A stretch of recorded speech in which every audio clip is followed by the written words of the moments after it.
Lloyd is a hero born from an experiment, and he manages to take down the Demon King. After the fight, he returns to the kingdom expecting recognition, but instead, the king dumps him in a remote territory. That place just so happens to be the nest of the strongest dragon alive. The king clearly hopes the two of them will destroy each other. When he finally meets the dragon, Evelise, they clash hard, and Lloyd almost wins. But instead of finishing her off, the battle takes a wild turn, and they somehow end up married. That's right, man pulls a reverse Uno and tames the dragon, romantically. Later, he's assigned a new mission to take down a shady cult. Turns out, their leader is Sophia, the Witch of Calamity, a powerful girl who was kidnapped and raised by imposters pretending to be her parents. Lloyd defeats the cult and saves her, uncovering the truth behind her past. After everything, Eve and Lloyd decide to adopt Sophia. They bring her home, and from then on, the three of them start living together as a family. A dragon wife, a calamity witch daughter, and a former lab experiment hero. Yeah, it's that kind of story. At the far edge of the Dilgrand Kingdom, there's a strange little family living their best life in chaos. The husband, Lloyd Blanc, is a warrior with a body count higher than most armies. His wife, a literal dragon queen named Evelise. Their daughters, one is Alice, the actual child of the Demon King Lloyd defeated. The other is Sophia, a genius sorceress who earned the nickname Witch of Calamity. Honestly, this family sounds like a glitch in the system, and that's probably because it is. According to rumor, even God made them as a joke. We rewind to when it all started. Lloyd stands over the defeated Demon King, sword pointed at his chest. The battlefield is littered with fallen soldiers, but the Demon King just smiles, impressed. He tells Lloyd no normal human could have done this. He even suggests that Lloyd might be stronger than the gods themselves. Then he hits him with a brutal truth. Once Lloyd takes him out, the world's gonna treat him like a monster. No home, no purpose, just fear. Still, he grabs the blade and tells Lloyd that if he's ready for that life, he should go ahead and finish it. Lloyd raises his sword, ready to swing. The Demon King gives one last piece of advice. He says his death will pave the path Lloyd chose, and that's enough. They exchange a quiet goodbye. Then Lloyd ends it. From behind a nearby rock, someone watches in shock. It's the princess. A voice begs her to hide before Lloyd sees her, but she stays frozen. Tears stream down her face as she watches her father die. She clenches her fists and cries out, swearing to one day get revenge. 6 months later, Lloyd walks through the grand halls of Dilgrand Palace. He's earned the title of hero, and the women of the court can't stop whispering. One calls him brave, another says he's hot, and a third wants to marry him on the spot. But Lloyd ignores it all and walks straight to the king's throne. The king greets him warmly, asking if he's recovered from the wounds he got fighting the Demon King. Lloyd says he's fully healed and thanks him for the long vacation and fat bonus. The king nods, then cuts to business. He points to a map laid out by one of his knights. The nun standing nearby explains they're offering Lloyd a reward, a piece of royal land. Lloyd raises an eyebrow, asking if this is just a polite way of pushing him aside for being a commoner. The king gets up and announces that Lloyd will be the new count of the frontier. He even set up a mansion for him. Sounds good, right? Not really. The land in Rodmaya is cursed. Monsters have been running wild there for years, and not a single elite soldier sent in has come back. The king tells Lloyd to take care of it, and Lloyd agrees without hesitation. Once he leaves, the king sits back down and sighs. The nun looks worried, asking if it's okay to dump Lloyd in such a wasteland. But the king says Lloyd's different. He doesn't care about power or land. He'll never complain. That's when the king reveals the real reason behind the move. The Dragon King lives in Rodmaya, an immortal beast capable of wiping out entire kingdoms in one night. Even the Demon King couldn't handle her. The king wanted Lloyd and the Demon King to take each other out from the start, but only one survived. Now, with Lloyd still around, he sees that kind of power as a threat. He calls it the Terminator Plan. The hero has served his purpose, and now it's time for the curtain to fall. A month later, Lloyd rides in a lonely carriage heading for his new reward. The land around him is dead. No plants, no signs of life. He figures it's just a matter of time before something massive shows up. He's not even mad. If he were king, he'd do the same thing to someone this strong. He thinks back to how this all started. Long ago, Lloyd volunteered for a body modification experiment.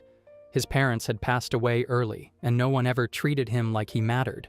He thought the world didn't need him, so he stopped expecting anything from it. But still, he raised his hand that day because a small part of him wanted to feel needed. The scientists said it was a success, called him a warrior, and looked thrilled that it worked. But Lloyd saw the pile of failed bodies nearby and realized what it really meant. After all that, he defeated the Demon King, and now he has too much power, no home, and no purpose. As the carriage keeps rolling, Lloyd wonders if there's still any meaning left in his life. Lloyd sits in the back of a creaky old carriage, half asleep, when the driver suddenly calls out. He lifts his head and asks what's up. The driver says they've hit a dead zone. No grass for the horses, the road's trash, and he's not about to get stomped by some random monster. He's bailing. Lloyd nods, not mad about it, and hops off. The man whips the reins and rides off fast, thinking to himself that this whole area screams death wish. Not even 5 seconds later, a massive sound erupts behind him, and he nearly jumps out of the seat. When he glances back, the ground where Lloyd stood is cracked wide open, and the dude's just gone. Just like that. Meanwhile, deep inside Mount Rodbyre, Lloyd strolls through a dark tunnel with a torch in hand. He mutters to himself that he packed light, so this mission better not be anything too wild. The deeper he goes, the weirder it gets. At the end of the tunnel, he steps into a huge open chamber and hears someone talking. A voice echoes out, asking what he wants. Then boom, a massive dragon shows itself. This isn't just any oversized lizard. This is the Dragon King, and she's not trying to be subtle about it. The dragon flexes, demanding to know why a puny human's in her turf. Lloyd looks up, mildly impressed, then wonders how something that big even fit in here. The dragon roars again, asking if he's too scared to answer. Lloyd just smirks and says that he forgot what fear even feels like. Then he hits her with some legalese. This mountain's part of the Delagrand Kingdom now. He's here on royal business, and he's not leaving. The dragon, clearly not used to being talked back to, warns him to run while he still can. But Lloyd's not a runner. He draws his sword and says, "This is a king's order. No backing down." That's when the dragon finally says he's interesting and lets out a huge fire breath straight at him. Lloyd doesn't flinch. He puts up an energy barrier, and the flames go right past him without doing a thing. The dragon blinks in shock, wondering how the hell this human just tanked dragon fire like it's a breeze. Lloyd casually explains that he's already broken inside. The dragon tries a tail slam next, but Lloyd catches it with one hand. Yeah, one. Now even the dragon's like, "Are you actually human?" Lloyd shrugs and says he doesn't really know either. Then he drops his sword like a total savage and says he doesn't need it. He charges up raw power in his hands, grabs the dragon's tail before she can escape, and throws her into the wall like she's a sack of potatoes. After the smoke clears, Lloyd approaches to finish the job. The dragon, for the first time, looks scared, but when he meets her eyes, he hesitates. He's seen that look too many times before. He tells her that if she wants to leave, he won't chase her down. But the dragon, still trying to act tough, says she'll never surrender to a human and tells him to do it. Lloyd pauses and asks something that throws her off. Why didn't she go all out? He says she could have torched him, used her full power, or just bailed through the tunnel. But she didn't. He realizes she never actually tried to eliminate him. She was just trying to scare him off like the others. She scoffs and calls him insane. He charges another attack, but instead of blasting her, he drops it. He says the king's order was to prevent any more losses, and since she hasn't hurt anyone, there's nothing to carry out. She's safe. That really ticks her off. She accuses him of being an idiot. Dragon bodies are worth a fortune, and he's just walking away. Lloyd says he knows that. With her corpse, he could literally buy a country, but he's already stacked up enough bodies for a lifetime. He doesn't want to add another if he doesn't have to. Now the dragon's confused. She asks if something happened to him. Lloyd lays it out. He's the guy who single-handedly eliminated the Demon King's army, a tool built to win wars. But once the job's done, the world doesn't need tools anymore. He accepted the suicide mission because, honestly, what else does he have? No lover, no family, just raw, cursed power. If he's not being used, he feels useless, and he hates that. He turns to leave, telling the dragon she can stay if she wants. But just as he walks away, she calls out. A flash of light bursts behind him, and when he turns back, surprise, she's now a girl. A tall, stunning, draconic baddie. Lloyd's eyes go wide. Of course it's that kind of dragon story. She walks up, introduces herself as Evelise, and casually grabs his hand. She says she's got a better idea. Why not stay and live with her? Lloyd Blank, the man who single-handedly wiped out the Demon King and saved all of mankind, finally gets his reward. Just kidding. The king, shaking in his boots at how powerful Lloyd had become, tosses him into the most boring, uninhabited corner of the kingdom and orders him to take down the Dragon King, basically hoping they'd crash each other out like Pokemon with self-destruct. And Lloyd, man really just nods and goes along with it. Because when you live like a tool, you don't ask questions, you just complete the mission. That's all his life's ever been about, until he meets her, the Dragon King, Evelise. Yeah, a dragon, a literal baddie with scales and trauma. Inside the tunnel under Mount Rodbyre, Lloyd just stares at her. Evelise, now in human form, tilts her head and asks why he's staring like she just grew a second head. She figures he must be mesmerized by her beauty, because obviously no man can resist this ancient hottie.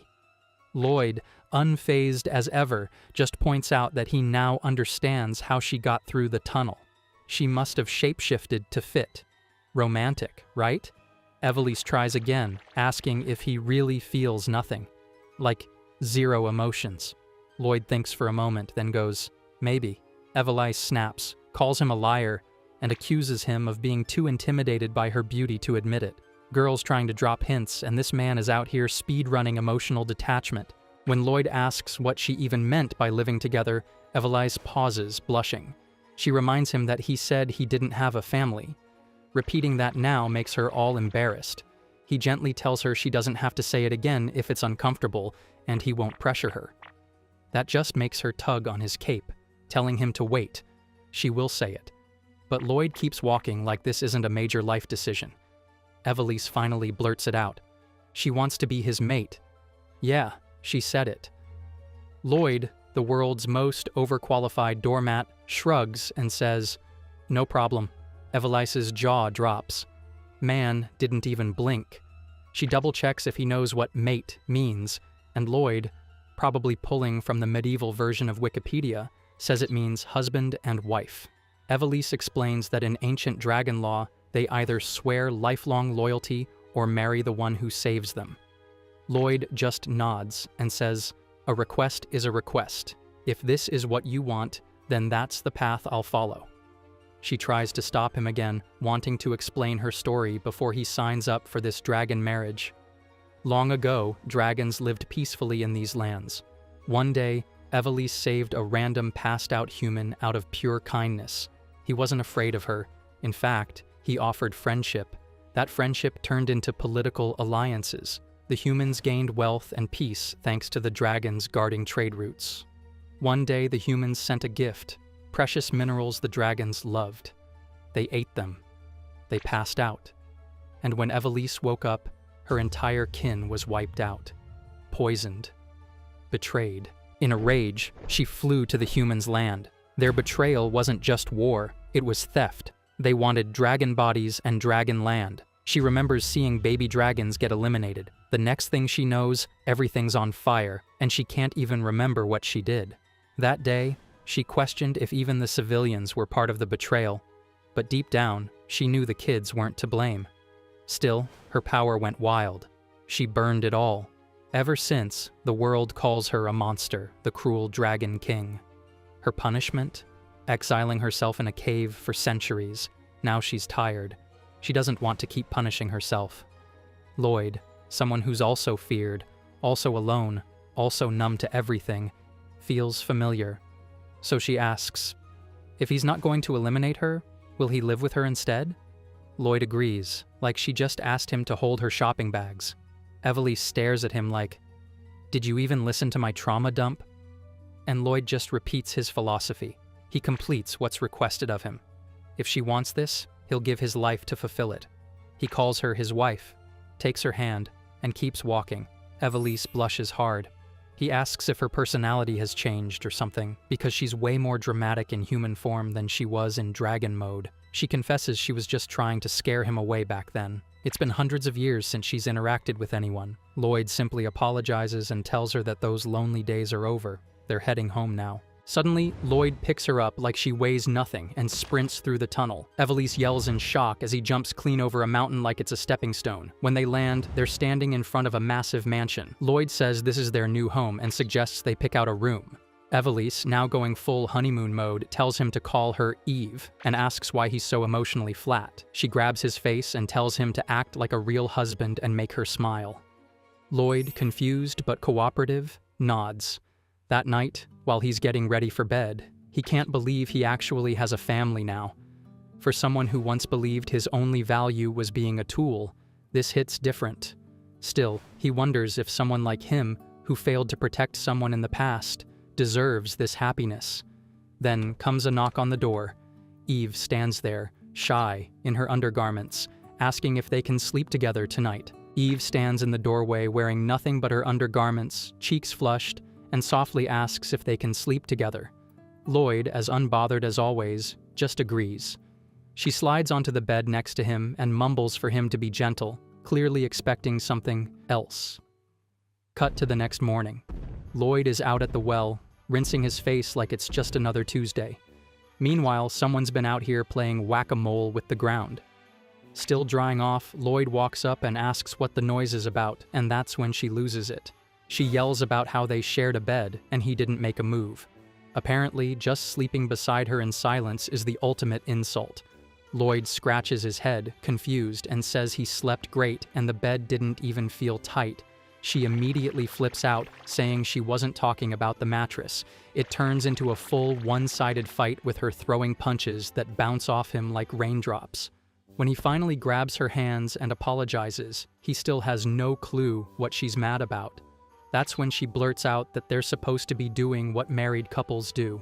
And Lloyd, living under a rock apparently, needs a whole second to realize what that even means. When he finally gets it, he asks if she loves him, and Eve short-circuits on the spot. She's red in the face, muttering about dragon laws versus human customs, and just like that, she bails. She flies off mid-convo, throws on proper clothes, and decides they're not doing anything until they actually fall in love. Lloyd accepts it like it's just another side quest, and sighs, realizing marriage might actually be harder than fighting a demon king. Later, Eve shows up with a weird monster carcass and drops it proudly on the table. She tells him it's a regional chicken and her favorite mineral. Lloyd stares at both like he's in a cooking horror show. He tries the mineral first and almost chips a tooth. Eve blinks and asks if humans can't eat rocks. Then she points at the chicken and says it's fresh. Lloyd takes a bite and immediately regrets it. It's half raw. She offers to fix it, blasts it with fire, and hands over a charred mess. Somehow Lloyd eats it anyway, and even says it tastes great. Eve gets curious, takes a bite, and nearly gags. She wonders if this man's just built different or lying out of love. Either way, she suddenly feels a new kind of pressure, the pride of a dragon wife who wants to cook something that doesn't taste like ash. She asks what's missing, and Lloyd, ever so helpful, says salt. She finally learns about seasonings and asks where to get them. When he says town is 2 days away on foot, she casually says it'll only take her 30 minutes, ready to blast off. Lloyd stops her, reminding her that she needs money. Turns out she's never gone shopping before. A little embarrassed, she asks him to go with her. Lloyd finishes his chicken and agrees, not because he wants to, but because his wife asked him to. He grabs his sword, but Eve tells him there's no need for weapons. After all, he's married to a kaiju. He mentions the possibility of robbers, and she just laughs and transforms into her dragon form. Lloyd immediately gets the message, hops on, and they head off into the sky to do something truly terrifying. Run errands as a couple. Eve takes off toward the city of Ian with Lloyd riding along, wind blasting through his face like he's an unpaid Uber passenger. As they near the city, he warns her to land before someone spots them, so she veers toward the nearby forest. But instead of landing normally like a sane person, Eve drops her transformation mid-air, dragging Lloyd into a full-speed freefall. Meanwhile, she's giddy like it's a date to Disneyland. Once they hit the city streets, Eve's eyes light up like a kid in an anime convention. Everything around her looks exciting and shiny. She spots a meat shop and decides, with zero hesitation, to just grab a raw slab and take a bite. The shopkeeper nearly flatlines from the shock. Lloyd scrambles to pay, trying to explain that his wife is different. When he calls her strange, Eve acts like someone just canceled her birthday, collapsing in disbelief that he said that with a straight face. As they walk through town, Lloyd starts explaining how money works, like she's a toddler with a credit card. She apologizes since she's never done this human shopping thing before. Wanting to explore a bit more, she drags him to a clothing store next, claiming he's a sensible man. Inside, she bounces between outfits, asking Lloyd how each one looks. The man, being a certified overpraiser, says they all look great, even the ugly ones. She catches on fast and snaps at him for giving NPC responses. When she finally decides not to buy anything, it's because her clothes are made of literal energy. Lloyd calls her stingy, which earns him a face grab and a forced apology as she corrects him with thrifty. They keep roaming the city, and Eve randomly waves at a fire-breathing clown like they go way back. Eventually, Lloyd picks up his weapon from a shop, and the two stop at a restaurant to eat. Eve's all smiles, excited to try real human cuisine. When the chicken arrives, she takes a bite and nearly tears up. The flavors, the seasonings, the actual effort. Lloyd eats his portion with the same expression he used on her burnt food, which triggers some quiet judgment from her while still enjoying her meal. Eve notices a couple sitting nearby acting especially affectionate. The woman mentions something called love spice, then feeds her partner a bite straight from her fork. Eve stares, completely entranced. This must be some kind of secret human ritual to deepen affection, and she decides right then that she's going to try it herself. She turns to Lloyd and tells him to open wide so she can feed him, clearly hyped about recreating the magic, but he refuses like someone dodging a tutorial pop-up. Lloyd doesn't get it. He tells her there's no need, and that he can feed himself just fine. That one response hits harder than any attack she's taken in battle. She lowers her arm, awkwardly laughing it off, but her mood shifts instantly. He picks up on it and asks if she's okay, saying she's been acting strange for a while now. Eve tries to shrug it off, telling him she's just tired, but deep down, she starts spiraling. She wonders if she's being clingy or annoying. If maybe Lloyd just sees her as some tag-along with no real emotional weight. Maybe there really is no love in this marriage, just a title slapped on top of obligation. Before the moment gets any heavier, a loud crash breaks through the dining room. One of the customers, clearly drunk and loud, slams a bottle down and starts yelling at a nearby restaurant worker. He's furious over the wine quality and grabs the man by the collar. Eve looks up immediately. Another staff member tries to de-escalate, but the drunk guy demands to know if they're insulting him. The man on the receiving end is clearly frightened, and his wife steps in, begging the customer to let go. That only makes things worse. The attacker throws the bottle right into the man's face, knocking him to the ground. Blood starts trickling down, and the wife cries out, trying to help. The drunk laughs and tells the man he'll forgive everything if he just hands over some money. And his wife. The injured worker gets back up and yells for him to back off, refusing to give up either. At that moment, the drunk pulls out a weapon and raises it to strike. Eve's already moving, but before she can react, Lloyd is suddenly right there. He catches the guy's arm mid-swing with one hand like it's nothing. Everyone around them freezes. The attacker demands to know who Lloyd thinks he is, and when he even got there. Completely rattled by how fast it all happened. Lloyd doesn't flinch and just says he heard someone call for help. Lloyd grabs the attacker's weapon mid-swing like it's a stick someone tossed at him by accident. Calmly, he says that if someone calls for help, he's going to answer. That's just how he operates. The guy yells at him to drop the weapon, but instead, Lloyd crushes it in his grip like a cheap breadstick. The thug stumbles back in disbelief, and Lloyd tells him to let the hostages go. That should have been the end of it, but instead, the guy calls in backup. His whole squad rolls in and surrounds Lloyd, barking orders to eliminate him like he's the final boss in a tutorial level. Lloyd sighs and casually tosses what's left of the weapon, prompting Eve to catch it and remind him not to destroy the restaurant. Priorities. The gang charges him all at once, landing hits that feel more like pats on the back. One of them even swears like it might help. But then the room goes silent as they realize their weapons have snapped clean in half, and Lloyd's just standing there, holding the other halves like souvenirs. He calmly explains that weapons aren't allowed inside the shop. They might cause damage, and casually turns their blades into a metal ball like he's cleaning up after kids playing with knives. The gang starts calling him a monster, realizing they've been clapped without even noticing it. As Lloyd strolls up to the team leader, the guy panics and tries to use the girl as a shield, threatens to eliminate her if Lloyd takes one more step. Too bad Lloyd's already in motion. One clean punch later, the guy gets launched through the restaurant doors like a rag doll getting evicted from a cutscene. Lloyd glances around and proudly declares that the mission is complete and the store is still intact. The customers explode with cheers, praising him like he just saved the whole kingdom. Eve crosses her arms, looking smug as ever, saying her husband is kind of a big deal. Moments later, city guards burst in after hearing reports of thugs on the loose. They ask if everyone's okay, and Lloyd points to the pile of unconscious bodies like it's obvious. He even lifts them onto his shoulder and politely hands them over. The guards stare, stunned, asking if he really knocked them all out himself. When he gives them his name, it finally clicks. He's that Lloyd, the one who took down the Demon King like it was a part-time job. Gasps and whispers turn into cheers again, and suddenly the whole restaurant's in celebration mode. One of the guards even asks for an autograph, but Lloyd just hands over a report for the king like it's no big deal. Eve suddenly shouts from the crowd, trapped between a wall of fans, all desperate to catch a glimpse of the hero. She yells that they need to go, and Lloyd agrees, seeing how jammed the entrance has become. The restaurant owner steps in with a wink, offering them a backdoor escape while casually covering a bruised eye.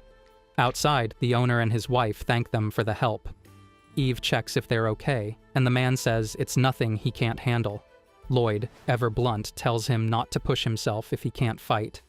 Eve nudges him to be gentler, but the owner just smiles and says the thought of his wife being hurt stings more than anything else. Eve wraps her arm around Lloyd's and says they've been out long enough. As they get ready to leave, the owner's wife hands them a food basket. The moment they step out of the city, Eve reflects on the chaos of the day and the fact that this is only their second day as husband and wife. Her thoughts drift to the restaurant couple, to how real and effortless they seemed. She starts overthinking again, until Lloyd casually calls her name and stuffs a sandwich into her mouth like he's feeding a toddler. She chokes it down and yells at him, asking what that was for, and he says she opened her mouth, so obviously she wanted food. She shoots back that he didn't say, "Ah," but he just shrugs and says he forgot, since that's apparently a thing actual couples do. For a second, she forgets why she was even upset. Maybe they're not just pretending anymore. Maybe, just maybe, he's trying too. She takes a bite and smiles. Lloyd shares the sandwich with her and says it's good, and Eve declares that once they're back home, she's making chicken, and he better be ready to give real opinions this time. Out in the wild, he's standing under a waterfall, letting the freezing water crash down on him like he's starring in his own dramatic training arc. Back at home, she's chewing raw meat and muttering under her breath, clearly unimpressed. She yells out, asking why he keeps going out to train. Does he really need to get stronger? She can't wrap her head around male logic. She glances at her meal and sighs, realizing the meat is still raw. Again, he tells her it's just part of his routine, nothing deep about it. Then he asks if she wants to tag along. She gives him a cheeky smile and teases him, asking if he's feeling lonely. Still, she agrees and says she'll make some grilled chicken to bring. After she packs everything, he casually drops the bomb that they're not flying there. They're running. She stares like he's lost it. He rockets into the sky using nothing but sheer leg power, and she groans. How is that different from flying? He reaches the destination first, of course, and sets up under the waterfall like some ancient monk. She lags behind, but she's the dragon queen, so she'll manage on her own. As he trains, a thick log suddenly falls from above, aiming straight for his skull. He calmly leaps up and kicks it mid-air, turning it into splinters. The waterfall splits in half from the impact. He brushes his wet hair back and decides that's enough physical training for the day. Now it's mana time. Wandering deeper into the forest, he suddenly senses something. A bush nearby rustles, and a small forest cub bolts out, running for its life. It's being chased by some large monster, either a bear or a tiger. The moment the beast sees him, it slams the brakes and turns the other way. Classic reaction. He remembers he's not holding back his mana right now, so to any creature with decent instincts, he's practically a walking natural disaster. The cub, though, doesn't run. It just stands there, trembling like it's trying to decide between death and awkward silence. He notices the cut on its body and how frail it looks, probably starving. It tries to puff itself up like it's ready to throw hands, but it's clearly all bark and no bite. He sits down, tosses it some meat, and wraps its wound with a bandage. It eats happily. A few monsters creep in, thinking about snatching the meat. He gives them a single glare and they scatter like roaches under a kitchen light. The cub jumps up beside him, curls into a ball, and passes out on the log like it's found a safe zone. Watching it sleep triggers something in him, a flashback from his past. A voice, someone crying, begging him not to leave, calling him brother. Then a low growl snaps him out of it. A big wolf steps out of the shadows. It's not running away like the others. In fact, it's baring its fangs. He realizes this one isn't fearless. It's terrified but still refusing to back down. A parent. The cub notices the wolf and sprints over. They touch noses, reunited. He figures it out. That's the mother. She risked everything to find her kid. He watches them and quietly tells her not to lose the cub again. Not like he did. She picks up her child and runs off without a sound. The sun dips lower, painting the sky orange. He sighs, knowing it's time to head back home, where someone's probably ready to bite his head off. As soon as he walks in, she's already fuming. She stomps up and demands to know why he left her behind. She goes off about how terrifying it is to get lost, why he didn't wait, and how she's still not over it. He apologizes, but she clamps down on his head with her teeth like she's trying to tenderize it. He winces and says that her bite hurts worse than that wolf's. She pulls back, scoffs, and says obviously dragons bite harder than wolves. What kind of comparison is that? Then she demands praise. He surrenders and tells her she's amazing. She smirks, satisfied, still clinging to his arm like she owns it. While sharpening his blade, he casually brings up that the king must have received the report about his latest quest. She raises a brow, asking which one he means. He mentions it's the Dragon King elimination request. Now she's curious. What exactly did he write in that thing? He keeps cleaning the blade and tells her plainly, like it's no big deal. Back at the royal castle, the king is losing it. He screams like he just read the worst twist in royal history. A nun nearby rushes in to check what's going on. He throws the paper at her like it's cursed. She reads that Lloyd straight up married the Dragon King and blushes like it's the cutest romance novel plot ever. The king glares, demanding how she can be so chill about it. He storms around yelling about how this isn't just some fairy tale. It's a threat. The strongest hero and the most powerful dragon forming a marriage alliance? No way it's legit. He jumps to conclusions like a conspiracy theorist on a caffeine high, convinced they're scheming against the kingdom. She tries to reason with him, but he's already made up his mind. They both have to go. He suddenly remembers there's someone who can take them down, and the nun nervously wonders who he's talking about. Back at home, Lloyd repeats the report contents and finishes polishing his blade. She stares at him like he just posted their wedding photos on a military memo. She's mortified and tells him it's way too much, that now the king probably thinks something weird is going on. He looks confused, asking if he messed up. She's flustered, mumbling about how embarrassing it is and how the king definitely misunderstood everything. Then a voice outside starts yelling Lloyd's name like they're announcing a WWE entrance. The guy won't shut up, claiming the king's orders have arrived. She groans, yells back that they heard him the first time, and tells him to zip it. The guard continues like he's hard of hearing, declaring the new mission is to eliminate a group called the Wand of Redemption. He drops the message and rides off dramatically. She turns to him and asks what kind of weird cult they're dealing with now. He explains they're a bunch of self-proclaimed chosen ones, obsessed with mana. Everyone in the group can manipulate it, and they look down on anyone who can't. He says they basically treat non-mana users like trash and enslave them for sport. She scoffs and calls them weaklings, bragging that real power doesn't need fancy spells. Reading further, he tells her the report mentions how tough the wand's magic actually is, especially this so-called Witch of Calamity. It says she's on par with a dragon king. That flips a switch in Eve. She's not having it. Her eye twitches as she grabs his face and pulls on his cheeks. How dare they compare her to some mystery mage? She's the dragon queen, not some mid-tier knockoff. She's convinced the king's pulling another sneaky move. First, he tries to pit them against each other. Now, he's hoping the cult will do his dirty work instead. She tells him to decline the quest. He looks at her like she's grown a second head and says he's still going. That disappoints her, and she tells him it makes no sense to keep working for a guy who clearly wants him gone. He agrees the king's a shady dude, but points out that the wand of redemption is still hurting innocent people. Unlike her, they don't care who they hurt. So, if someone's crying for help, he'll answer. That's just what he does. She glares, but eventually softens up, admitting she knew he'd say that. She says fine, but she's coming too. He nods like it's expected. Meanwhile, at the Wand of Redemption hideout, their members are kneeling in front of a stage, chanting like they're trying to summon internet clout.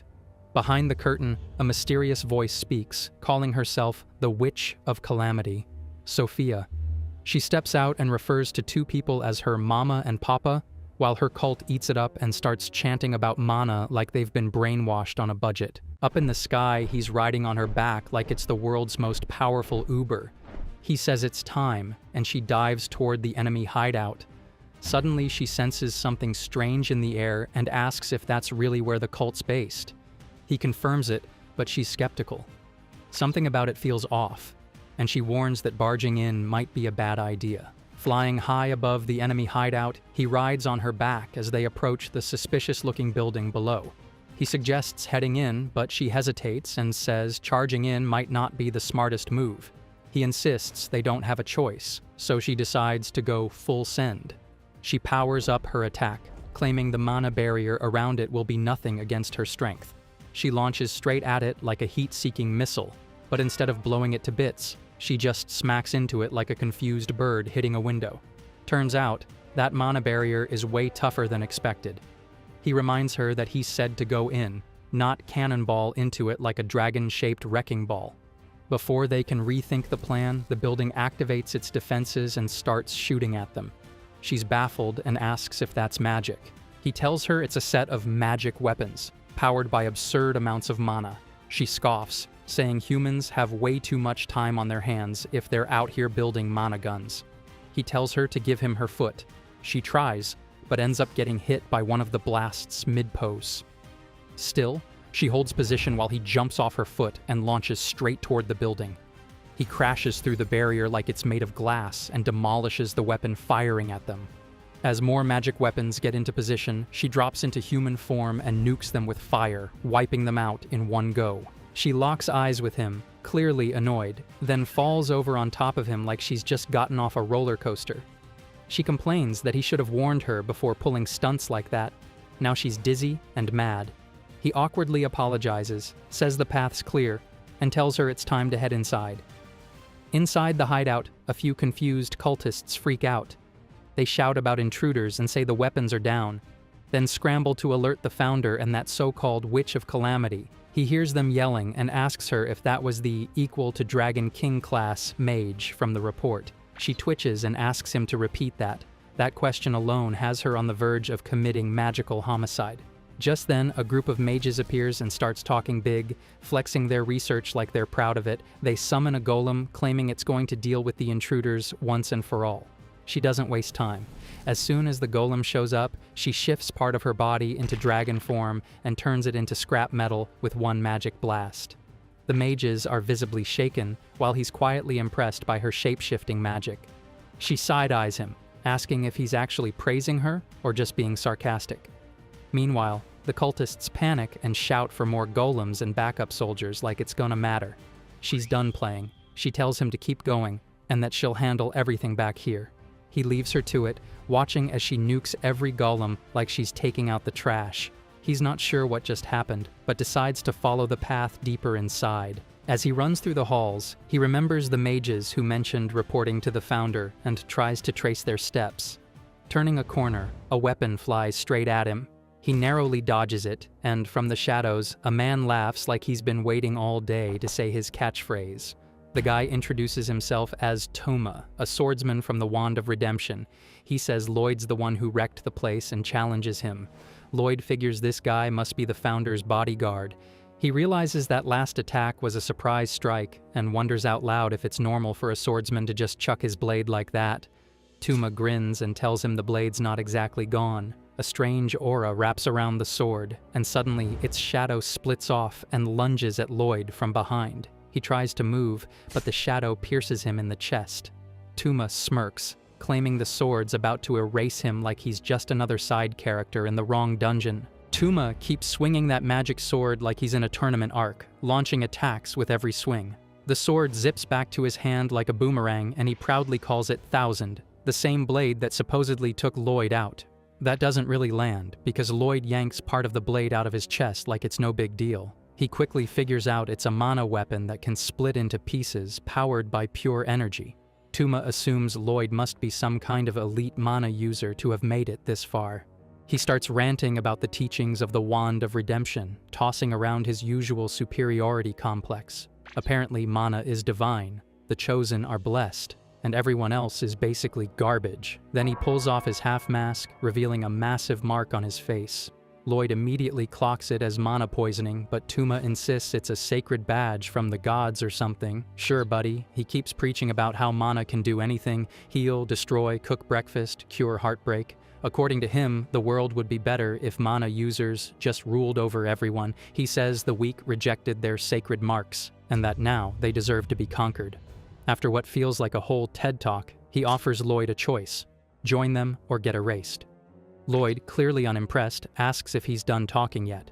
With that, Tuma makes his move and hurls all his swords at once. Lloyd doesn't even bother blocking, just walks forward like he's invincible. Tuma thinks he's landed the final hit, but then sees Lloyd blitzing toward him like nothing happened. In a flash, Lloyd grabs Tuma's arm and crushes it, making it clear he wasn't here to negotiate. He says it made more sense to just eat the damage and heal up instead of deflecting each blade one by one. Tuma watches in shock as all those wounds vanish like someone hit the reset button. He stammers out a question about what kind of mana Lloyd even uses. Lloyd shrugs and says he can absorb infinite mana because, well, he's the main character. And just to rub salt in the wound, he casually roasts Tuma's sacred mark as nothing more than mana overdose from pushing past his body's limit. Nothing special, nothing divine, just poor system management. Before Tuma can throw another tantrum, Lloyd charges up a punch and knocks him through the wall like he's sending him off screen.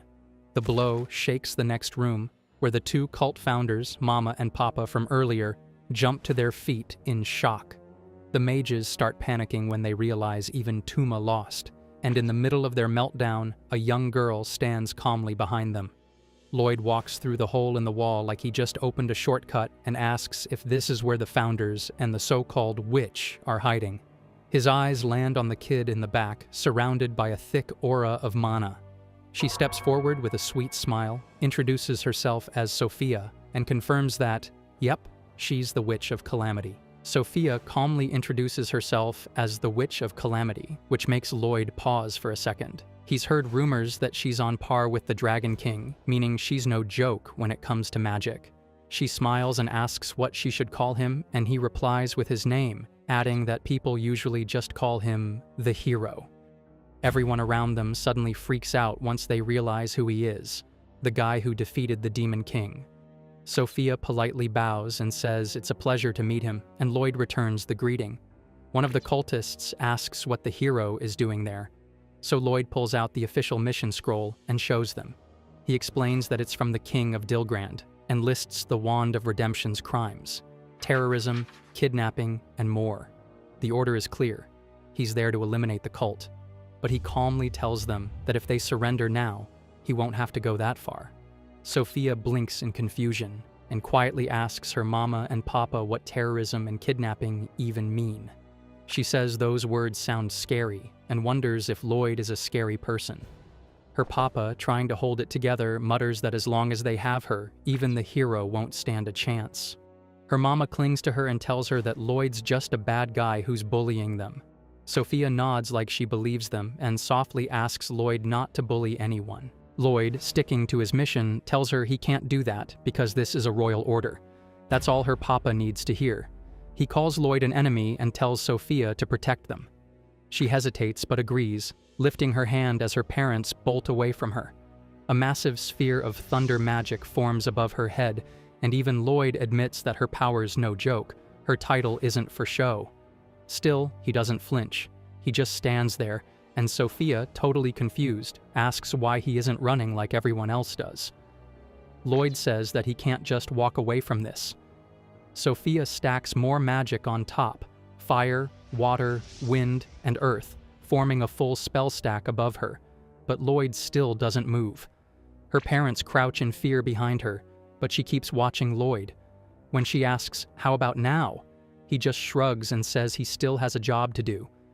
Behind her, her mama and papa pressure her, yelling that if she doesn't attack him, they'll be taken away and locked up. They ask if she's really okay watching them disappear. That triggers a buried memory. Sophia remembers her real parents dying in front of her. She trembles and says she doesn't want that again. Her mama and papa keep screaming at her, demanding she do it. Finally, eyes filled with panic, she throws everything at Lloyd. Every element, all at once. Lloyd calmly raises his hand, and a massive spectral hand appears in the air, smacking away her spells and scattering them like dust. Everything vanishes. Her parents stare, stunned. They ask what Lloyd just did, and he explains that he split her magic apart and absorbed the raw mana before it could explode. Everyone looks terrified now, including Sophia. Lloyd offers them one last chance to surrender. Sophia's papa snaps, calling him a liar and claiming they'll all be eliminated anyway. Lloyd agrees but says it won't be for nothing. They destroyed cities, kidnapped people, and left a trail of death behind. Sophia turns to him, confused. She says that her mama and papa told her they were just chasing bad people away. Her papa barks at her to finish Lloyd off and asks again if she's really okay with losing them too. Her hands shake as she remembers her past. She sees the day her real parents died, the day these two strangers showed up, smiling with something evil in their eyes. Her voice cracks as she says she doesn't want to be alone again. She doesn't want to lose them again. She doesn't want that. Suddenly, a massive surge of mana bursts out of her like an emotional meltdown turned magical disaster. Meanwhile, Eve casually walks down the hall, looking smug and relaxed after beating down the entire cult squad. She wonders how her husband is holding up and rounds the corner just in time to see the giant wave of energy exploding through the room. Her eyes widen in shock. Inside, Sophia is crying as she whispers to Lloyd, "Please, go away forever." Sophia screams as waves of mana swirl around her, slicing her body from the inside out. Lloyd watches closely, eyes narrowing as he realizes what's going on. It's mana poisoning. She's pulling in way more mana than her body can handle, and if she doesn't stop soon, she'll die. Without hesitation, Eve shifts into her dragon form and charges into the magic storm. Sophia's fake parents stare in horror. They can't believe a dragon just casually showed up like this. Lloyd warns Eve that if she pushes forward, she won't come out of it unscathed. Eve just brushes him off and says that if they don't suppress Sophia's mana, she'll die. Lloyd says it's pointless. Even if they save her, the kingdom will either execute her or treat her like a living lab rat, just like they did with him. Eve calls him an idiot and says no one needs a reason to save a kid. If there isn't a way, then they make one. While Eve keeps trying to dispel the mana, Sophia's fake mama and papa keep yelling at her to keep absorbing more and eliminate the hero and the dragon. They beg her to protect them, not even flinching as she continues to suffer. Eve hears all that and calls them trash straight to their faces. She can't believe they're this blind to the pain Sophia's in. Sophia's scream pierces the room as her mana explodes out of control. Eve gets hit and flinches from the impact. The mana surge shoots through the ceiling like a beacon and charges straight toward Lloyd. Through tears, Sophia begs him to disappear. Lloyd calmly raises his hand and summons his massive mana hand to intercept the blast. It rips through the hand at first, but he quickly clenches his fist and snuffs the whole thing out. Sophia's fake parents gape at him and call him a monster. Sophia is barely conscious as she drops toward the ground. Eve immediately reverts to human form and darts through the air, catching her mid-fall. She checks the girl's wounds and asks if she's okay. Lloyd steps forward and says she's stable now. He explains that Eve stopped Sophia's spell buildup just in time, preventing a fatal mana overdose. Eve breathes a small sigh of relief, finally feeling some hope. Lloyd now turns his eyes on the two cultists and asks if they've got any more cheap tricks left. The two take off their hoods and play the victim card. They beg for forgiveness, claiming that their sacred marks curse them and they've been targeted their whole lives. Sophia's papa starts rambling about how rough it's been. Lloyd squints, walks right up, and casually peels the sacred mark off their faces like a sticker. He holds it up and says it's fake.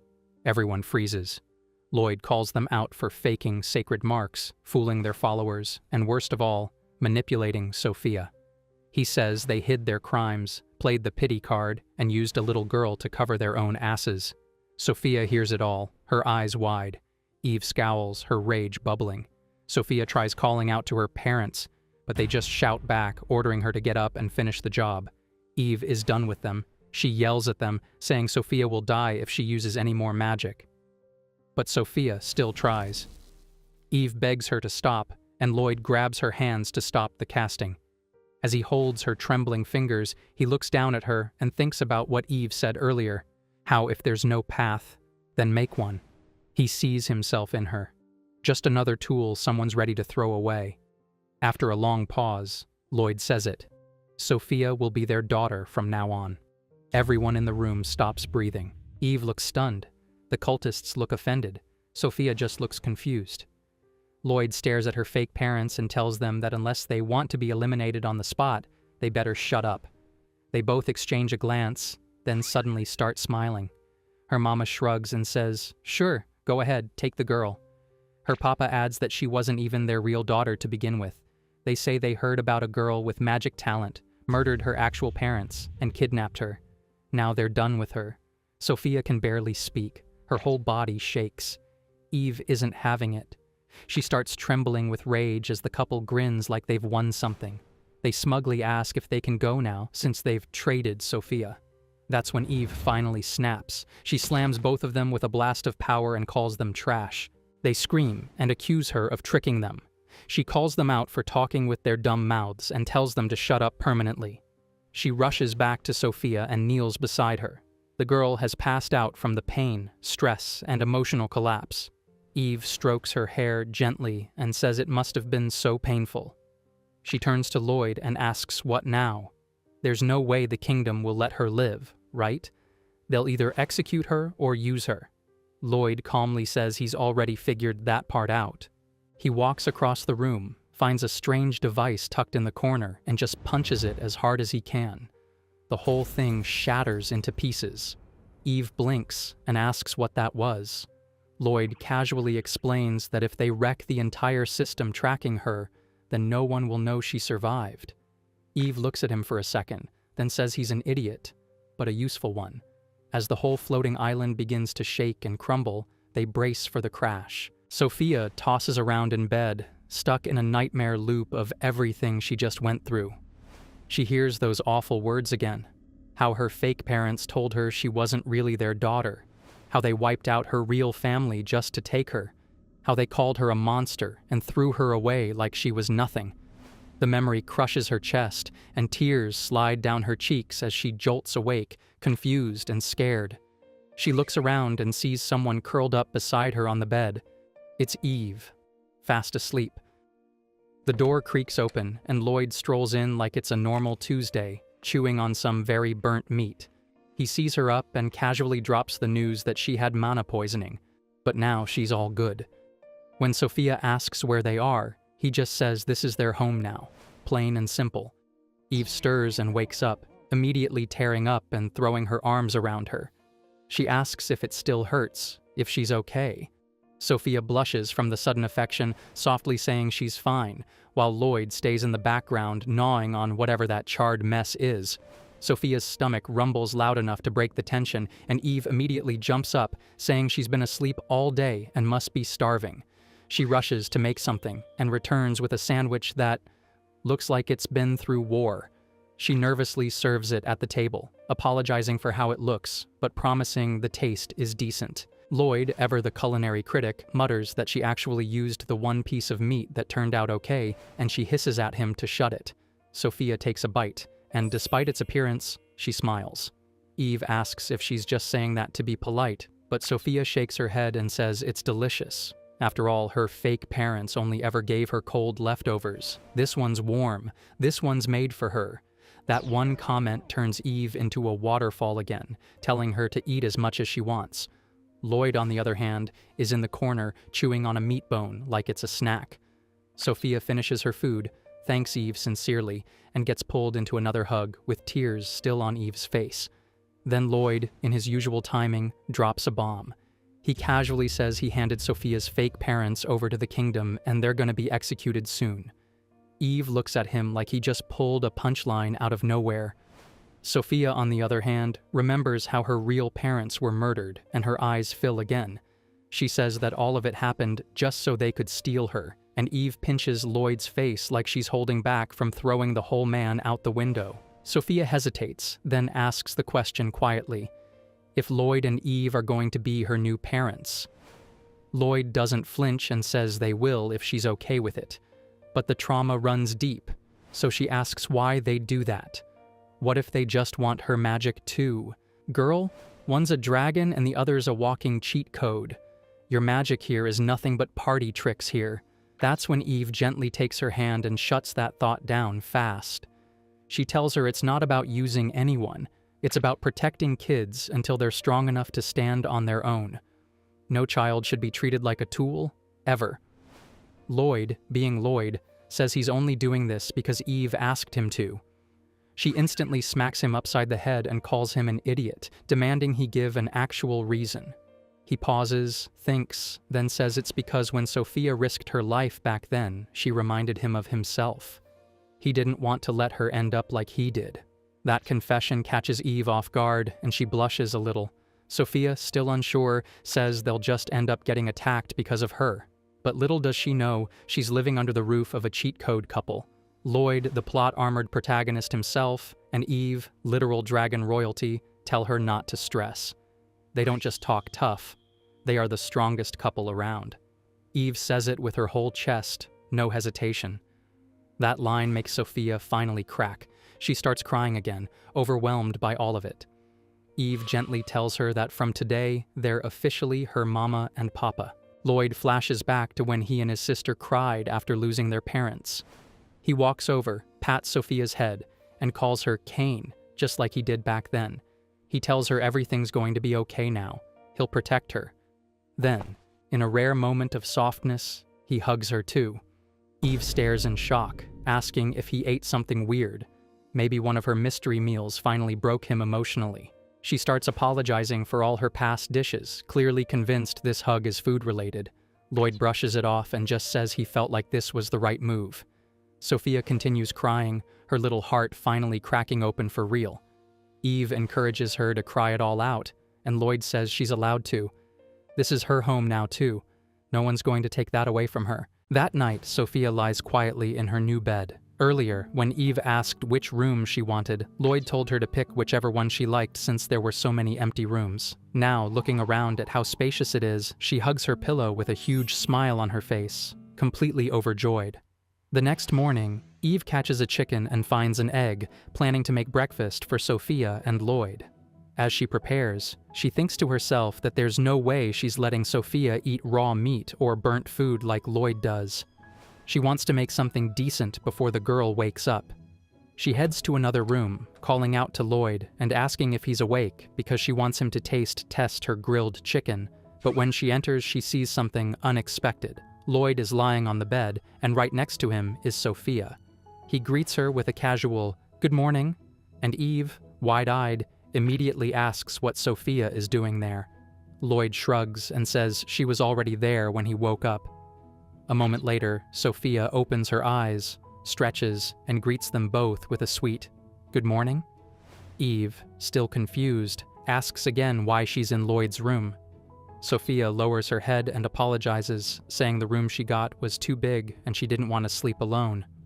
Lloyd adds that she must have been scared, and Sophia gives a small nod in agreement. Hearing that, Eve hugs her happily, telling her that they're her parents now, so there's no need to be shy. Although a little jealous, she pouts and says that next time, Sophia should come to her room instead, since she's warmer and way nicer than Lloyd. She promises head pats and brushing her hair too, so Sophia should come to her room when she's scared. Sophia agrees, hesitates for a second while trying to call Eve Mama, then quickly switches to sister before rushing to the bathroom to wash her face. Eve sighs and tells Lloyd that Sophia still won't call them Mama and Papa yet. Lloyd admits he doesn't really get it either, but he agrees with her. A little disheartened, Eve rolls around on the bed, saying it'll take some time, but they'll get there eventually. Just then, she remembers the chicken she left cooking. When she serves it, the meat is totally burnt, and she awkwardly announces that breakfast is ready. She hands it over to Sophia and Lloyd, apologizing that she didn't start early enough and it could have turned out better. Lloyd eats it without complaint, because of course he does, but Sophia doesn't touch it. Eve offers to go to town and buy something instead, but Sophia stops her and asks if she can try making something herself. Eve is surprised, but lets her. Sophia ends up preparing a well-cooked breakfast, and as she serves it, she apologizes in case it doesn't taste good. Lloyd and Eve try it, and both are shocked. Eve says it's perfectly grilled and the saltiness is just right. Lloyd agrees that it tastes great. Sophia smiles, relieved, while Eve collapses to the floor, groaning that she can only make terrible food. Lloyd reassures her, saying he already told her before, if she cooked for him, then it's good enough. That cheers her up. Then she turns to Sophia and asks her to teach her how to cook. Sophia says she only knows how to grill and chop, but Eve insists that as a wife, she should be able to cook for her husband and daughter. After thinking for a bit, Sophia agrees and asks if they should start cooking together. Eve lights up and hugs her, saying that sounds perfect. She immediately says they should prep lunch next and calls Lloyd over to help. Sophia, smiling, remembers the times her real parents asked her to help cook with them too. The moment turns sweet, even though Eve ends up yelling at Lloyd because he used too much force and broke something again. Later that night, Sophia and Eve take a bath together. While drying off, Eve holds Sophia's hand and says they should sleep together tonight. She then hears some noise from the kitchen and yells out to Lloyd that the bath's ready, and they're heading to bed first, so he shouldn't stay up too late. In the kitchen, Lloyd is fixing the table he broke earlier. Just then, Sophia turns to him and softly calls him Papa. He freezes, and so does Eve. Sophia tells him she's going to sleep with her mama tonight and says goodnight, promising to see him tomorrow. Lloyd smiles and tells her goodnight too. Eve is completely stunned that Sophia called her mama. Overcome with joy, she picks Sophia up in a tight hug, saying she's going to spoil her so much tonight. Sophia looks genuinely happy, and Eve asks out loud why her daughter is so unbelievably cute. Lloyd chuckles and tells them to save the cuddles for the bedroom since it's bedtime. At the Spiral River, he's out there swimming like a lunatic, while Eve yells through a mic like she's coaching the Super Bowl. She's flapping her wings like crazy, hyping him up to power through the waves. Meanwhile, Sophia just stands there, blinking, wondering how this even became her life. Rewind to that morning, Eve looks outside and says the sky's clear and sunny. He nods and casually brings up the idea, and she's instantly down. Sophia asks what they're talking about, and they hit her with something called Great Cleaning Day, whatever that means. Apparently, it's not just laundry day. It's wash the whole house top to bottom with borderline magic day. He starts gathering bedsheets, curtains, rugs, basically everything not nailed down. Sophia offers to help, but still doesn't get why he's boxing up breakables like there's a moving truck coming. Once everything's cleared, Eve spreads her wings, warms up like she's about to perform, and lets loose a storm-level gust that blasts through the house. Dust gets ripped from every corner like it's running from a hurricane. He explains that it's faster this way since the house is massive, but last time he tried, he almost sent the place into orbit. Eve made him sleep outside as punishment, but of course he calls it peaceful, like stargazing from a flying mattress is some kind of luxury retreat. Typical him. When the wind settles, Eve's hair is all over the place, but a quick shake and it's back to perfect. He grabs the boxes and says it's laundry time now, and Sophia still doesn't understand why it feels like they're heading into battle again. They drag the mountain of laundry to the river like it's part of a survival challenge. Down by the water, Eve starts shouting random phrases like she's narrating a boss fight. She says big stuff doesn't fit in there well, so the river's the only option. He comes out of the water with a soaked box like he just won round 3, and she towels him off like a proud coach.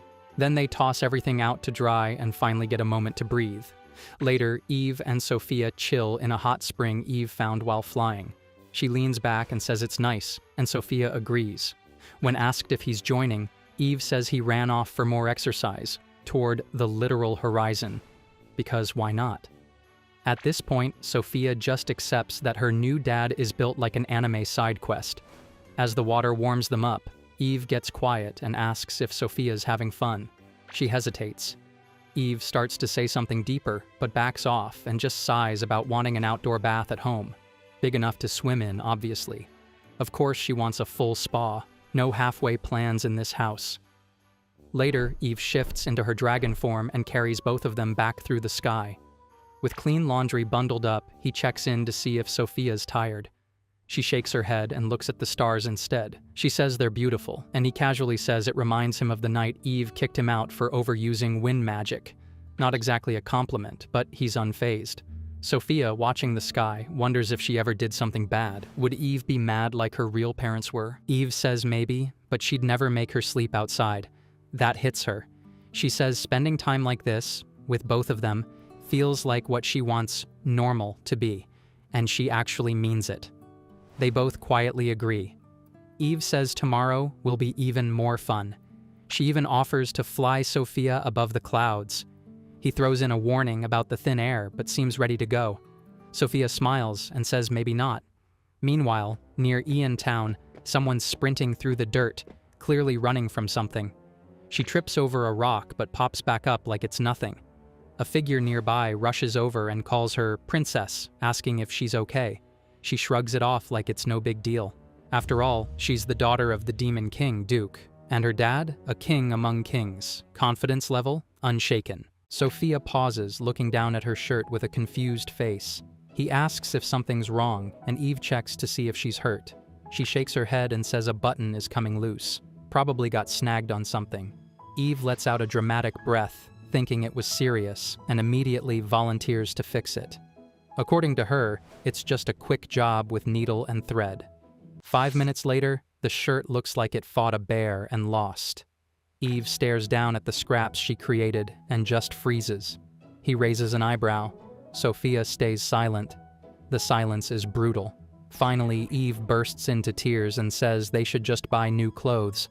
She apologizes while cradling the ruined shirt like it's her latest victim. When they reach Ian Town, Sophia looks around with wide eyes, clearly excited. It's her first time here with both of them, and the timing feels right. He casually asks if she can just create new clothes using mana, but Eve jumps in and says he's killing the mood. Sophia admits she can make water and stone with magic, but she's never tried building full-on outfits.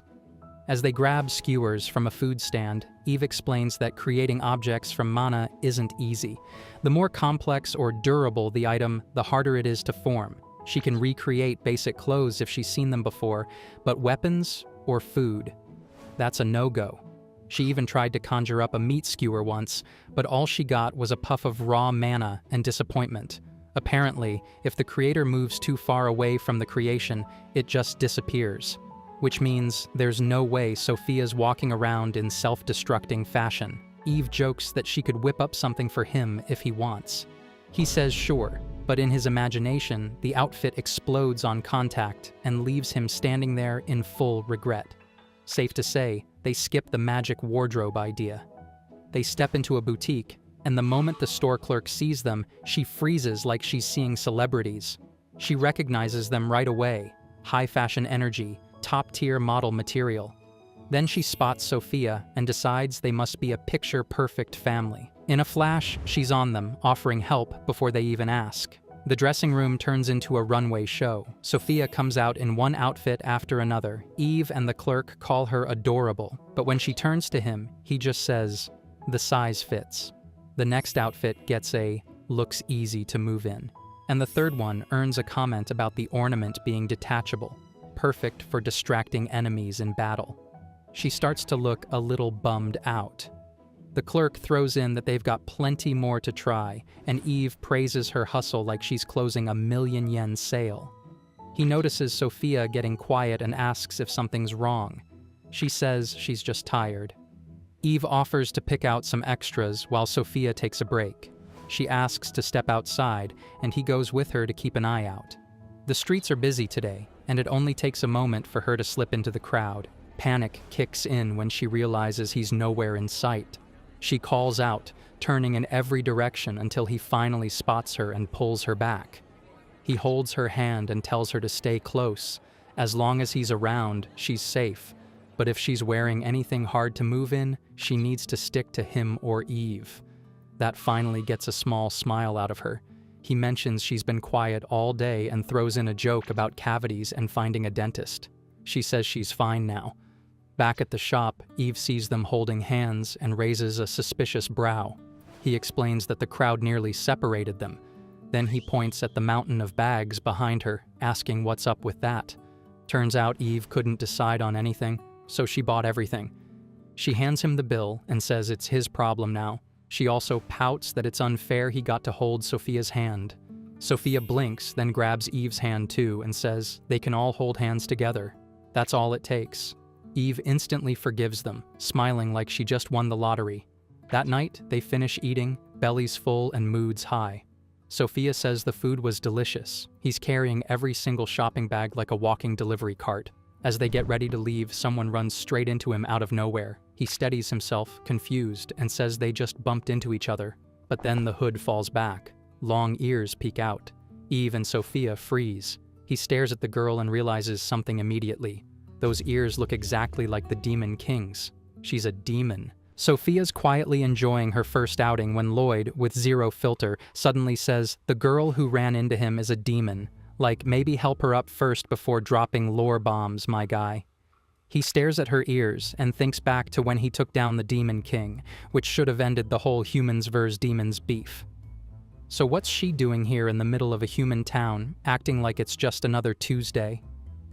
The demon girl freezes, panicking because she didn't expect anyone to clock her that fast. Like, girl, just pulling up your hoodie doesn't make you invisible. That's Clark Kent tier disguise energy. She squints at Lloyd, trying to place where she's seen that blank expression before, but instead of answering, she bolts. Well, tries to. She immediately faceplants into the pavement like she's in a rom-com intro, then mutters to herself, wondering why she's built like a bad luck magnet. Eve, being the mom friend, offers her hand, and the girl snatches it, then flips her attitude instantly. I don't need help from humans, she says, still gripping Eve's hand like it's a lifeline. Eve just blinks, confused. It takes a second, but she finally gets it. This girl is so weak she couldn't shake off a light grip. Eve lets go out of pity, and the demon eats dirt again. She shouts not to just drop her like that. Honestly, she's acting like a feral kitten, tiny, loud, and weirdly adorable. As Eve tries to help her up again, Lloyd spots someone fighting in the background. Turns out it's her guard, Mizuki, rolling in like a backup character with unfinished side quests. She warns them to scram if they don't want to get hurt. Bless her heart, she has no idea she just threatened the most cracked family in the kingdom. Eve's eye twitches, ready to start swinging, but before she can go full dragon mode, someone creepy materializes out of the shadows like an Elden Ring boss intro. His name's Fane, and he's another demon. He starts monologuing about how long Princess Alice plans to run away from him. Mizuki jumps in front of her like the loyal guard she is. Fane's still talking, asking why she hates him so much, acting like a hurt boyfriend. Alice shuts him down fast, telling him to know his place since he's just a servant. Bro, this is not how you shoot your shot. You need a Riz intervention. Fane gets pressed and says she shouldn't disrespect her own husband, which makes everyone pause. Alice instantly denies it, saying she never agreed to anything. The only ring involved is the one in his delusional little mind. Fane fires back, saying she's only famous thanks to her dad and has no real magic skills, so she should at least be his wife. This man thinks being annoying is a love language. He really needs a Riz straining order. He even calls out the family heirloom she's carrying, mocking her by saying her father couldn't even use it. Mizuki claps back, calling him a clout-chasing thief. Honestly, at this point, even his insults are mid. But then he gets nasty, saying it'd be fun to train both Alice and Mizuki like dogs and even licks his lips. Nope. Lock him up. This isn't anime villain. This is straight-up jail material. That's enough for Sophia and Eve, who step forward like they're tag-teaming a boss fight. Eve says she can't stomach hearing any more of this, and Sophia, bless her, says she doesn't get what's going on, but bullying is bad. Fane orders his henchmen to attack, but they get folded in record time. Lloyd's just chilling while Eve's tail slips out, exposing her dragon side. Fane sees that and instantly backs up, finally realizing they're built different. He asks what they're even doing here, and Lloyd tells him that's his line. If someone's dragging his wife and daughter into demon drama, he's not about to let it slide. That's their family, and anyone messing with them better have plot armor or a good resurrection plan. Fane realizes things are looking grim and decides to crash out of there like a little dog who knocked over the trash and ran. Alice and Mizuki stand frozen, stunned that Fane just dipped. They now realize the family isn't normal at all. Alice, not missing a beat, announces that she'll let them protect her now. Lloyd, Eve, and Sophia just blink at her like, girl, the lion, the witch, and the audacity of this paperweight. Everyone stares at Alice, then at each other, mentally agreeing that this girl must be on something. Without a word, they just turn around and start heading home like they didn't just get offered a royal quest by a literal demon princess. She panics and yells for them to wait, but Eve doubles back and casually pinches her cheeks like she's squishing a stress ball. Alice wiggles around, telling her to quit it, while Mizuki jumps in like, "Hands off the royal, peasant!" Eve doesn't even blink and just goes, "Do I look like I care?" She asks Lloyd if it's cool to help a demon since, natural enemies and all. But he's already shrugged it off, saying the war ended ages ago, and if someone asks for help, he's down. That's all Eve needs to hear, so she finally releases Alice's face. Rubbing her cheeks like she just got clowned in public, Alice quietly asks if they'll really help. Eve hits her with a deadpan. "Not unless you learn how to ask properly. Even kids got more manners than you." Taking the L, Alice introduces herself and Mizuki, explaining that her dad used to be the head of their noble family, but now he's dead, and Fane's out here power-grabbing like a B-tier anime villain. She asks for their help, but Lloyd's already 10 feet away, tossing out a casual, "Why are you all still standing there?" Like bro really just wants to go home and chill. Eve sighs, apologizes on his behalf, and accepts the request, proudly telling them that guy is her husband. Their brains lag for a second before Eve shifts into dragon form and tells everyone to hop on. Zero warning, just wings out, uber ready. They land at the house, and Alice crash lands off Eve's back like she just rode a roller coaster with no seatbelt. Mizuki rushes over, blaming the speed, but let's be real, Alice's stamina is trash. This is the Demon Lord's kid? He'd be rolling in his grave watching his daughter get humbled by public transport. Lloyd walks over and reaches for the mysterious box Alice has been carrying, but Mizuki flips out and tells him not to touch it. Too late, his hand's already on it. He feels his mana getting drained like his soul's being yeeted. Alice snaps awake and yanks the box away like he touched a cursed relic. She apologizes instantly, eyes wide with panic, but Lloyd just shrugs and says he'll avoid touching it next time. Mizuki stares at him like he's not real, whispering that anyone else would have been reduced to dust just from that. She starts questioning his whole existence. Married to a dragon, dad to a walking magic nuke, immune to cursed items. He's basically a cheat code disguised as a house husband. Eve casually calls out that the bath's ready and invites Alice and Mizuki to come relax. They step in and finally exhale for the first time in forever. Mizuki lets herself sink into the water, saying it's been years since she's felt this relaxed. Alice, meanwhile, spots all the scars and bruises covering Mizuki's body and says she's worried. Mizuki responds with her usual edge, saying she'll defeat Fane next time no matter what. Then she hesitates, asking if it's really okay to rely on humans. Alice goes quiet and admits they don't have much of a choice. Her real dad was the Demon Lord, and she wishes she was half as strong as he was, so she wouldn't have to keep running or being protected. Mizuki glares at the water and mutters that it's the hero's fault Alice even feels like this. They never saw his face, but they still remember his power, like some kind of urban legend with a sword. Plot armor level, maxed out. After the bath, Mizuki says she'll be sleeping in the same room as Alice just in case something happens. Which is funny, because this house might be the safest place in the universe. Lloyd lives here. Ain't nobody breaking in without getting disintegrated. Alice curls up under the blanket and quietly says she knows she's weak, but as the daughter of the Demon King, she won't give up. She promises to rebuild their family and asks the universe to keep watching over her as she slowly drifts off to sleep. Mizuki's curled up in bed, looking like she just got hit by 3 boss fights and a migraine. She groans that she's a useless follower, like she failed her whole bloodline. Eve shrugs and says it's just her body catching up to all the injuries and exhaustion. Sophia, ever the little helper, explains that her papa and Alice are out gathering demon-grade medicinal herbs. Mizuki's eyes widen, and she weakly says it's dangerous. Eve assumes she's talking about Fane, but reassures her that Lloyd's with Alice.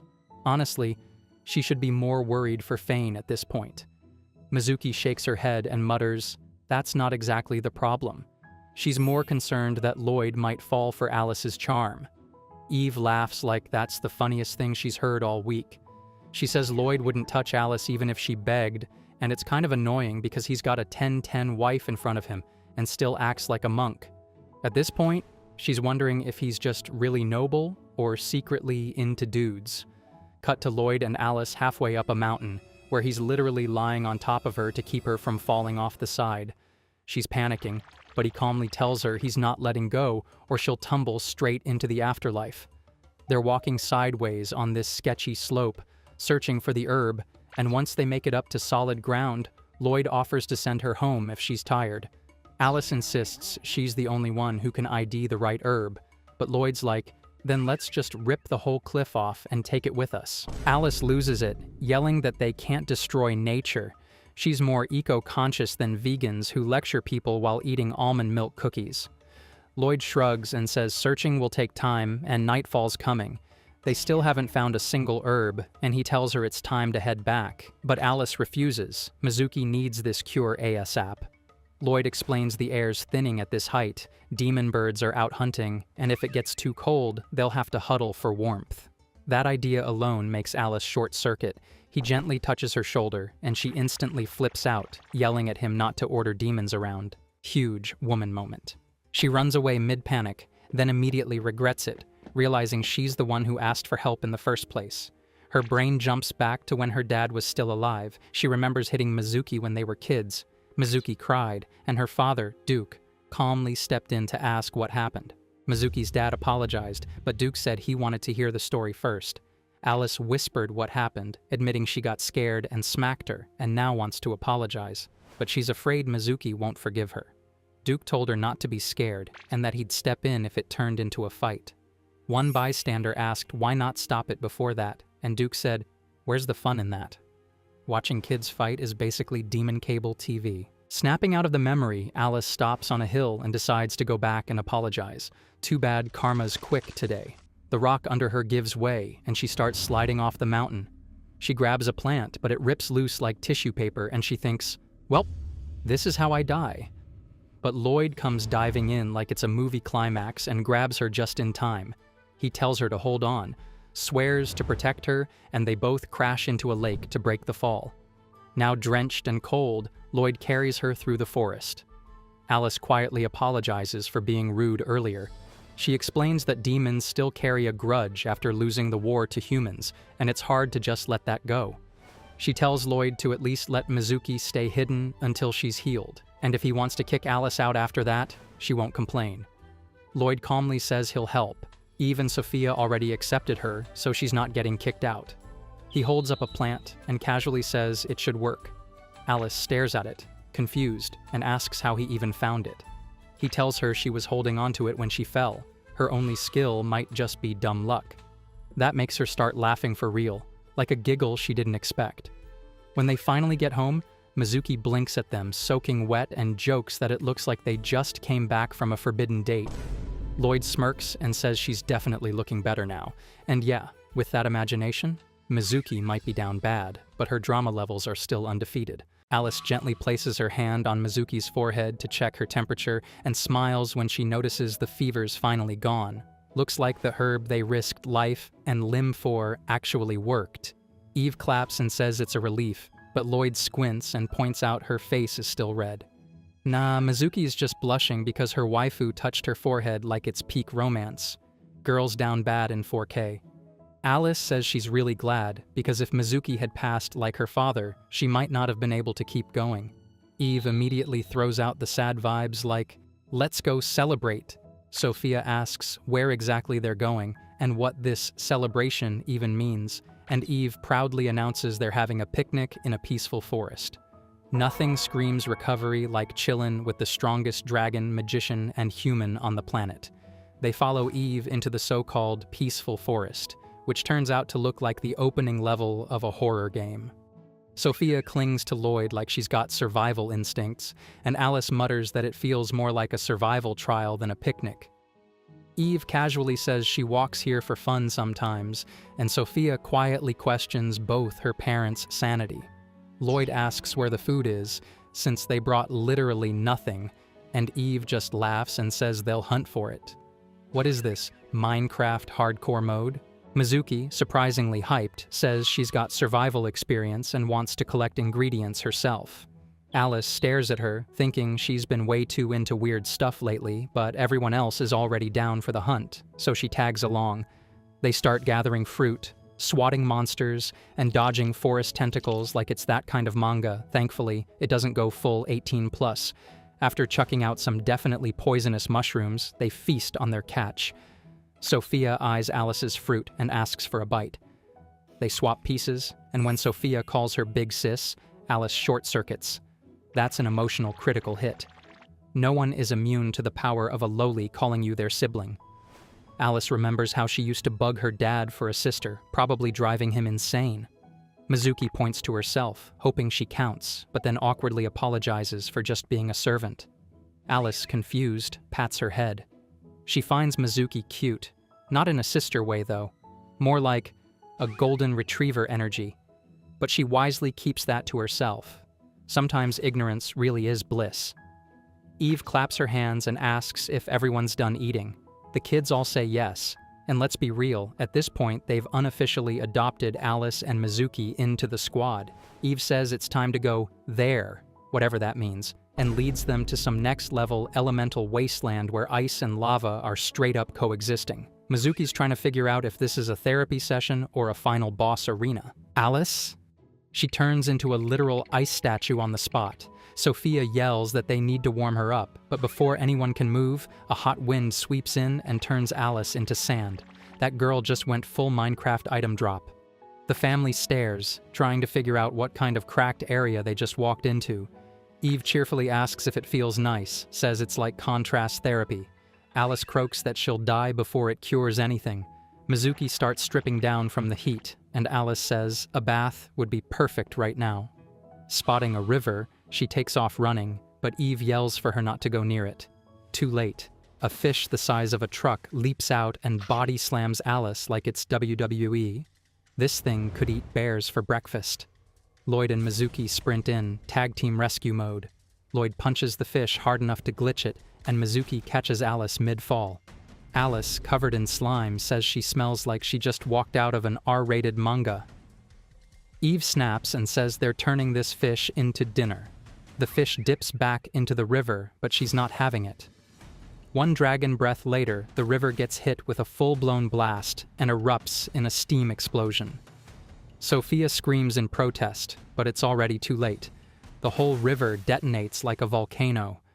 Alice yells out if this chaos is normal, and the whole squad just nods. Yeah, pretty much. Still, they did get a solid meal out of it. Mizuki groans that it's a mess, but Alice is smiling. For once, she doesn't have time to feel sad, not with this chaotic family dragging her through disaster after disaster. As they prepare to leave, Eve proudly says the fish was cooked to perfection, and Lloyd wonders if she plans to use this method back at home. Alice immediately shuts it down and bans explosions in the house. But honestly, who made her the boss? Today's cursed combo in the kitchen? Eve and Sophia. Eve's feeling confident, claiming this time it'll actually be edible. Sophia's coaching her through it, trying to teach her how to use fire magic without turning the kitchen into a war zone. She tells Eve to blow gently, keyword, gently. But nah, Eve lets out a full dragon flamethrower again and nearly turns the stove into a bonfire. Lloyd, completely unfazed, asks if Alice is still asleep. He doesn't even blink at the near house fire. This man's so used to Eve burning the kitchen down, he probably dreams in smoke alarms. Eve shrugs and says Alice is just tired, then wonders if she prefers roasted or fried meat. Lloyd says she's probably sick of roasted by now, it's the only thing Eve knows how to make. Girl's got two settings, raw and straight charcoal. Meanwhile, Alice is knocked out cold, dreaming about her childhood. In her dream, she welcomes back the demon lord and asks if he was a good boy today. He sighs and says probably not, which makes her look confused. Then she wakes up. She greets Mizuki with a good morning, even though it's literally almost noon. Mizuki tells her Eve's cooking today, so she walks into the kitchen, ready to risk her life. The meat on the table is black, not brown, not crispy. Black. Alice blinks and says this is the first time she's ever seen Eve cook. They usually just buy food. Lloyd, ever the simp, says this is actually an improvement. Last time, the pan melted and set off an actual fire. He and Sophia casually fetch water to stop another flare-up while Eve shrugs like this is business as usual. Lloyd reassures her, saying he'll eat all of it. Man's ready to take a hit for the team like a real ride or die. Luckily, Sophia made a side dish that doesn't scream medical emergency. After the meal, Mizuki turns to Lloyd and asks if he can teach her how to get strong like him. She wants enough power to protect Alice. Lloyd says sure, but warns her it might not help much because he's not your average overpowered dude. He's an artificial soldier. That bomb drops so hard the whole room goes silent. Eve pulls Lloyd aside real quick like, hey genius, maybe don't tell the demon girls that you're the artificial hero created to defeat the demon king. Mizuki giggles and tells Alice they're low-key flirting right in front of them. Girl, you're dying of secondhand embarrassment. Eve tells him to lie a little, so Lloyd fires up his 2 brain cells and says he volunteered for an experiment but doesn't really remember the details. He shows them the gem on his chest, the phantasm device that lets him absorb infinite mana. Mizuki immediately points out that absorbing too much mana leads to instant mana poisoning and probably death. Sophia starts trembling, remembering what she went through before Lloyd saved her. Mizuki just dropped a trauma bomb on a toddler. Smooth. Lloyd says he was the only one to survive the experiments. Everyone else got wiped. Alice looks horrified and asks how he's okay with that. Lloyd shrugs and says he volunteered so he can't complain. He explains that cruelty's everywhere, in back alleys, research labs, and especially during wartime. Alice thinks back to her dream again, remembering how her father said he probably wasn't a good kid. She'd asked why and pinched his nose like a brat. Duke had explained that the demon world runs on power. The strong dominate, and no one listens unless you beat the respect into them. So Duke defeated every demon in his way to bring order, then planned to flex on the humans and force peace. But Alice never really understood it. All she wanted was for him to be a good kid, like her. She wonders if Lloyd got involved in all that human experimentation because of the same war her father was preparing for. But Lloyd stands up and says talk won't make anyone stronger. If Mizuki wants strength, it's time to train. This is like skipping the level 1 mobs and going straight to the final boss. Eve jumps in and begs Lloyd not to use his sword, or Mizuki's gonna get sliced in half like the cooking table. Mizuki looks horrified. Lloyd agrees.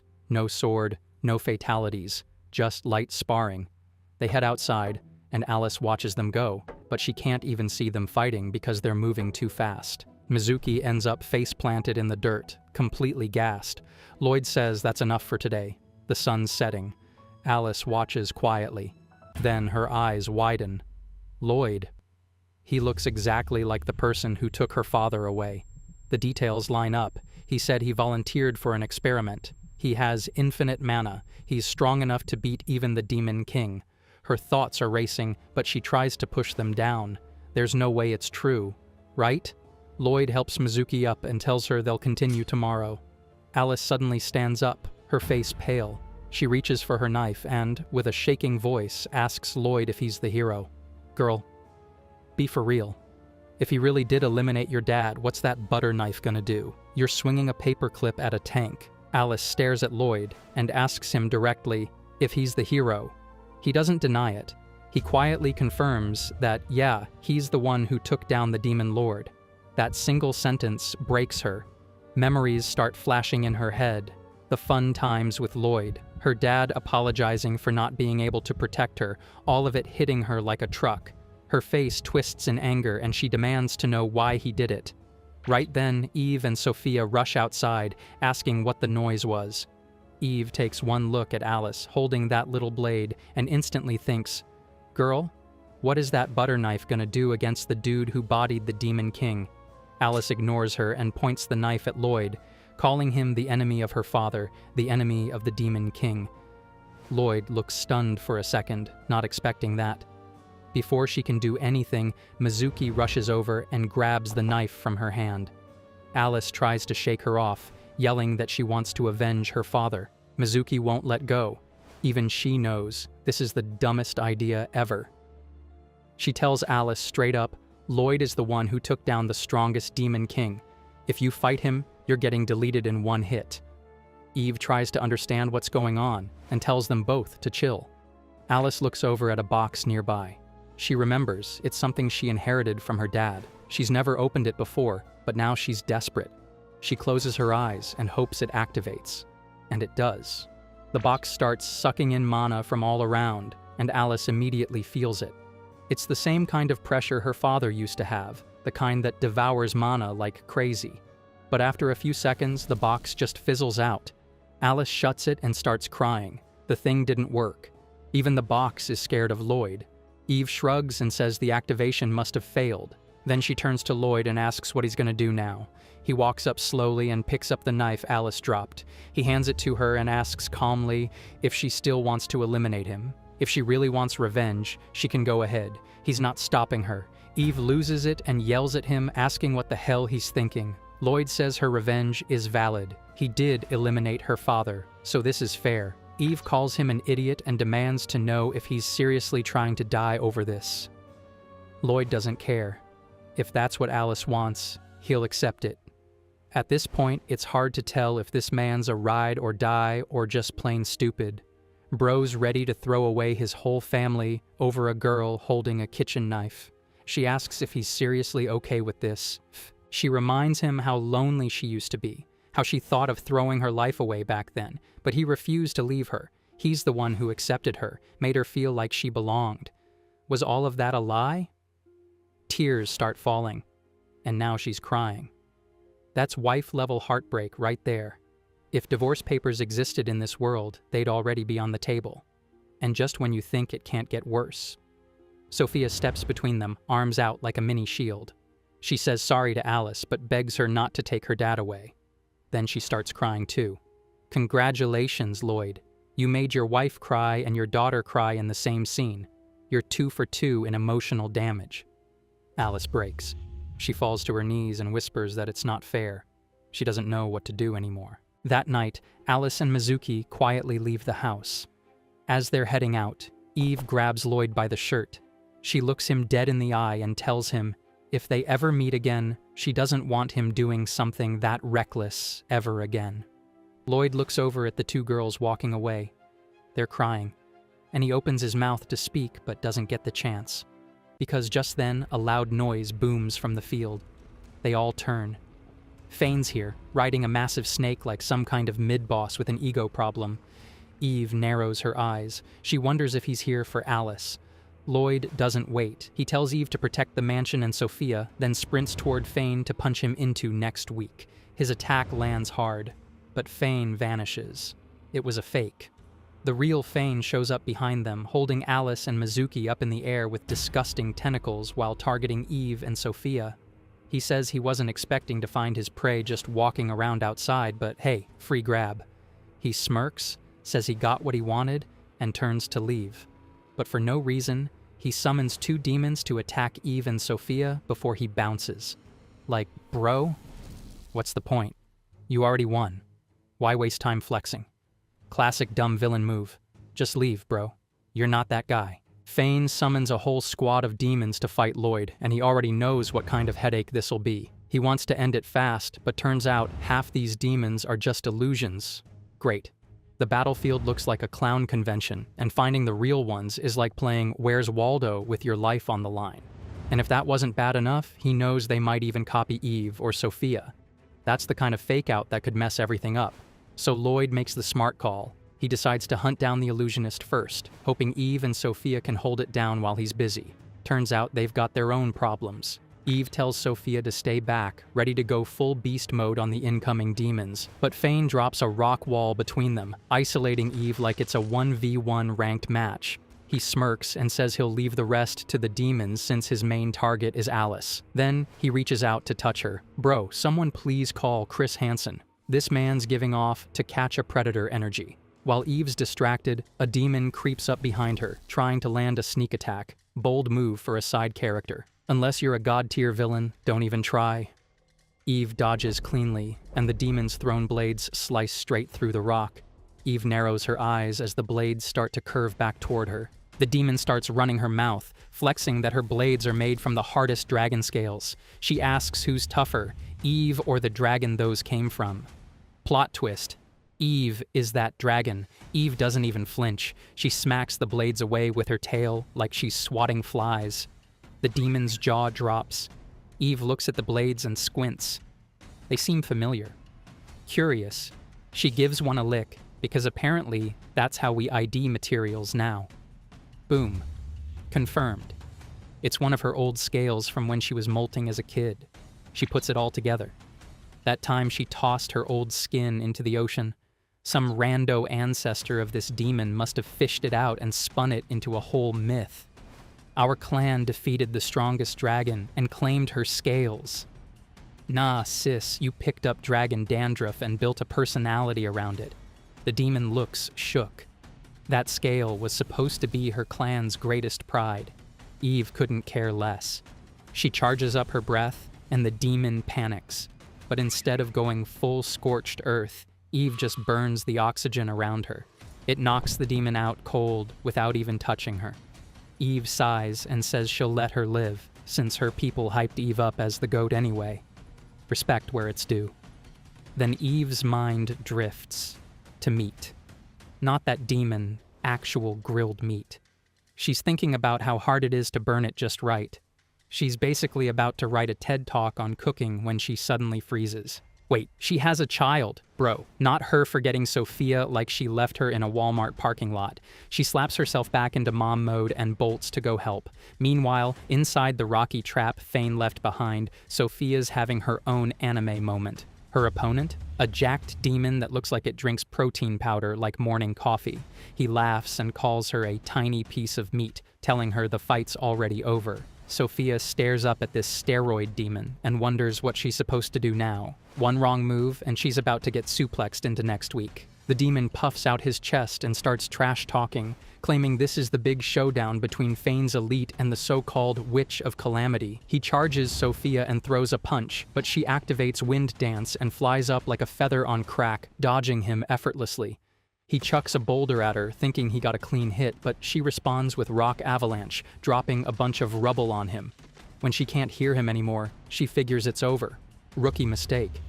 This man bursts out of the rocks and asks if she really thought that weak sauce would take him out. She tells him straight up. She never expected it to. That's why she used it. His brain finally buffers, realizing she's been baiting him the whole time. Man's confused like someone handed him a Rubik's Cube and said good luck. He charges again, thinking she can't dodge this time, and lands a hit. Or so he thinks. Turns out, it was just an illusion. Sophia explains she saw the illusion trick when Fane used it on Lloyd earlier, so she straight up copied it on the spot. The demon freaks. She pulled off elite magic after watching it once. He tries to punch the Sophia behind him, also fake. This is why the saying goes, there's always an Asian kid out there doing it better than you. Sophia appears beside him and casually asks which way he wants to pass away, fire or lightning. She doesn't want to actually eliminate him though, so she keeps stalling, multiplying illusions like she's in a Naruto filler arc. He starts throwing a tantrum, yelling that he's the one who destroys everything and just starts punching the floor. Real gym bro behavior. No thoughts, just biceps. Sophia floats above him, watching this crash out unfold, and comes up with a plan. The demon's still flailing when he notices a massive shadow behind him. He turns and sees a golem towering over him. Sophia built it using the rocks he smashed. She thanks him for the idea, saying she made the golem's hands punchy instead of stabby, so no need to worry. The golem winds up and slams him so hard, the dude starts screaming like someone just turned off the Wi-Fi. Who's the real demon now? Outside the cave, Eve's charging in, summoning her dragon arm to break through the wall. But before she can even flex, the demon Sophia was fighting comes flying out like he got launched from a cannon. Eve freezes, confused, and Sophia casually walks out asking if Eve's done too. Eve just hugs her and thinks, yeah, her daughter might actually be scarier than she is. All that's left now is linking up with Lloyd. Back on his side, Lloyd's still dealing with the worst kind of opponent, illusionists. He spots 5 demons floating up in the sky, all looking real. Then suddenly, a giant hand bursts from the ground, catching both Eve and Sophia off guard. Lloyd uses the hand to reveal the real one, since maintaining illusions drains mana. Once he spots the fraud, he goes full Luffy and decks him in one clean hit. Then he sprints off toward Eve and Sophia like nothing happened. When he sees them floating safely in the sky, he waves using the massive hand like it's some cursed emoji. Honestly, Lloyd might be the real boss fight here. He knows the only people left to save now are Mizuki and Alice, so he takes off like a missile in their direction. Meanwhile, under a mountain, Fane is licking his lips like some Saturday morning cartoon creep. He tells Alice she'll live as long as she listens to him, and Mizuki's barely breathing while lying on the snake. Fane declares that both the Demon King's daughter and his power now belong to him, grinning like he just pulled off the evilest PowerPoint presentation of his life. Fane proudly claims he's about to become the next Demon King, while Alice, completely helpless, silently wishes her dad would come save her. Up in the sky, near the mansion, Eve keeps scanning the area, but still can't find Alice or Mizuki. Honestly, how do you call yourself the strongest dragon and still miss a massive snake crawling around the forest? Sophia asks if she's spotted them yet, but Eve says she has no idea where they even went. Lloyd suddenly asks if they're really planning to abandon Alice. Eve answers without hesitation. Even if Alice came at him for revenge, leaving her behind now would be cruel. She's still a kid, so someone's gotta be the adult here. Sophia agrees. They're saving her from the discount snake man no matter what. Lloyd accepts their request, but Eve grabs his face and tells him he doesn't need to move just because someone tells him to. He isn't a tool anymore. Lloyd starts to say something, but she interrupts and points out that he's making a weird face, clearly stuck between his family and whatever leftover karma he's carrying about Alice. She tells him to stop overthinking and actually ask himself what he wants. Lloyd admits he doesn't want to leave his family behind or accept Alice's revenge, but he still wants to keep the promise he made to her. Eve says his delivery was robotic, but at least he's finally speaking for himself, so that's a win. Great therapy session, but none of them have figured out where Alice and Mizuki actually are. Sophia reminds them of that fact, and Lloyd clenches his fist with a plan forming. Down below, Mizuki lies limp on top of Fane's snake, looking like she just drank some off-brand poison. Fane gloats about how their escape attempt failed. They tried cutting the snakes, but since they're formed from mana, slicing them does nothing. One of the snakes bites Mizuki's leg and poisons her instantly. With the last of her strength, she hugs Alice tightly and activates the box, which starts sucking up mana from the air and the snake too. She hurls a knife at Fane, but he casually blocks it with another snake while Mizuki lifts Alice like a literal princess. Fane chuckles and admits she could have eliminated him if he were anyone else. He's shocked the demonic armor inside the box still holds that much power. He explains that this armor once backed the Demon King during his conquest and made that whole war a cakewalk. Mizuki calls him garbage for giving up so fast when he couldn't beat the king. Surprisingly, Fane agrees with her. He then asks Alice if she knows what Mizuki is thinking. She's planning to mock the enemy and sacrifice herself just so Alice can escape. Alice is stunned. Fane actually compliments Mizuki's loyalty, calling her a true ride or die, then turns to Alice and asks if she's really about to abandon her dog. Another snake grabs Mizuki and yanks her toward him before she can bite her tongue. Fane explains that his snake venom is demonic in nature and can't be cured with normal methods. He can change its properties whenever he wants. It can cause confusion, seizures, or even make you crash out entirely. But right now, he just set it to muscle weakening mode. Bro's acting like budget Orochimaru with a mood ring for venom. Alice watches in fear as he keeps pushing. Fane tells her to clean his dirty shoe since the big snake vanished, and Mizuki yells for her not to do it. Fane laughs at how low Alice has fallen and jokes that her father must be rolling in his grave. Just then, a loud sound rips through the air, and they all look up to see a giant hand forming in the sky. Alice immediately feels a wave of mana and realizes it's Lloyd. As the massive hand passes over her, the box reacts and sucks in his mana, acting like a magical GPS. Lloyd confirms it.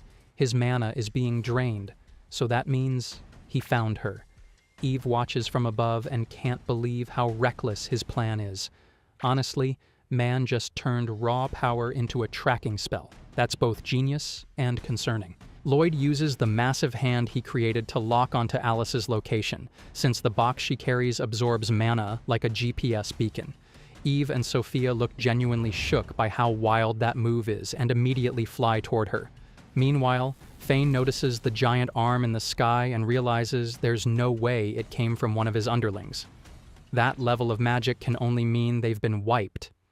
He snatches the box from Alice and yells at her to hand over the causal armor, saying it's just giving the hero a spotlight to chase them.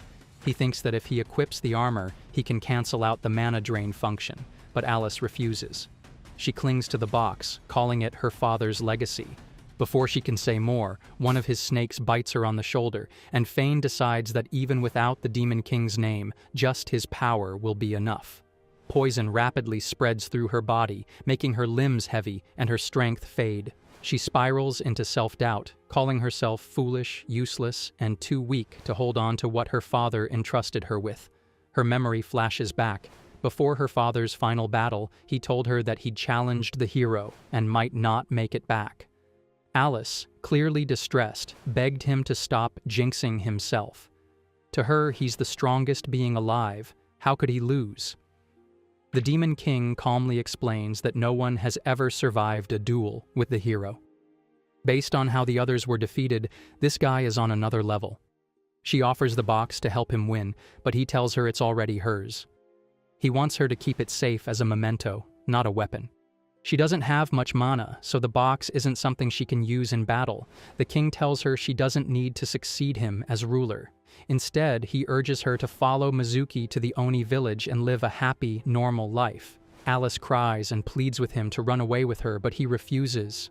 Since he started the war, he has to be the one to end it.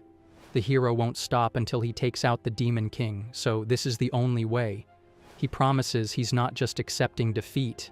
He'll fight until the very end and try to win, even if the odds are 0. That's peak Sigma energy right there. The memory ends. Alice, barely conscious and paralyzed by poison, still refuses to let go of the box. Mizuki tries to help but can't do much either. Fane starts ripping at the armor inside, trying to sever the mana drain as fast as possible. But Alice clutches the strap with the last of her strength. Even though she never lived up to her father's legacy, she still wants to follow his path.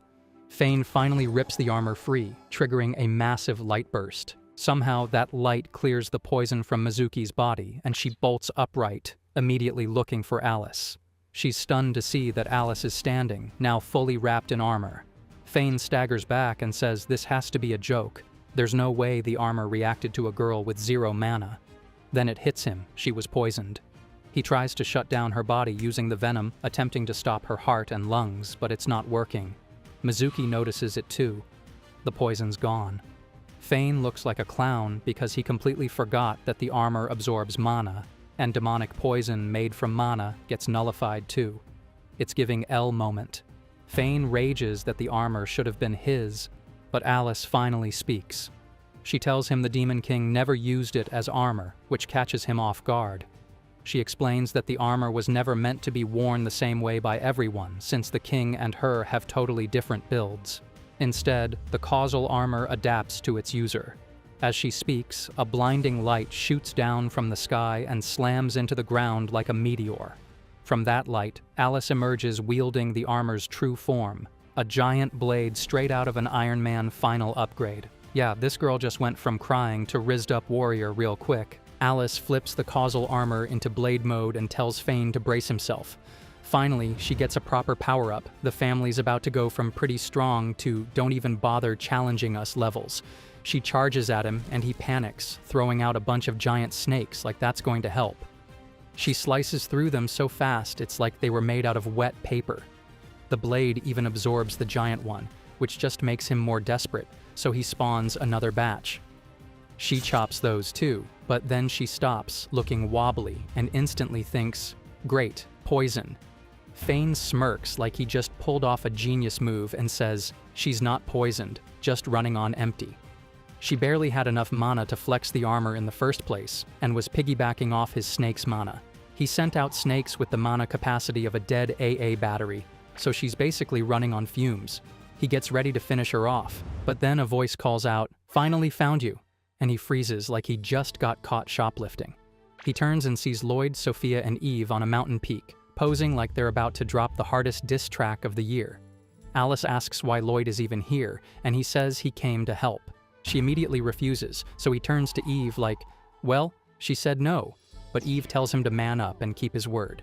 He fires a huge mana beam at Fane, but instead of hitting him, it's absorbed into Alice's armor. She's about to accuse him of friendly fire when she realizes he's juicing her up like a mana battery.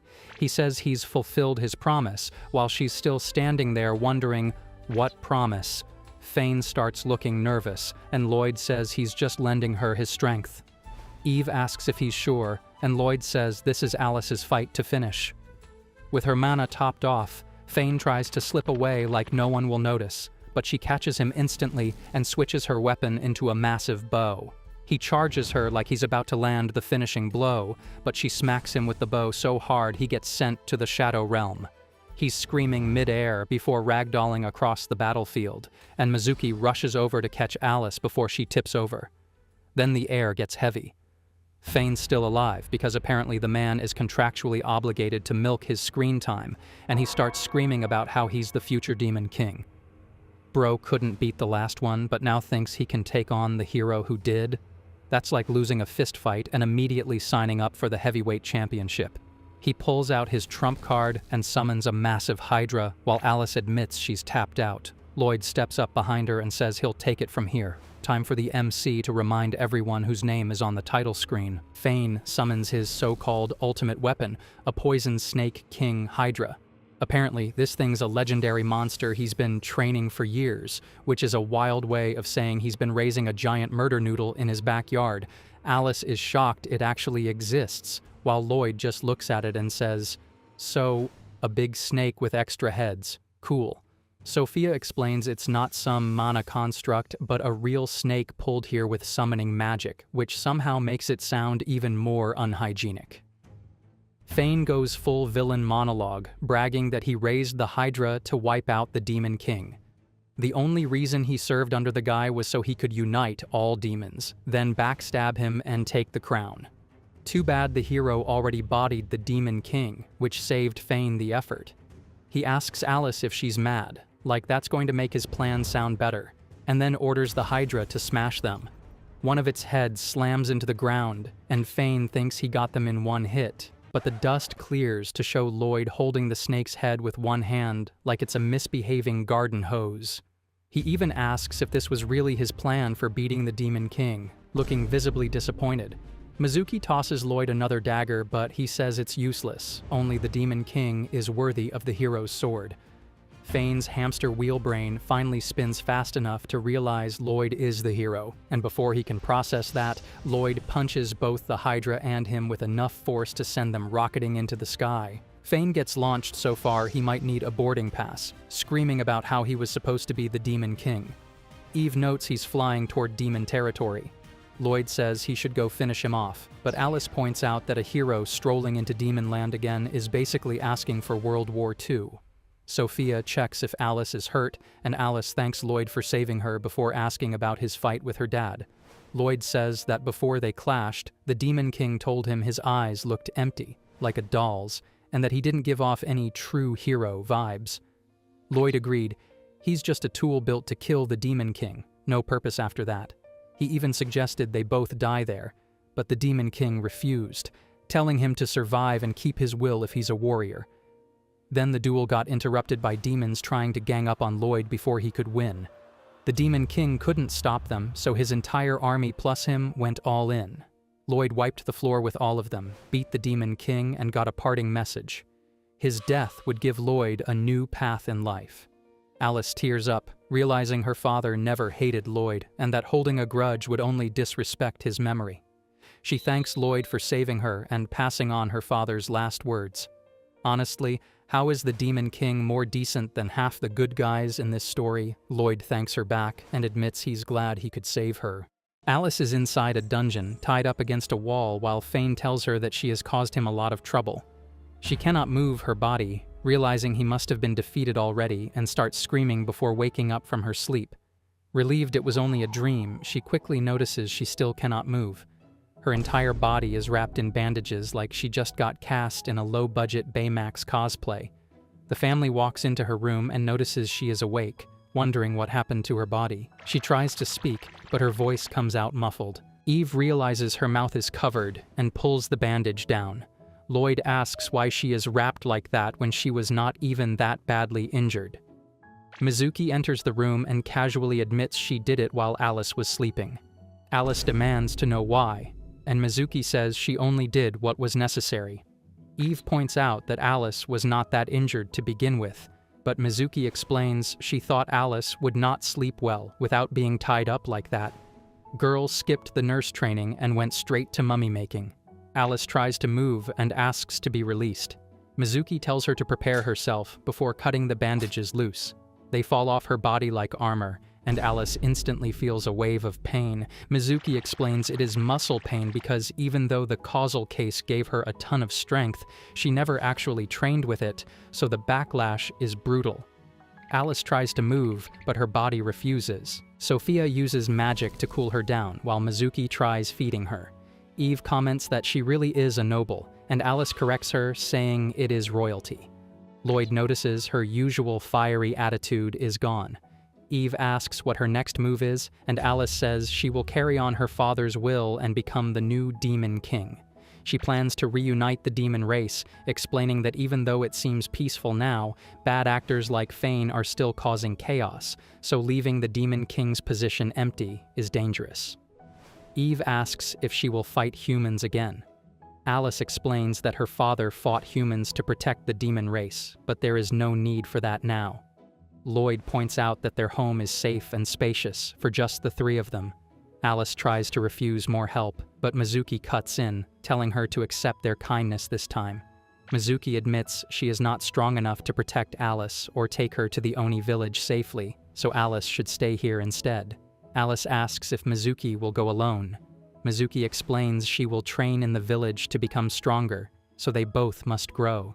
Alice tears up, but Mizuki tells her this separation will help them change. When Alice wonders how she will know if she has changed, Mizuki tells her to reach the level of strength Lloyd once lent her on her own. Alice vows to become stronger mentally and physically so she can repay him. Eve says she did not expect anything in return, but since Alice is trying to change, she will not interfere. Lloyd tries to add that they do not expect repayment, but Eve quickly shuts his mouth before he can say it. Learn to read the room, my guy. It is a survival skill. Mizuki thanks them and asks them to take care of Alice while Sophia cries onto Lloyd's head. Mizuki hugs Alice, promising they will both get stronger. When Mizuki disappears into the distance, Alice turns to them and vows to grow and repay their kindness. Eve says she will look forward to it, but Alice, still feeling the muscle pain, asks them to save her. Eve is up in the air carrying a chicken like she just stole it from a farm, planning to turn it into breakfast. Down below, Alice is swinging a sword like she's training for a boss fight, so Eve figures she woke up early to grind XP. Alice drops to the ground after her 10th swing and proudly calls it done, only for Eve to roast her, saying she's too weak. Alice greets her, but Eve's already heading to start breakfast, telling her to rest. Alice insists she'll cook instead. Eve side-eyes her like, "Princess, have you even touched a frying pan in your life?" Alice admits she hasn't, but claims she can do anything now. Eve just smirks and says fine, but asks if she's sure. That gets Alice heated, and she swears she won't lose to some burnt meat. Eve fires back that she better not underestimate her in cooking. 5 minutes later, both of them have turned breakfast into a cremation ceremony. Lloyd still eats it like nothing's wrong and says it's great, while Sophia tries to keep their spirits up. Alice decides they should move to the next challenge and washes dishes until a plate goes airborne and Lloyd catches it like a pro goalie. Chopping wood goes no better. Alice swings once and the axe flies out of her hand, straight into Lloyd's. Even sweeping ends with the broom smacking Lloyd in the head. She admits ordinary life is tougher than she thought, and when Lloyd asks if she's okay, she says she needs a break. Without warning, he scoops her up like a stray cat. She tells him to chill, accusing him of scaring her, and he apologizes. Lying on her bed, Alice thinks Lloyd has zero sense of delicacy, but remembers her dad was just like that. Maybe all dads have a built-in embarrassment ritual. A knock comes at the door, and Sophia walks in with water, offering to massage her shoulders. Alice says it feels nice, so Sophia offers to read her books next, looking way too happy. Alice thinks to herself that this must be what having a daughter feels like. They both say out loud that it's like having a little sister before Sophia pats her head and leaves. Alice wonders if this is what playing house is supposed to be and drifts off for a nap. By the time she wakes up, it's evening. She calls for Mizuki but remembers she's gone back to the Oni village. Wondering if she can really handle this alone, she's interrupted when Eve storms in, rips the blanket off, and orders her to dinner. Sophia and Eve end up feeding her like she's in a 5-star daycare, then Sophia helps wash her hair. In the hot spring, Alice admits everything's been happening so fast she hasn't even processed it. Eve hugs Sophia, then pats Alice's head, saying she's part of the family now and can get plenty of affection if she feels lonely. Alice claims she's not a kid, though her face says otherwise. Back in her room, Eve and Sophia slide in, saying they're sleeping with her tonight. Alice is baffled, but Eve says it's fine, while Sophia gets hyped for the sleepover. Somewhere else, Lloyd is just soaking in the hot spring, living his best life in complete silence. Sophia and Alice are outside playing tag while Lloyd and Eve chill at a table, watching them run around. Eve says it feels peaceful, then side-eyes Lloyd like, it's a little too peaceful.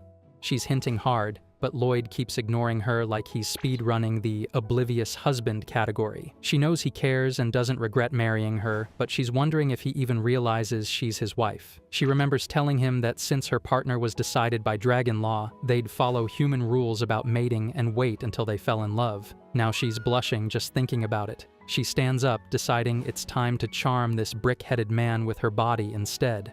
Meanwhile, Lloyd's off training with a giant boulder, looking like he's trying to become the next Mr. Olympia, and Eve's standing there like, great, I married a muscle NPC. She still doesn't know how to charm him, so she blurts out, asking if he wants to hold hands. They shake hands like they're closing a business deal, and she groans that it's not like that. She's suddenly embarrassed, realizing they've held hands with Sophia before, but never just the two of them.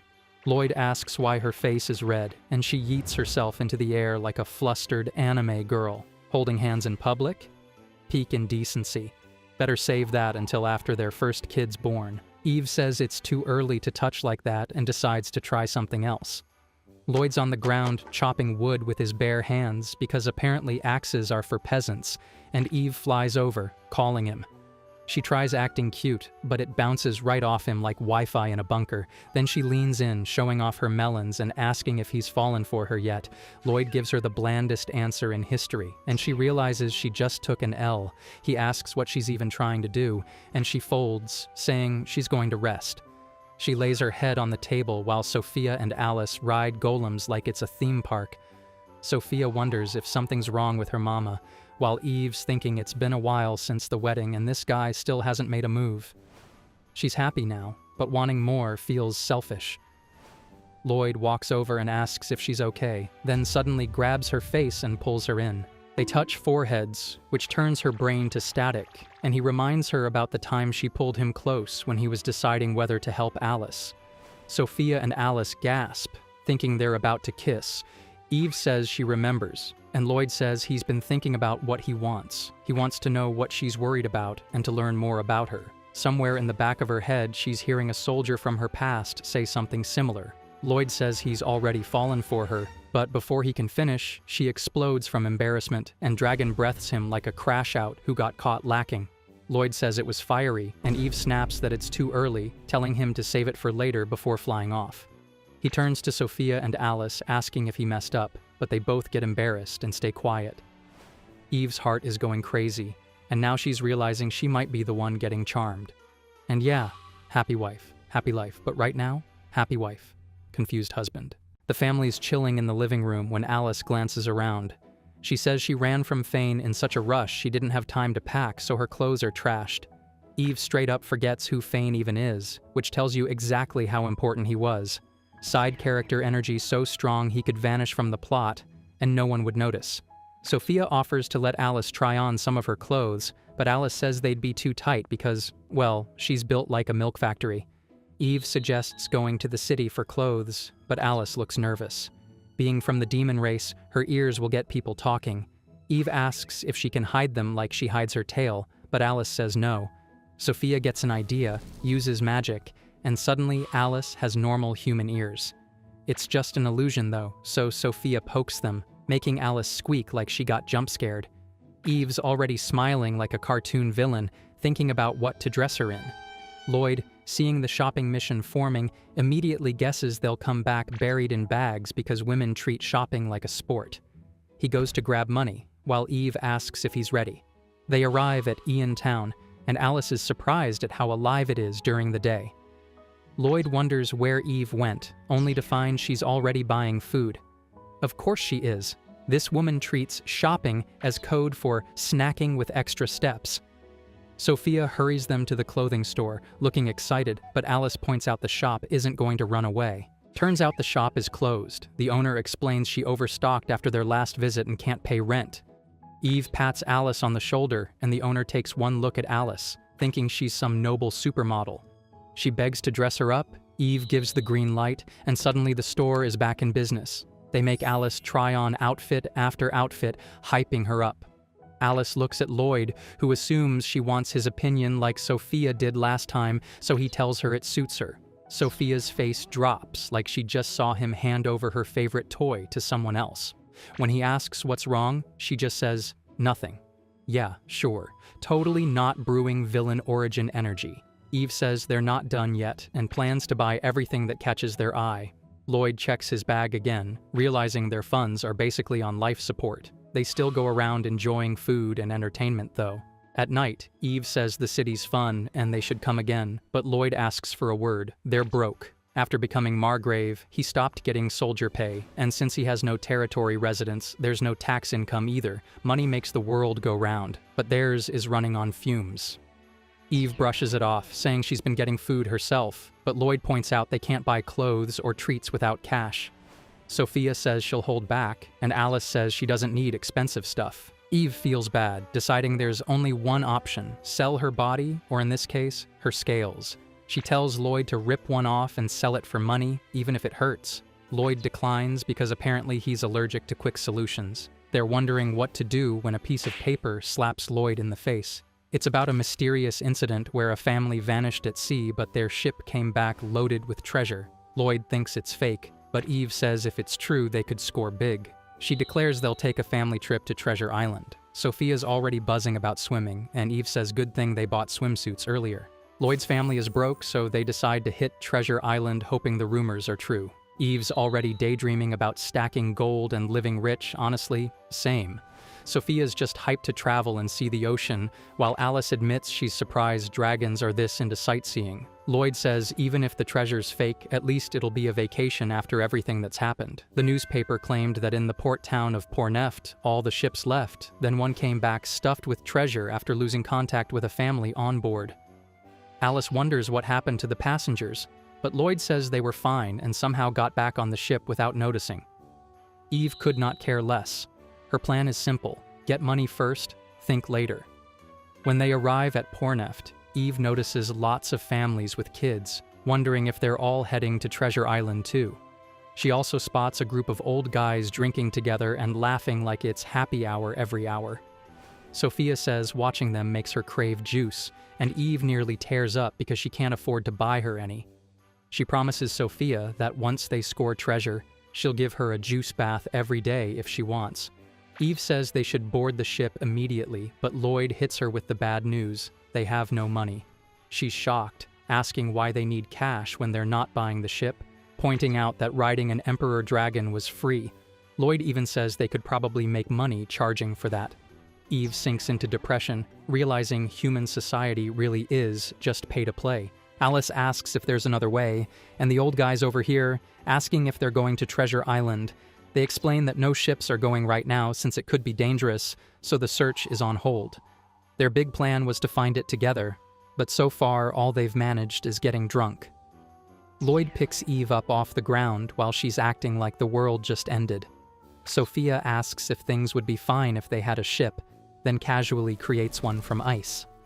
Alice calls it beautiful but complains it's freezing to sit on, asking if there's such a thing as warm ice. Eve tells her to leave it to her, then creates a mana pelt. She can make materials with magic now because she's been crafting clothes that way. Alice happily wraps herself in it while nearby onlookers stare. Lloyd asks the old guys which way the island is, and they tell him to go straight from the pier, follow the current, and they'll hit it eventually.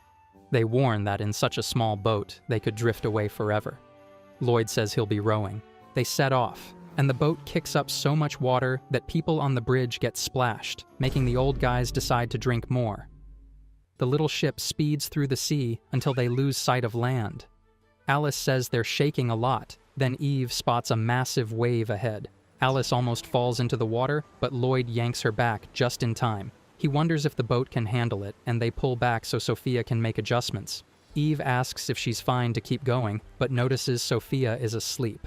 She figures the girl must be tired and says they should turn back. Then she sees Alice asleep too and starts feeling drowsy herself. Soon, all of them are out cold. In the middle of the ocean, a massive monster rises from the depths, shrouding them in a thick fog and welcoming them into its eerie little garden. Lloyd wakes up and blinks, wondering where they are.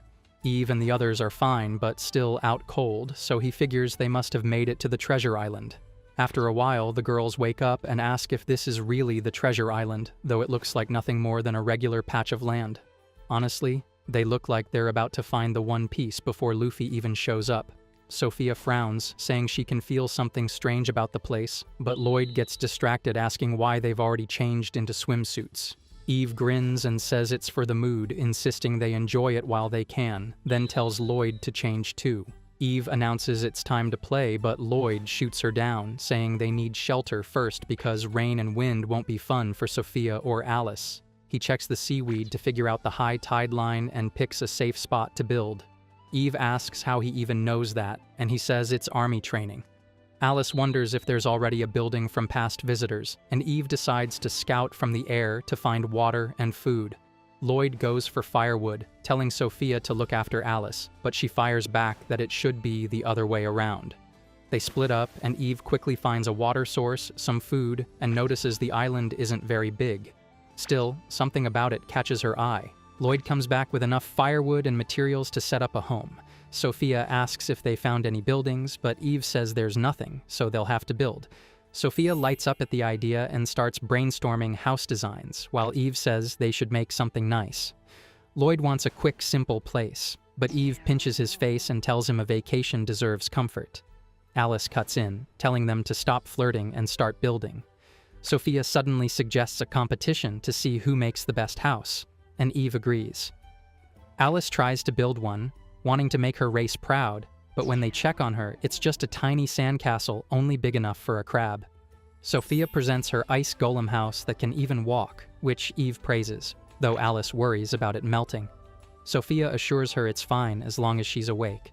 Lloyd shows his house, made from wood and soil, the Minecraft starter pack, and while it's practical, Eve says it's missing something. Eve's turn comes, and she reveals a huge cave home carved into a mountain, roomy and stocked with ores for snacks. They vote Lloyd's house as the best. Sophia then wonders what the previous visitors built, but Eve says she saw their buildings destroyed from the air, and it didn't look like animals did it. There were no victims, which means the one who wrecked everything and put people to sleep has to be on the island. They question what that person's goal could be. In the forest, someone watches them and mutters that it looks easy. Looks like she is targeting the family, which is definitely not a good idea at all if she values her life. That night, Sophia and Eve are roasting some meat for dinner. Well, Sophia is roasting it. Eve is mostly turning it into charcoal and calling it extra crispy. The smell alone could probably ward off demons, but the family still gathers to eat it. Morning comes, and Sophia greets Eve, only to see her already slipping into her swimsuit. Sophia blinks and asks why she's dressed like she's about to audition for a beach episode. Eve says she's heading out to find seafood. Sophia asks if she's planning to catch fish, and Eve tells her to tag along. Meanwhile, Lloyd is just casually hanging upside down from the roof of the house like some kind of discount bat. They all head into the ocean together, splashing around while trying to catch something edible.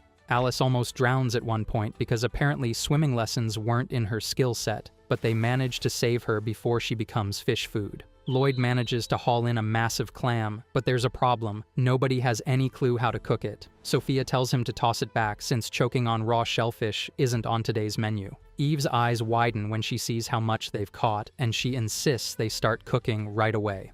Unfortunately, cooking for Eve means burning it into an unrecognizable state again. When it's finally time to eat, Lloyd compliments Sophia on her cooking improvement.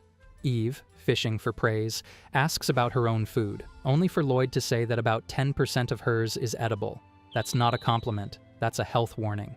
After the meal, Alice starts complaining that dried seawater makes her skin feel sticky and suggests taking a bath. Sophia, without hesitation, declares that everyone's bathing together, which nearly makes Alice short-circuit.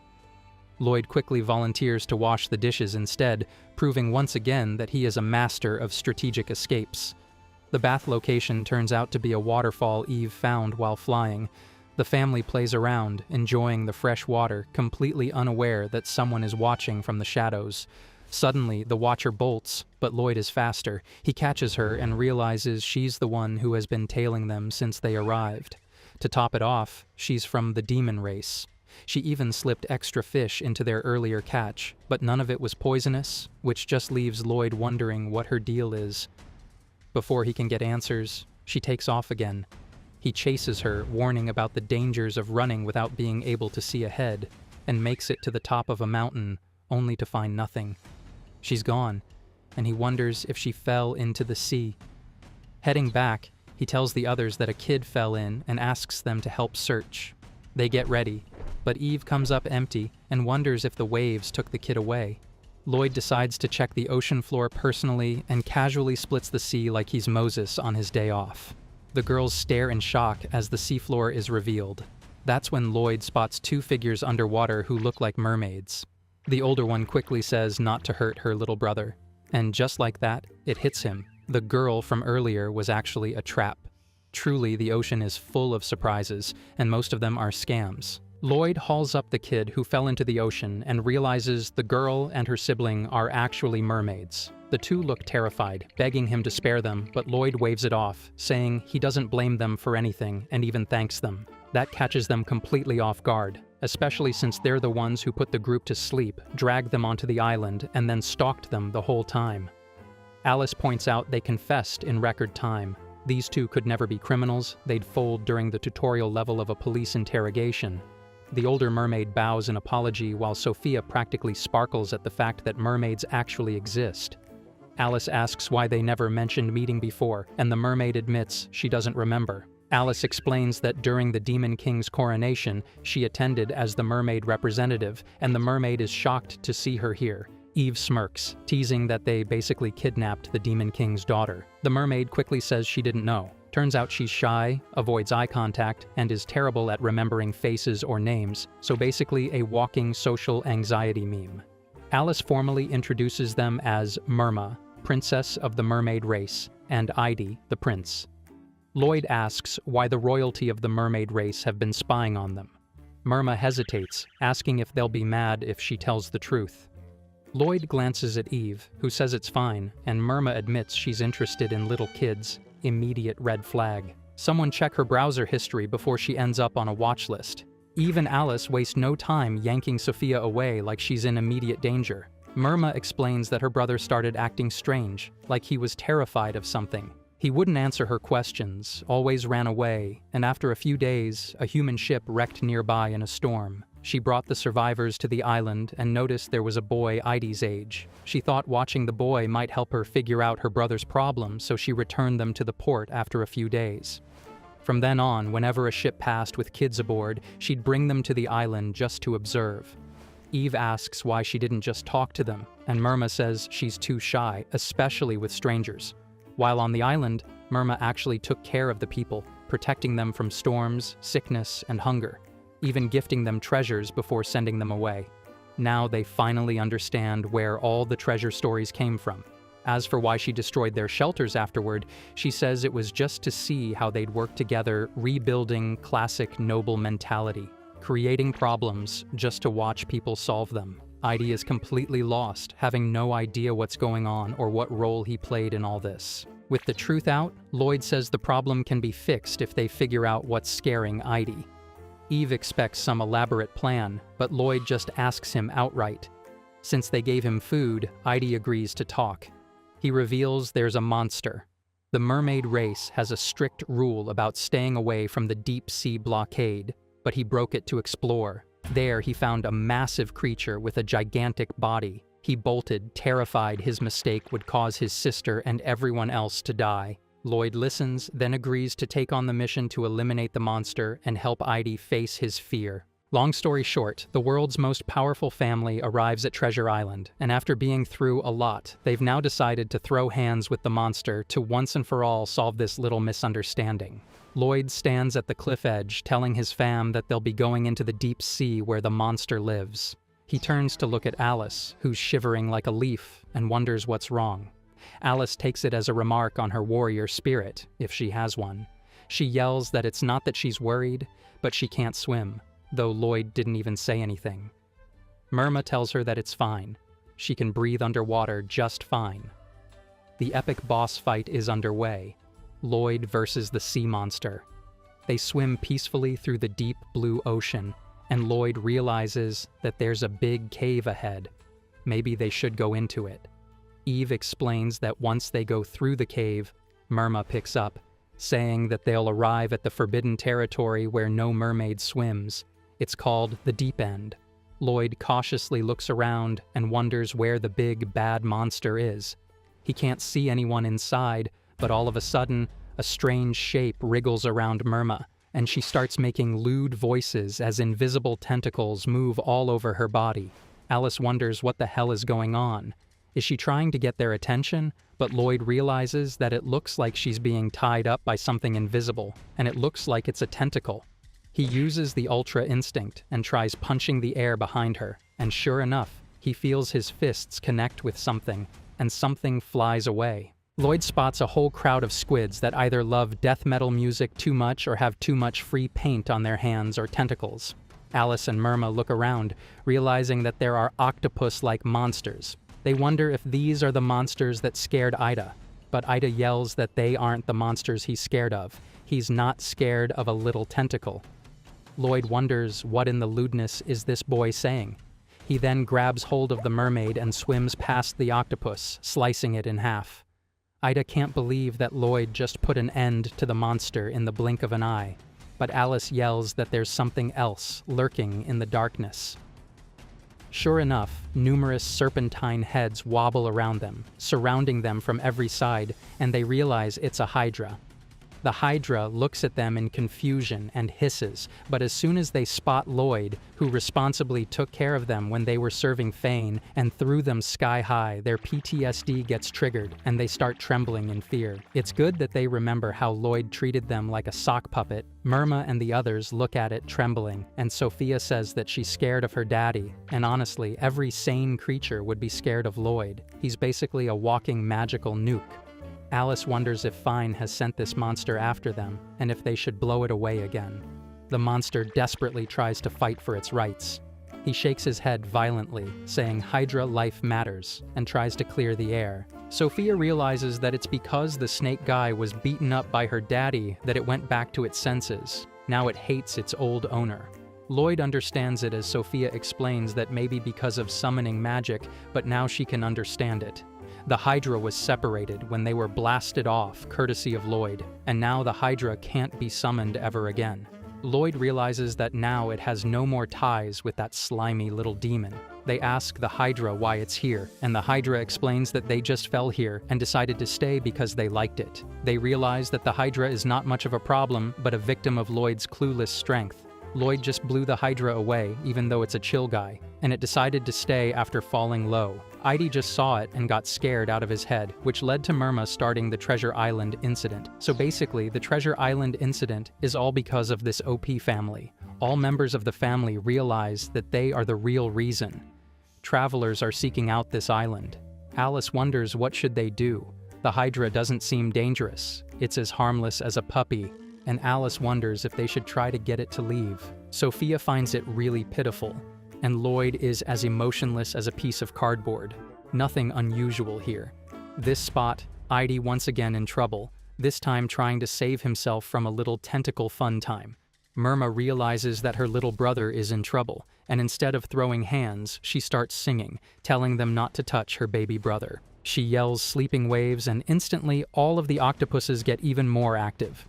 Murma can't believe that the Murma song doesn't have any effect. Looks like the octopuses aren't a fan. Maybe they like Beyoncé better. Instead, the Hydra just gobbles them up like a Costco turkey going on discount. The Murma duo look at the Hydra smiling with satisfaction, saying that this place has many delicious octopuses. Steve, on the other hand, starts to drool, wondering if the octopuses really are delicious. Lloyd looks at a beaten-up octopus, realizing that these are the mermaid's natural enemies, because the mermaid songs are useless against them. It looks like they like death metal instead of mermaid lullaby, and maybe that's the reason why this place is forbidden. Murma also agrees, realizing that must be the riddle, and Lloyd has a brilliant idea. Surprisingly, Lloyd has an idea other than throwing hands. He wonders if it's a Hydra that can understand. He tells the Hydra that if he wants to live around here, he must protect the mermaid from these little guys. The Hydra gradually takes up the offer. Free food and free lounging without any rent. Sign me up as well. Lloyd just says that they need to eat the short guys and not let them escape out there, and they won't be enemies anymore. With this, they should now be friends, and everything should be solved. The whole family looks at Lloyd in surprise. He just solved everything without lifting a pinky, even though the Hydra was willing to listen after Lloyd had punched it into the stratosphere. Murma gladly tells them that as a sign of thanks, she wants to offer them a huge hoard of treasure. The treasure is so bright and shiny that everyone is blinded by it, and Eve brings disgrace on her dragon blood by refusing to take the treasure. Lloyd tells Murma that they can't accept it because they're the reason everything started. He then explains everything that happened so far, saying that they're the ones who caused the trouble, so it's only natural that they should solve it. Eve tells her hubby that the boat is ready, and he decides to share some wisdom with Edie, telling him that if he has something to say that's difficult to spit out, he shouldn't keep everything to himself, but talk it out with his family. He should be glad that they're by his side. Eve looks at him, wondering if there is a deeper meaning behind his words. Lloyd is just carelessly rowing the boat, but Eve realizes that for a moment his expression was slightly sad when he told him to talk it over with his family. Maybe he'll spill the beans somewhere.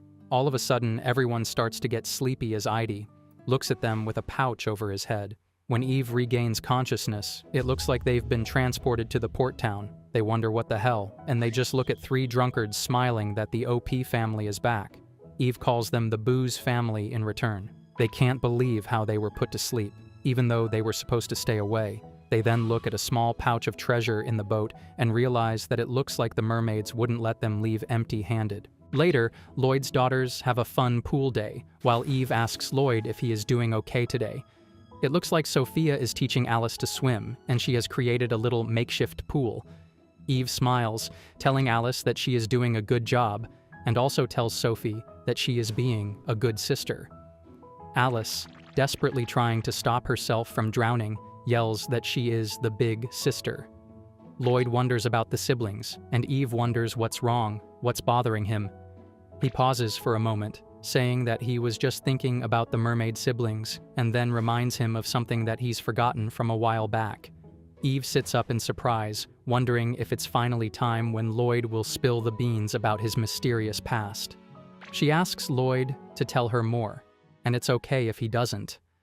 Lloyd pauses for a moment and says that it's not like he wants to hide it. It's just a story that has already ended. If so, she can still hear it. Eve reluctantly nods, and he explains it's a story about the sibling that he had a long time ago. He remembers a man barking at him, calling him a snotty-nosed brat, and telling him to hand over all of the money he's earned. This is Kid Lloyd, who is shielding someone behind his back.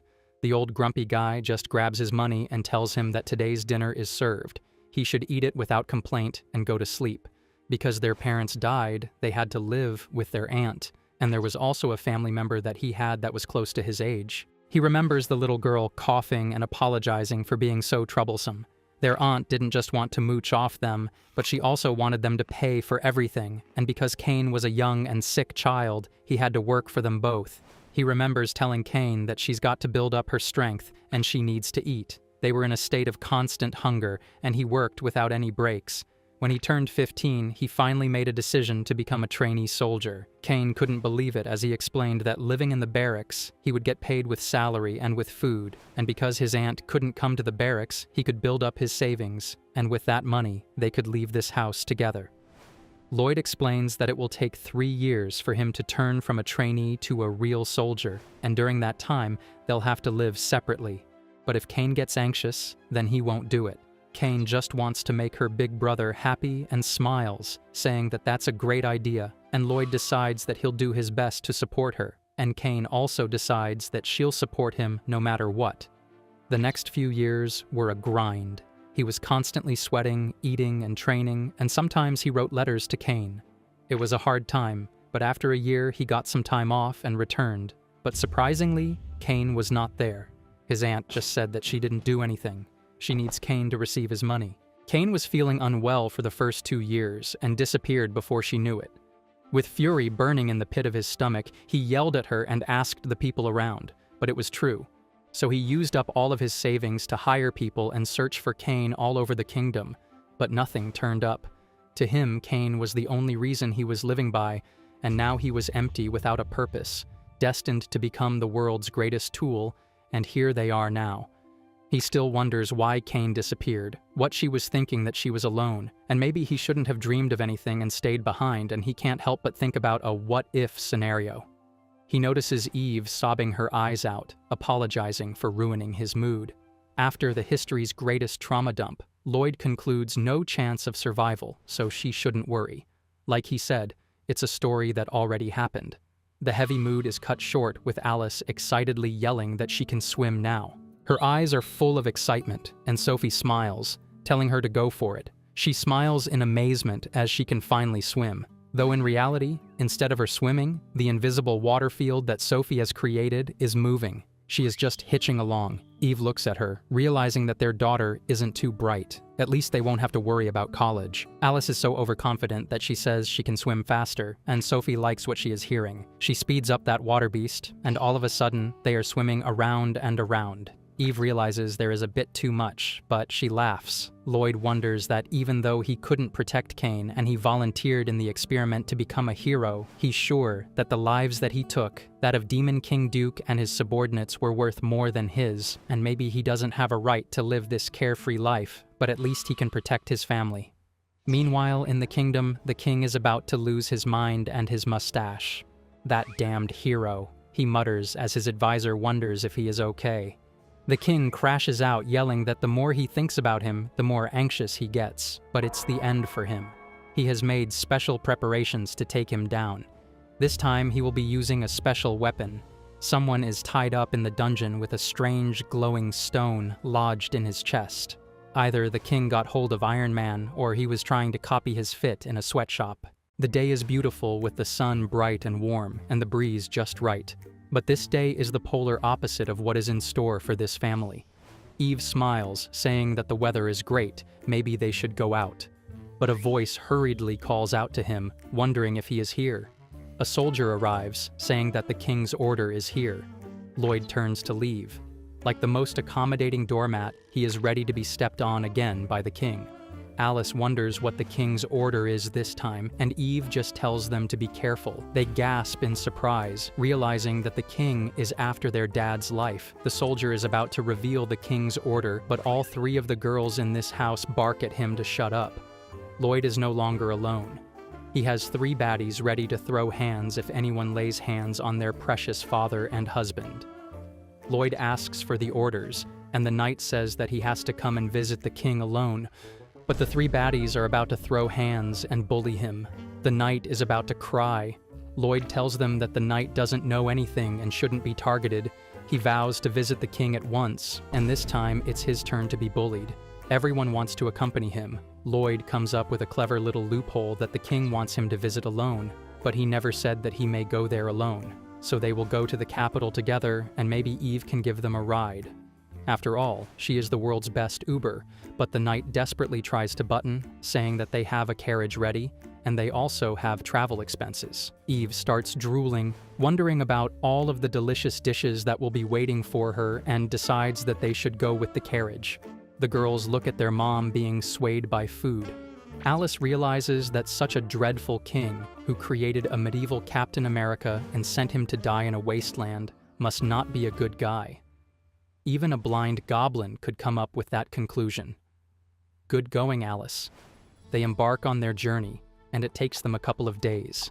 They walk through waters, ride through rain, go through dark caves, and even have a beach episode every now and then, with each one ending when Alice would be in danger. They would then resume their travel, look at the sky, and have a lovely picnic. Lloyd would look at the sky and wonder if he really deserves such a wonderful family. A month has passed since their departure, and they are finally here at the Grand Kingdom. Eve and the girls can't believe that it's an amazing kingdom, so huge and shiny. Lloyd wants to look for a place to stay, and the knight excitedly runs off to find him a good inn. Looks like Bro wants to get on his good side. They finally find a good room and decide to take some time off. Eve wonders if she should give everyone a ride on their way back. It only takes half a day for them to reach the mansion. But Sophie says that it's been such a nice little family trip, and it will be nice if they go back with the horses. A voice calls out to them, saying that he needs to head out to the royal capital. Lloyd realizes that the king is calling him, and he's off. Sophie wants to play together once he's back. Eve tells him to come back no matter what, and Alice tells him to be careful. All three of them have spoken about the red flags of no return, and Lloyd just tells them that he'll see them later. He's escorted to a shiny little carriage, and it looks like the king is inside the carriage. The king greets him, telling him to come in, and sure enough, the carriage rides off at full speed.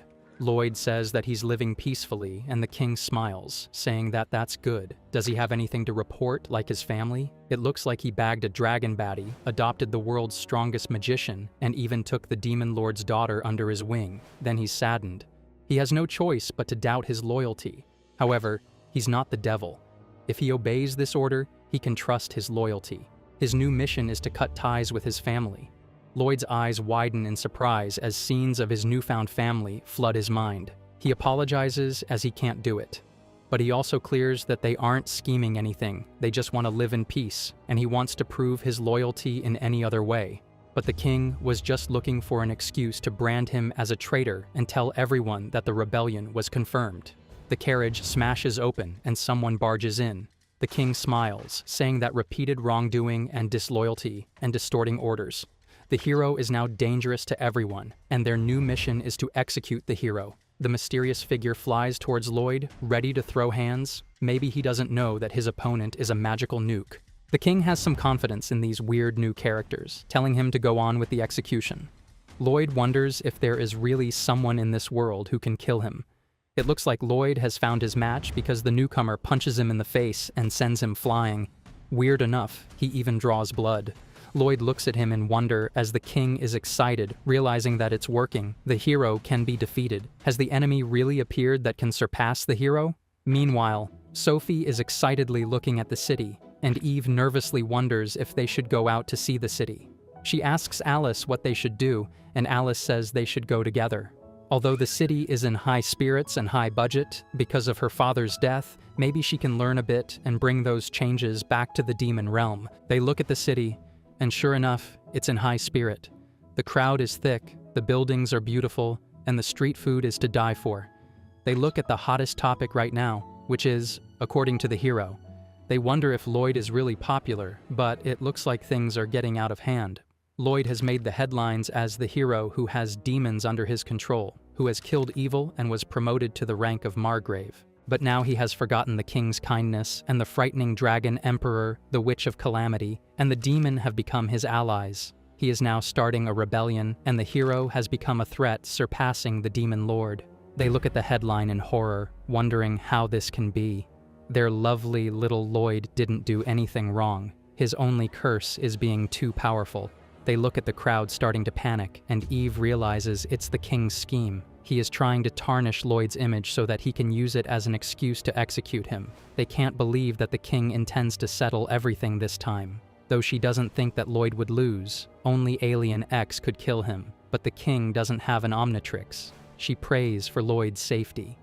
Meanwhile, Lloyd throws hands with the mysterious stranger, and each collision leaves shockwaves and craters all around.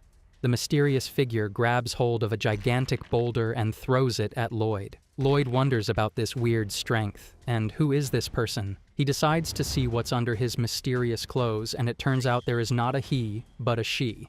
Lloyd realizes that this newcomer also has a magical crystal in her chest, so it means that she is also a hero.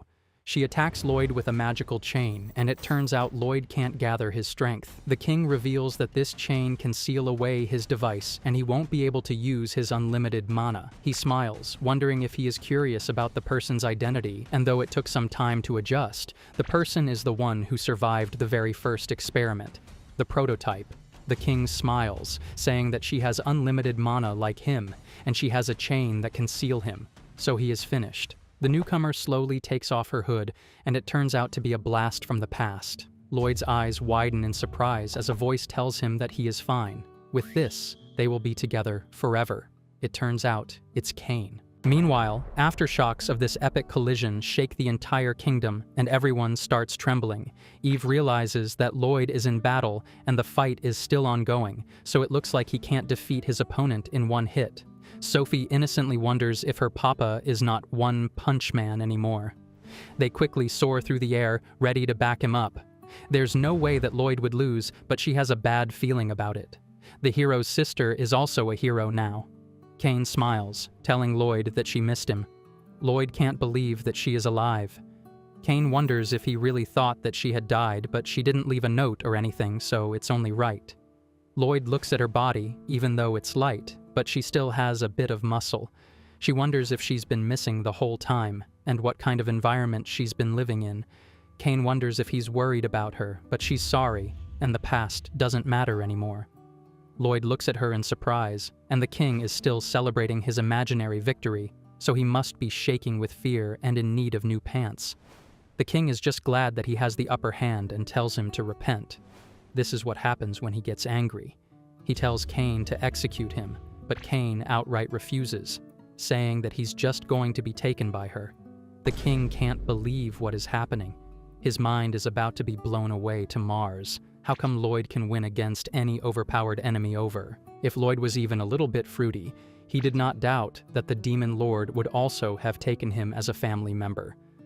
The king tells Cain not to put him in the carriage and to execute him, but Cain refuses. She is finally reunited with her older brother. They will be taking their leave now. The king is surprised to learn that they are siblings. Like bro, run a background check on every experiment you do. Even Lloyd is surprised that the king didn't know and let Cain face him. The king tries to say that he is the king. He won't be bothered by the small details of the experiment subjects. Cain apologizes for hitting him, but he should understand that she is not a burden anymore and can now protect him. But he angrily yells that she has forgotten what will happen if she disobeys him. All of a sudden, the stone in her chest starts to vibrate. The king laughs as she writhes in agony, saying that the phantasm device that she has in her chest has a restraining device that will activate when she disobeys him. What a good idea. It looks like Bro got his inspiration from Broly, but doesn't he know how it ended for Paragus? It looks like she can't move once it is activated, and she will be attacked by a backlash so powerful that it will take days to move again. And if she continues to be disobedient, she will die. Lloyd looks at her in surprise, but she yells that she has to endure it. She has gone through so much pain over the years. The king tells her not to be stubborn. Cain still clings on, telling her brother that they need to live together. Lloyd is speechless as the king sighs, saying that it's only an execution, and he also brought them along, But just then, Eve and the girls arrive. They look at Lloyd clinging to a girl and wonder what all of this is about. The king looks at them in annoyance, yelling that he just wants to execute Lloyd. Is that too much to ask for? He claps his hands, saying that it's all a combat test. All of a sudden, 3 dark shapes zoom towards them. Eve manages to block the blow, and Sophie creates a barrier while Alice just goes with the flow. It turns out there are 3 weird armors. The king smiles, saying that he has installed the device, the arc reactor, that can give any human unlimited mana into artificial heroes. Seriously, even in medieval times, AI has taken the hero's job. And these are different. They are man-made armors that will stay loyal to him. Artificial heroes. They look at the golems, realizing that it's something incredible. They are as strong as Lloyd. Lloyd looks at the chains. Because of the chains, he can't gather his strength. The king, on the other hand, zooms towards the carriage, pushing them in and riding away, realizing that he'll execute them later. He tells the artificial hero to kill the hero's family. They clash against one another. This is the first round of the strongest members of their race against the strongest AI heroes. Eve smacks it in the face. This synthetic hero is Dragon Newt. Eve realizes that this fake hero is too strong for hand-to-hand combat. And weirdly enough, it resembles a dragon. Maybe she should show this little tin can what it means to be a real dragon. She transforms her hands into dragon claws and slices away at the glorified tin can, wondering if it can really guard against her razor-sharp claws. Sure enough, the scaly washing machine is starting to crack under the pressure of a real dragon baddie. She vows to crush his tin can bottom and scrap him for parts. But all of a sudden, the dragon robot creates a tail, and it whips past Eve, going for the back of her head. Eve is just moments away from losing her head and her mind. This is the 3rd round of the strongest members of their race against the strongest AI heroes, but Eve manages to dodge it with her knife-like reflexes. However, it still manages to graze her arm. Mexican Bro then starts to generate a blast of spicy Mexican breath, and it hits Eve squarely in the face, setting her on fire. It looks like AI has taken over the job market, and dragons have no place to call home anymore. The Dragon Tin Can decides to go for overkill.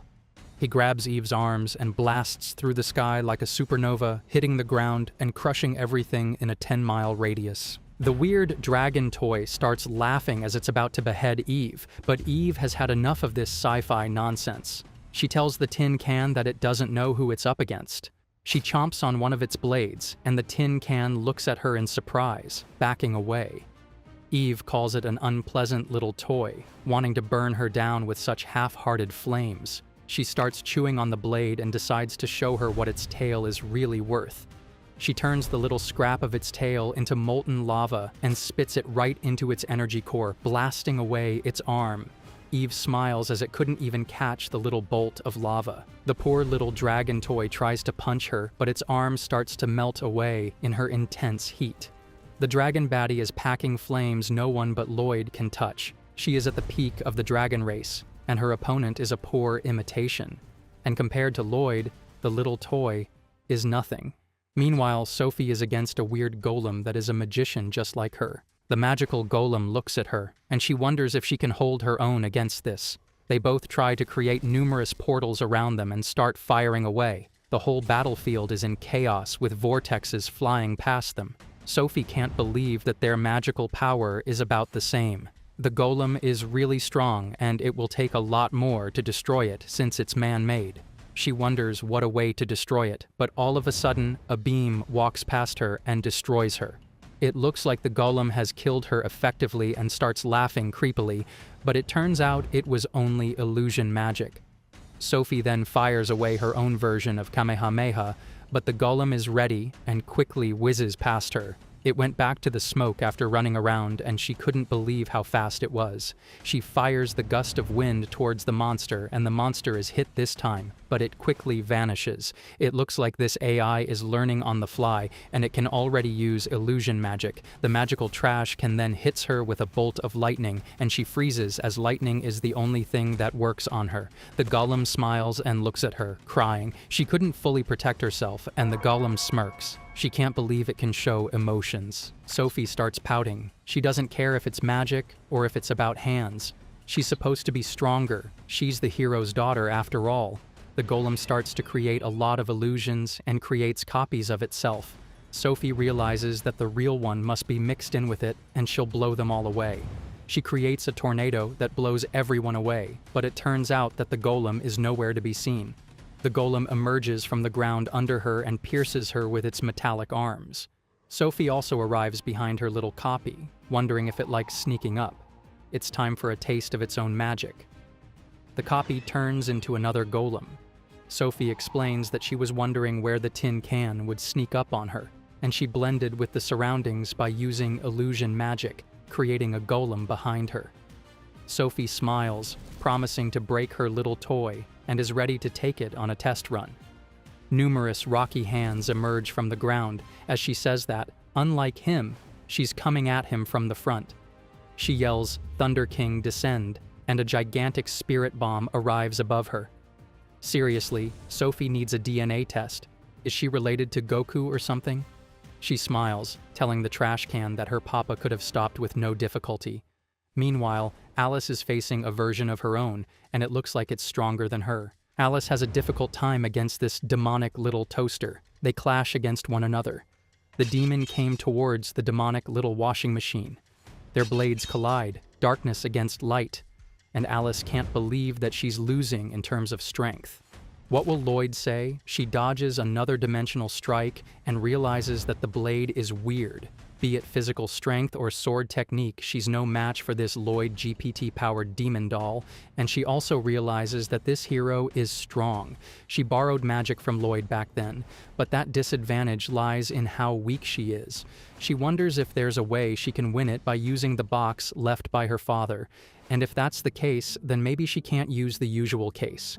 She imagines her dad telling her not to say something like that and just to listen.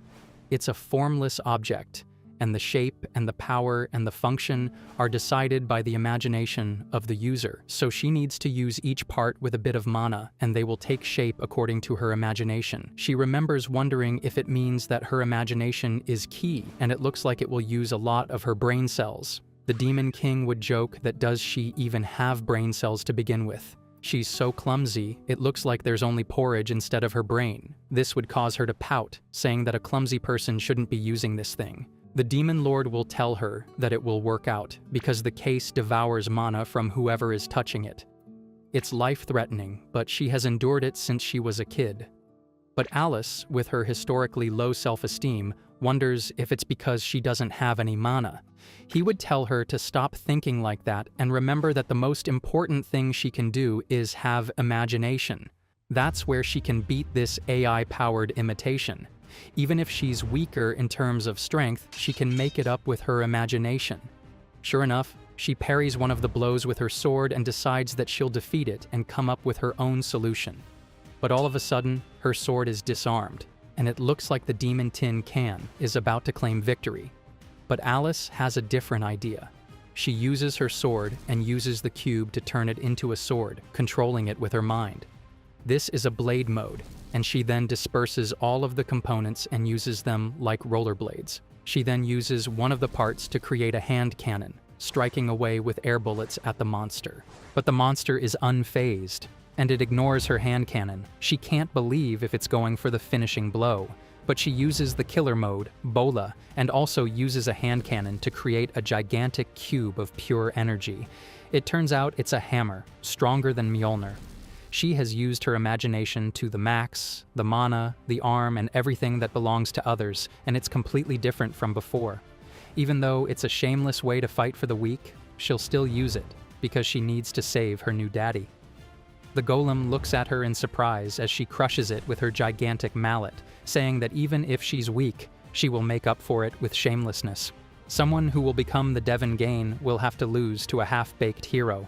All three of the baddies are done with their little side projects, and they're ready to move on to the main quest. Eve switches to full-on mom mode, asking her girls if they're okay and if their injuries are fine. She's crying over them, saying that as a mother she's worrying her head off, but Alice tells her that she's fine, and Sophie also stretches, saying that she's fine too. It's time for them to save Lloyd.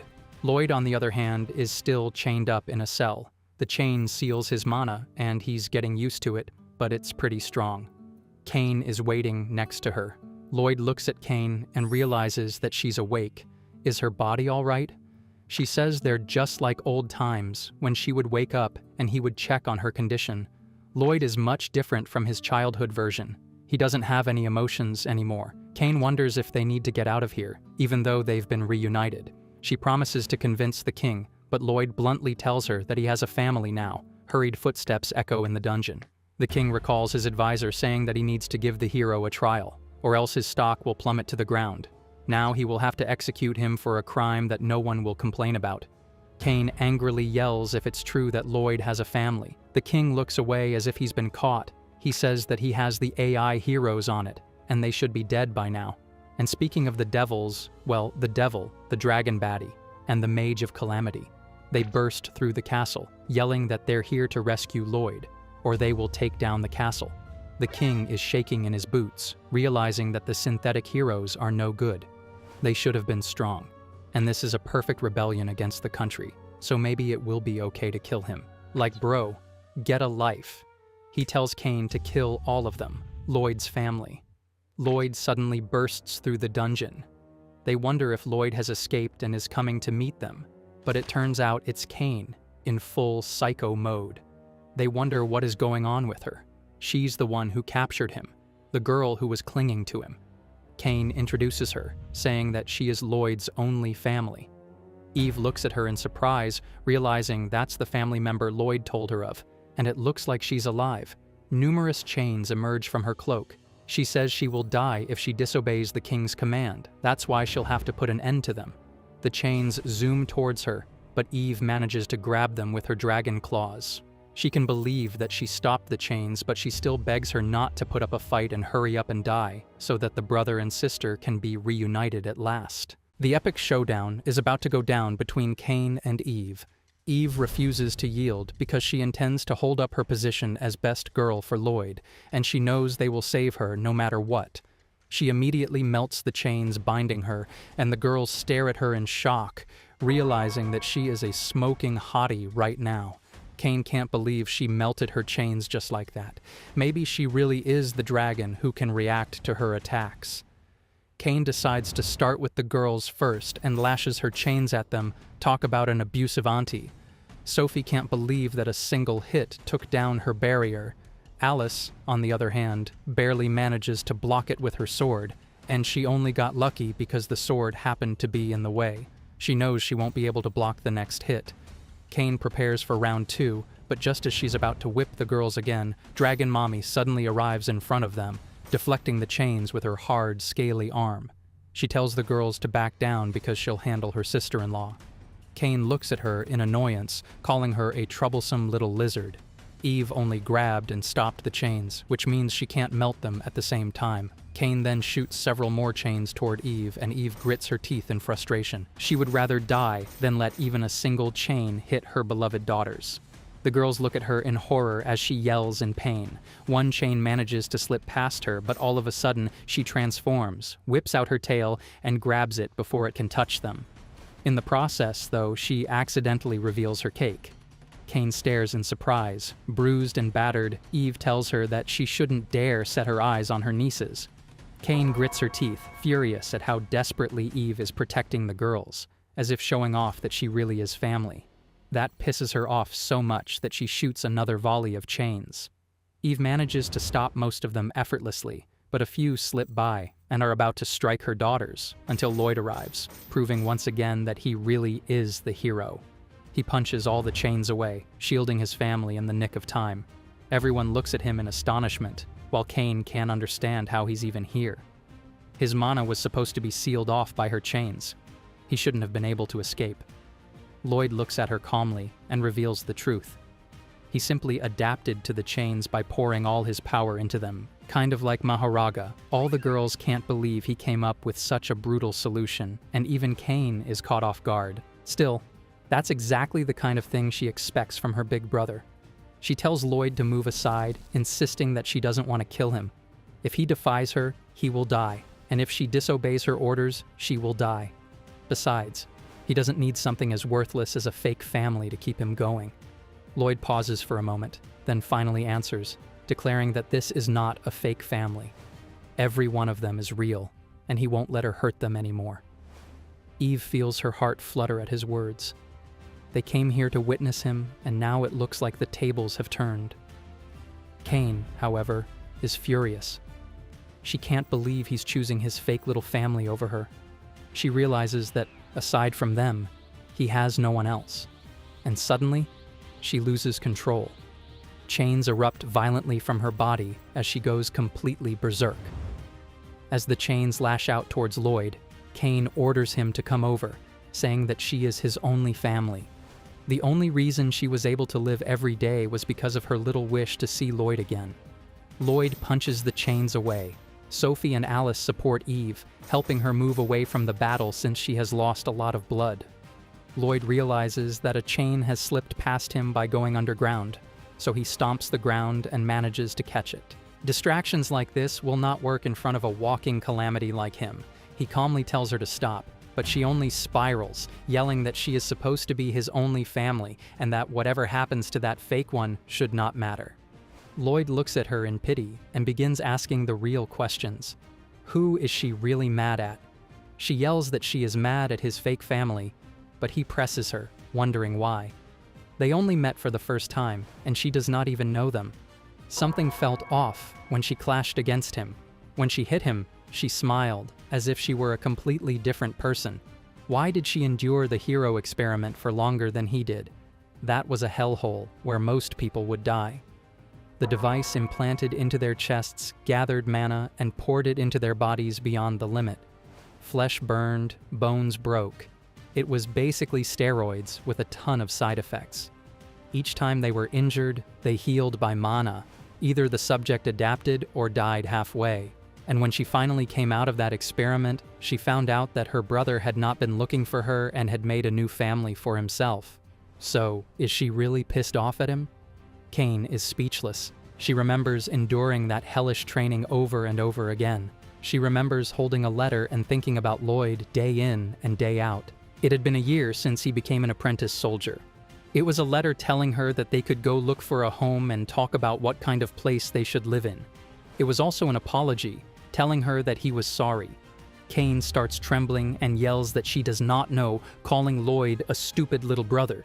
She zooms toward him, pouring all of her power into her fist, and punches him right in the face.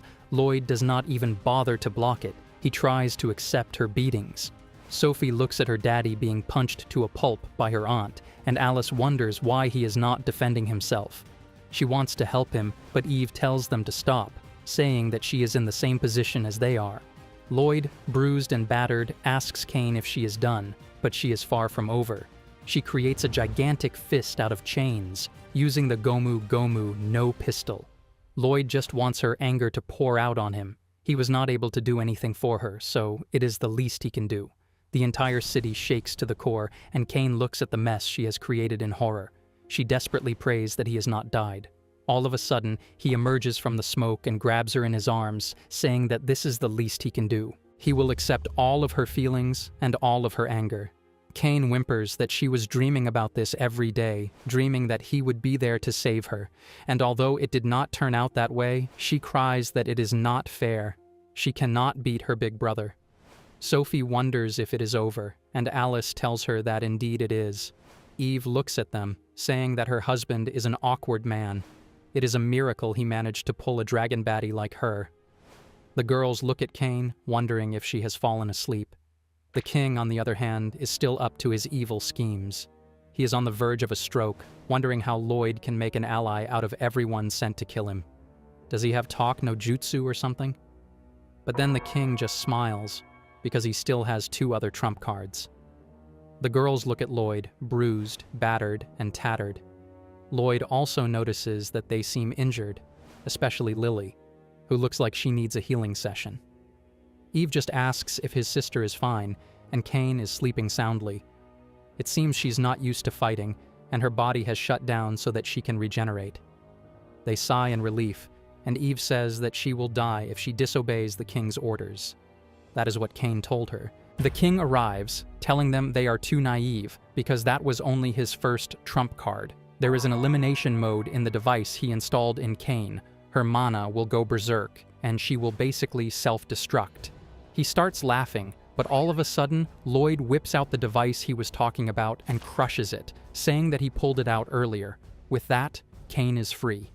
The king really is on the verge of a stroke now. Eve cracks her dragon knuckles, deciding to settle the score once and for all. The king takes a step back, wondering if he is about to get beaten by a baddie. Honestly, not a bad way to go out. All the civilians start gathering, wondering if this is the OP family they have been hearing about. Eve looks at the king, but it turns out he is not there. He ran the second he got the chance. Eve says that the king must be inside the castle and that they should follow him and hunt him down. It is because of him that everything turned out this way. Lloyd deserves a peaceful life, and the king deserves a not-so-peaceful death. A voice booms through the air. It is the king. The entire sky turns black. Alice whispers that it is a hand made out of mana, and Lloyd tells them to take care of Cain. He clenches his fist and channels his inner One Punch Man.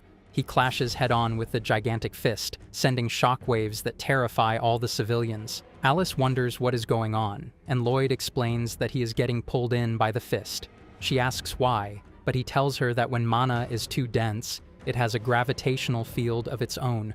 Lloyd tries his best to fend off the attack. The wildness spreads across the royal capital, and soon the owner is in sight. A giant with a skull made out of a demon emerges.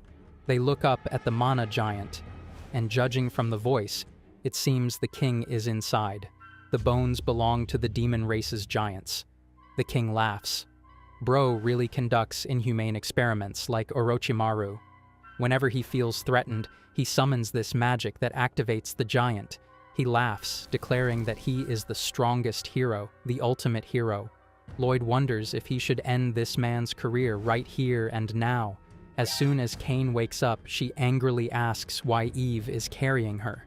The king looks at Cain and says that although the restraining device failed, she could still follow him. If she kills Lloyd and his little makeshift family, he will let her live. Cain pauses, stuttering that she cannot. She wants to live with her big brother. The king accepts her answer as her death sentence and shoots a barrage of lasers at the family. Lloyd manages to block everyone, but half a second later, one slips past his barrier and hits Cain. Eve pushes her out of the way and takes the hit instead. Lloyd's eyes widen in shock. The girls look at Eve, and even Cain is shaken to the core as Eve stands in front of her with a gigantic spike impaling her body. She coughs violently and falls into Lloyd's arms. The idiotic king has turned this dragon baddie into a dragon kebab. Everyone is tearful while the king celebrates his victory. One of the parasites is down, and he decides to kill Lloyd next. Eve is turning pale from all the blood lost, and the king laughs, asking who wants to die next. Bro has started his own version of the Squid Games, telling everyone to fear and regret what they have done to defy him. What he doesn't know, however, is that he has pissed off the one man he never should have. Lloyd tells Sophia, Alice, and Cain that he will leave Eve to them. The girls are tearful, and Cain accepts the responsibility. Lloyd, on the other hand, clenches his fist so hard that it starts bleeding. He wonders about fear and regret, and a strange darkness flashes across his face as he whispers that he is the only one who should live with these feelings. The king tells him not to talk trash with him. Maybe he doesn't understand that this is the ultimate hero with unlimited mana and the same device installed as him. However, even if they have the same amount of mana, the giant can output it faster. All of a sudden, the king gasps in surprise as Lloyd goes into overdrive and hits the monster in the chest, leaving a gaping hole. The king tries to calm himself down and hit him with a sky uppercut, but as he brings his fist down, there is only a smoking crater left. The king starts celebrating too early, but suddenly the entire platform he is standing on begins wobbling. Lloyd emerges from beneath the stone, zooming into the sky and channeling all of his energy into his fist. The king wonders where he is, but in the next moment, Lloyd delivers devastating backshots to the giant. The king looks over, wondering why he is trying to sever the head, and he vows not to let that happen. He shoots several lasers at Lloyd, each one piercing him and leaving him looking like bubble wrap. Lloyd decides to finish it with a single strike and creates a Susanoo of his own, hitting the giant and managing to shake its energy device. The king is now unsure about his little lab project. How can Lloyd instantly counterattack? Even if Lloyd can regenerate, he is still supposed to be weaker. He shouldn't be able to counterattack with all the pain, but Lloyd just stands there, aura flaring big, saying that the hero won't die as long as the device beats in his chest. If they are talking about pain, he doesn't care about that. They are going to play this little game until one of them is dead, no matter how many hours or days it takes. He tells the king that the fight with the Demon King lasted for 3 days, so how many days can the human king stand? The king starts sweating, realizing that Lloyd won't let him go until he is flattened into a pancake. Meanwhile, Cain manages to save the girls and Eve with a barrier of her own. The girls are looking at Eve, crying for her to wake up. Cain starts coming to her senses, realizing that Eve is her brother's wife. She was bruised and battered after fighting her, and even though she is stronger and the hero wouldn't die from a little piercing, she still protected her just like her brother. She wonders why Eve saved her, and she knows she can never get that answer. Eve tries to say something, and Cain realizes that she is still alive. Sophie wonders if she can be healed, but Cain says that the injury is too big. Alice pleads with her aunt to save her by any means possible, but Cain sadly says that she would have used it already if there were a way. Alice tries to brainstorm an idea to save her mom. There is a huge amount of mana around them, so regeneration should be possible. She might be saved if they give her enough mana, but when someone gets mana from another, that mana is rearranged for personal use and cannot be used by other people. So if one tries to forcefully take mana from another person, it will be pointless in use. That's why when Lloyd takes another person's mana, he always uses his mana hand so that he can break down the mana and absorb it, kind of like how a bacteria feeds. So maybe a mana that can heal wounds is still available. Alice wonders if she can really do what her dad does. There might be a way to heal her mother. She asks the other 2 girls to lend her strength and tries to use Pandora's box to create a miracle beyond understanding. The cosmic battle is still raging on between the fraud hero and the real deal. The king grits his teeth in frustration, realizing that to defeat Lloyd, he will have to crush either his device or his brain. Both options seem too troublesome, so how about he just crushes Lloyd instead? Lloyd tells him he can try, and they go blow for blow with the gigantic giant. Meanwhile, Alice realizes that she needs to break down her mana and give it to her mother. She tries to imagine life returning to Eve, asking the other girls to lend her strength. She creates a gigantic funnel-like construct, and Sophia looks at her in awe, wondering if it can heal their mom. The shape looks like an hourglass. Alice tells her that this is a one-shot gamble. If they manage to hit the jackpot, Eve will be immortal for the next 4 seconds. Eve starts healing, and Sophia tells her sister that her device is amazing, but Alice is too focused to reply. The mana consumption is difficult to control. It feels as if she is being drained, and if her mana hits rock bottom, she might die. Fortunately, she has a walking magical generator for a sister. Sophie pours her mana into the construct, and Alice warns her that if she runs out of mana, she will die. Yet the conviction in Sophie's eyes shows that she won't back down. Alice realizes that they are the same. Neither will let their mother die, even if it means sacrificing themselves. Cain watches the girls in horror, unable to believe what is wrong with this family. Looking at the hourglass, she notices the sand slowly accumulating at the bottom. That energy will help Eve recover, but it isn't even halfway filled. Just like how she wants to be with her big brother, Cain knows that if she lets the others die, Lloyd will be devastated. The reason everything has turned out this way is because of her, and she has never seen Lloyd so furious and pissed off. She curses how things have unfolded and pours her mana into the hourglass. Alice wonders if that's okay, but Cain tells them not to get their hopes up. She just doesn't want to owe anyone anything, and besides, her brother will be sad. The 3 girls continue pouring their mana into the hourglass. Meanwhile, on the other side of the battlefield, the so-called ultimate hero is struggling to face Lloyd. The king wonders what is happening as Lloyd regenerates completely, promising to destroy him once and for all. One of the lasers shoots at Lloyd, but Lloyd breaks one of the magical devices on the giant's arm. Right now, he doesn't look like a hero, but rather the god of calamity. He recalls Alice naming their attacks, and if they were to name this one as it is, then it is the biting dragon, and with Dragon Fang, he will crush the king to pieces. Lloyd starts firing his own version of the laser beam attack. The king looks on in horror, wondering what this new assault even is. The blasts are biting chunks of the giant out of existence, and worse, it looks like Lloyd is adapting. His output is climbing higher and higher. Lloyd wipes the blood from his chin, smirking as he says it's been a while since he went all out. The king laughs and tells him to die, launching another cosmic punch, but Lloyd simply blocks it and answers with a devastating sky uppercut.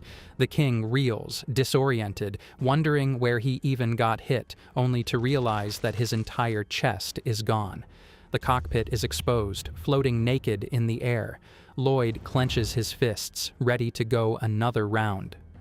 The king stares, shaken, wondering if Lloyd is some kind of Maharaja. Why is he adapting and growing stronger? And what's up with those bursting blood vessels?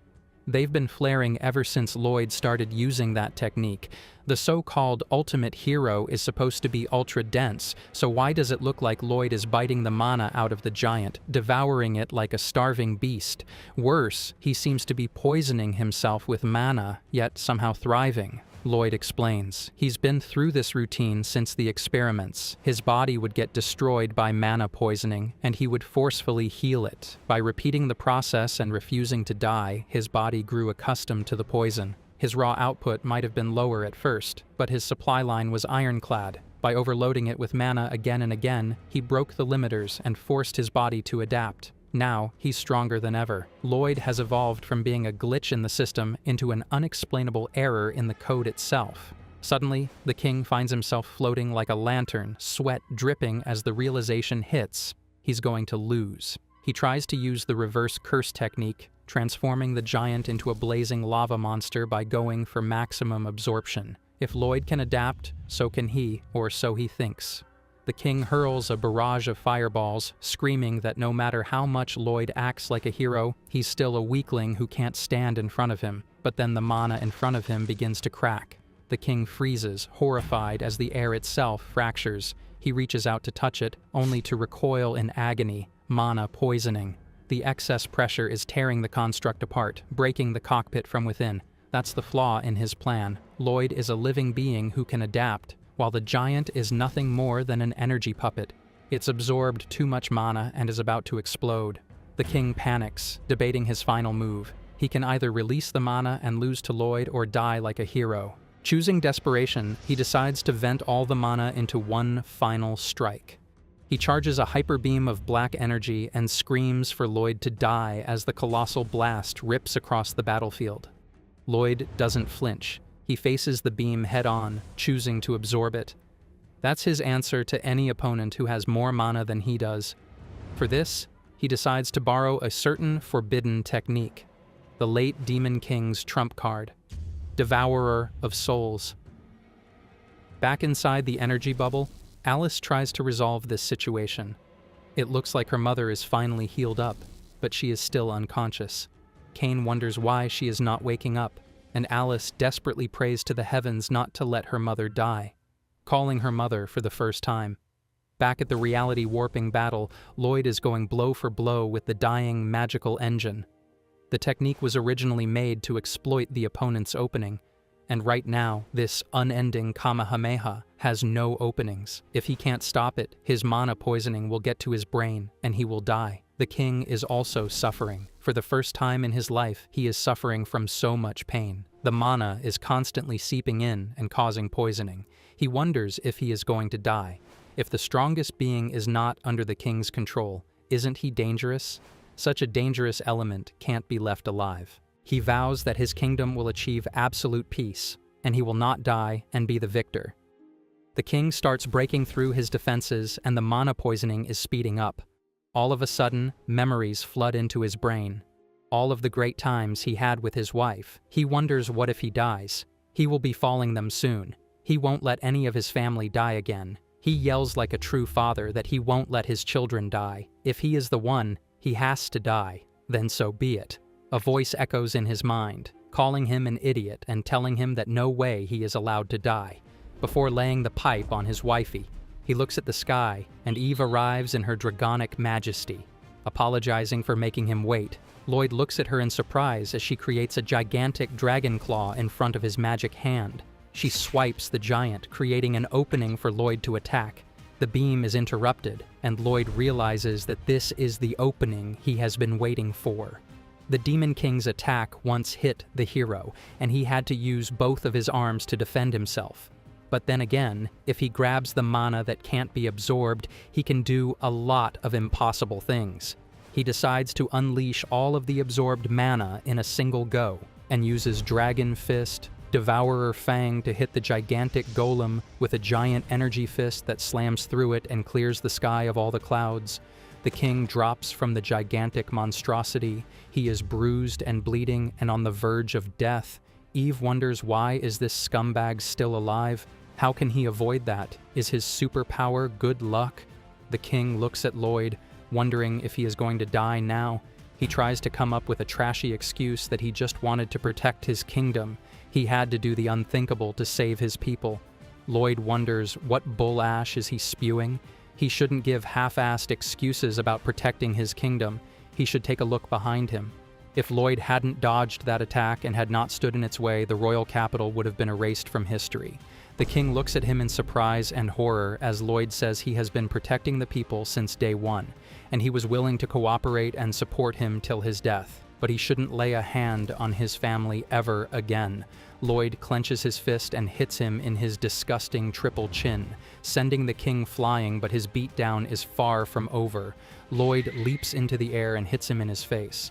With a two-hit combo, Lloyd manages to beat the king, but he immediately collapses. All of the girls surround him, wondering if he is okay, but Lloyd just grumbles that he is hungry. The blood that he created out of mana is just a temporary solution. The body will soon require real meat and blood to make up for all it has lost. Alice wonders if this is what he wanted when he fought her father as well. The great and undefeatable hero is hungry, perhaps for chicken nuggets. He would have fallen if he had not braced himself. Eve laughs heartily, saying that she is also hungry. Maybe they should return to the royal capital. They have beaten some sense into the king, so they can't return. Lloyd says that he has a request. He wants to eat the charred meat she always makes. Eve smiles, saying that her husband is so troublesome. But they should go home so she can burn some meat for him. Everyone rides on their personal Uber Air, which is Eve in dragon form.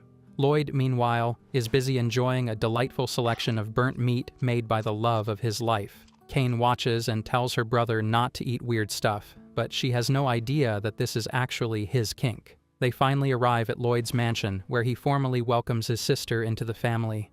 After a well-deserved bath, they greet each other the next morning. Kane feels a bit awkward. Lloyd greets her warmly, asking if she is fine. She admits she still cannot believe how fluffy her bed was, since she fell asleep in no time. Lloyd is glad that everyone is getting along. Alice and Sophie rush to greet their daddy, and Eve asks if they all slept well. Kane tries to act like a tsundere, telling them not to act so familiar with her. She insists she is only living here because of Lloyd. After all, Lloyd is their only family. Both Eve and Lloyd call her name at the same time. Kane then drags in the Prime Minister, bound tightly in her chains. Lloyd looks at the Prime Minister, the King's advisor, and loyal minion. She immediately starts crying, insisting that she is not here to fight. She says she has already written her will, so if they plan to kill her, at least make it painless. Eve feels a pang of pity, but Lloyd questions how she managed to arrive here so quickly. It takes a month to reach from the capital, so how did she follow them without her own personal dragon Uber? The Prime Minister explains that she departed immediately, chasing after them without any sleep, just to confirm the truth. She is terrified that if word spreads later, it will be too late. She reveals that the king is still alive. Lloyd immediately flares up, going into what looks like Super Saiyan mode, and the Prime Minister almost soils herself. Eve tries to calm him down, wondering how the king could still be alive after taking a two-hit combo. The Prime Minister explains that the incident was because of the king's own reckless judgment. He is powerless now, and the citizens stand with the hero's family after seeing them protect the royal capital. A revolution has already begun. Moreover, the king wasted an absurd amount of money on the hero experiment, and no new heroes can be made. Both Kane and Lloyd know how expensive creating heroes really is. The Prime Minister says she came only to confirm if Lloyd intends to destroy the kingdom. Lloyd replies that he holds no resentment toward the country he fought and protected. He just wants his family safe. Eve, however, warns that the king is relentless. He will probably try to throw hands again, because he always wants the smoke. They cannot leave him unchecked. Lloyd asks what they can do to make the king finally give up. The Prime Minister explains that if a king from such a powerful nation is defeated outright, it will create chaos in the world. Sophie tugs at her mother's sleeve and asks if she really wants the king to give up. When Eve says yes, Sophie grins and declares that she will make it happen. Suddenly, she uses magic to transport the bandaged-up king straight into the hero's family mansion. Eve gasps, asking what she just did. Sophie smiles and explains that there was a summoning circle in the palace and she simply remembered and pulled him through. The king, staggering and broken, looks at Lloyd, towering over him. Lloyd cannot forgive the fact that this man almost killed his family. The king realizes his time has come. Kane steps forward and asks to say something. She explains that the hero experiment was troubling, even terrifying, but without it, she would have died of illness. If not for that experiment, she would never have met her brother, and for that, she is grateful. The king's eyes water, thinking she might be his only supporter. But Kane abruptly says they can do whatever they want with him. The king stares, dumbfounded, expecting her to side with him. Lloyd steps in. He says that if he had never become a hero, he would never have met Eve. He turns to her and asks if she remembers what she said yesterday about wanting a peaceful life instead of the harsh life of a hero. He admits he tried to imagine it, but stopped because it was through being a hero that he gained this family. The king, once again, dares to hope that he might find compassion here. But Lloyd is not in the mood to serve compassion. He is serving hands day in and day out. If the king tries to go after his family again, then he should already understand what will happen. The king is so terrified that he faints on the spot, foaming at the mouth. The Prime Minister sighs in relief, grateful that they have at least scared him senseless. She wonders aloud if she must carry this meat bag all the way back to the capital, which would take another month.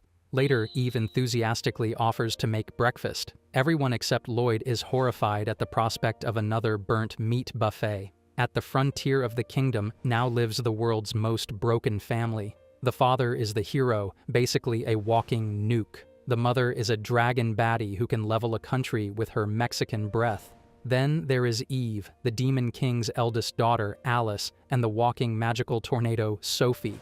And now, the newest member, Kane, is the watered-down version of the hero. A slightly unusual family of 5, born from the god of mischief. And that is the story of how they became a real family. During dinner, Eve asks if Lloyd was furious earlier for her sake. She also points out that Kane was looking out for her as well. Lloyd admits this was the first time he has ever been so angry. Kane notices the atmosphere between them turning strangely romantic, but she refuses to allow it. She will be the typical sister-in-law straight out of a K-drama. Eve wonders if he is enjoying the meat she grilled today. He says that the best one he has had until now is the level where she can sell it in stores. Eve is so glad of the compliment. Alice and Sophie wonder if they should get a room. Kane sneaks up behind her brother, asking for a favor. She is not familiar with the place and wants him to keep her company so that she can get used to it. It turns out that Kane is competing for his love even though he doesn't have a sister complex.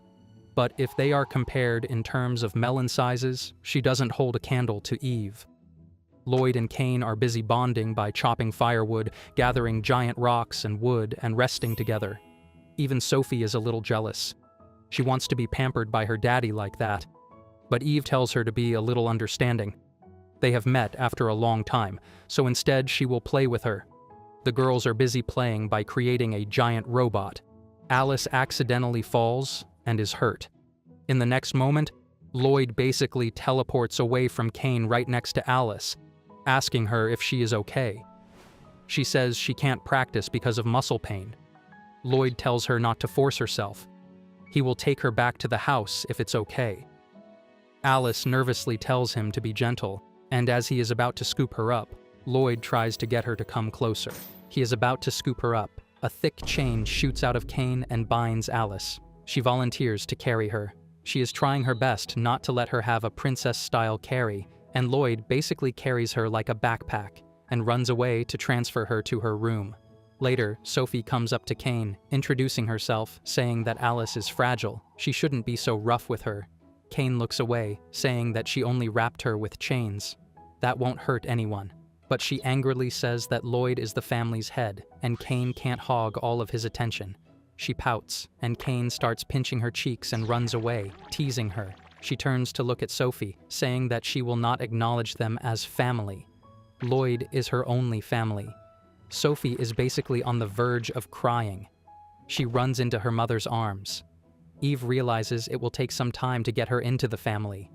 Maybe she is nervous. And she decides to make the perfect lunch to calm her down. Of course, the perfect lunch includes a healthy serving of cold meat. Kane angrily yells that she shouldn't serve her brother burnt meat, and how can he even eat it without any hesitation? Eve starts crying, saying that she thought she had gotten the hang of it, but Lloyd tells her that it's tasty and they can get used to it. Kane wonders why her portion seems to be normal. Sophie says that she made it.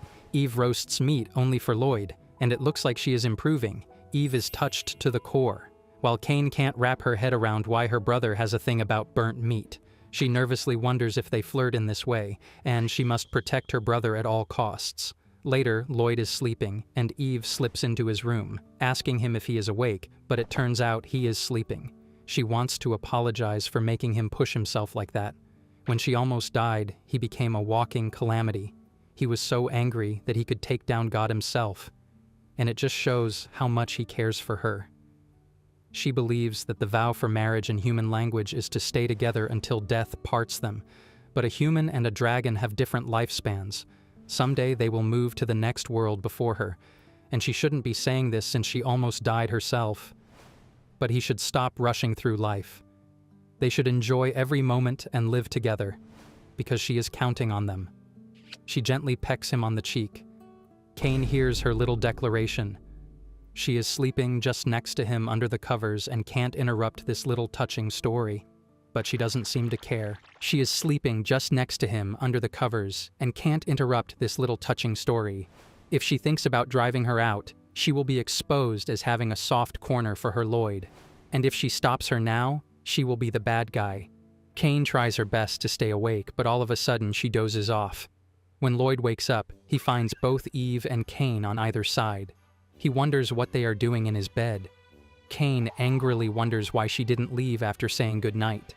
Eve says that she couldn't catch a wink of sleep in his embrace. Lloyd, on the other hand, is completely oblivious, not sure what is happening. After their little adventure in Lloyd's bed, Eve passed out cold, dreaming about grilling Lloyd's meat. Kane, on the other hand, wonders why Eve has overslept. She is usually the first one to wake up. Lloyd says that she couldn't sleep yesterday. Alice wonders if her mom is not feeling well. She is usually the one who hunts for them, but that's not what happened today. Lloyd offers to go get the ingredients himself. He visits one of Eve's hunting grounds. The trees are huge, and they can't even see the sky. Alice tells them that they should look for food over here. They manage to stumble across a couple of carrots, some radishes, and other vegetables. But they have no clue where the usual chicken is that they have for lunch. They wonder if the chicken just flies around the air, and that's why Eve manages to hunt it. Lloyd says that he will be hunting with Sophie, and Alice should stay with Kane. They jump off, and Alice waves to her daddy, pleading with him not to leave her alone. Kane wonders why she is so nervous around her. Alice nervously says that she is not sure what she is talking about. It turns out it's because of her expressions. It's full of malice, and there is no way she wouldn't be afraid.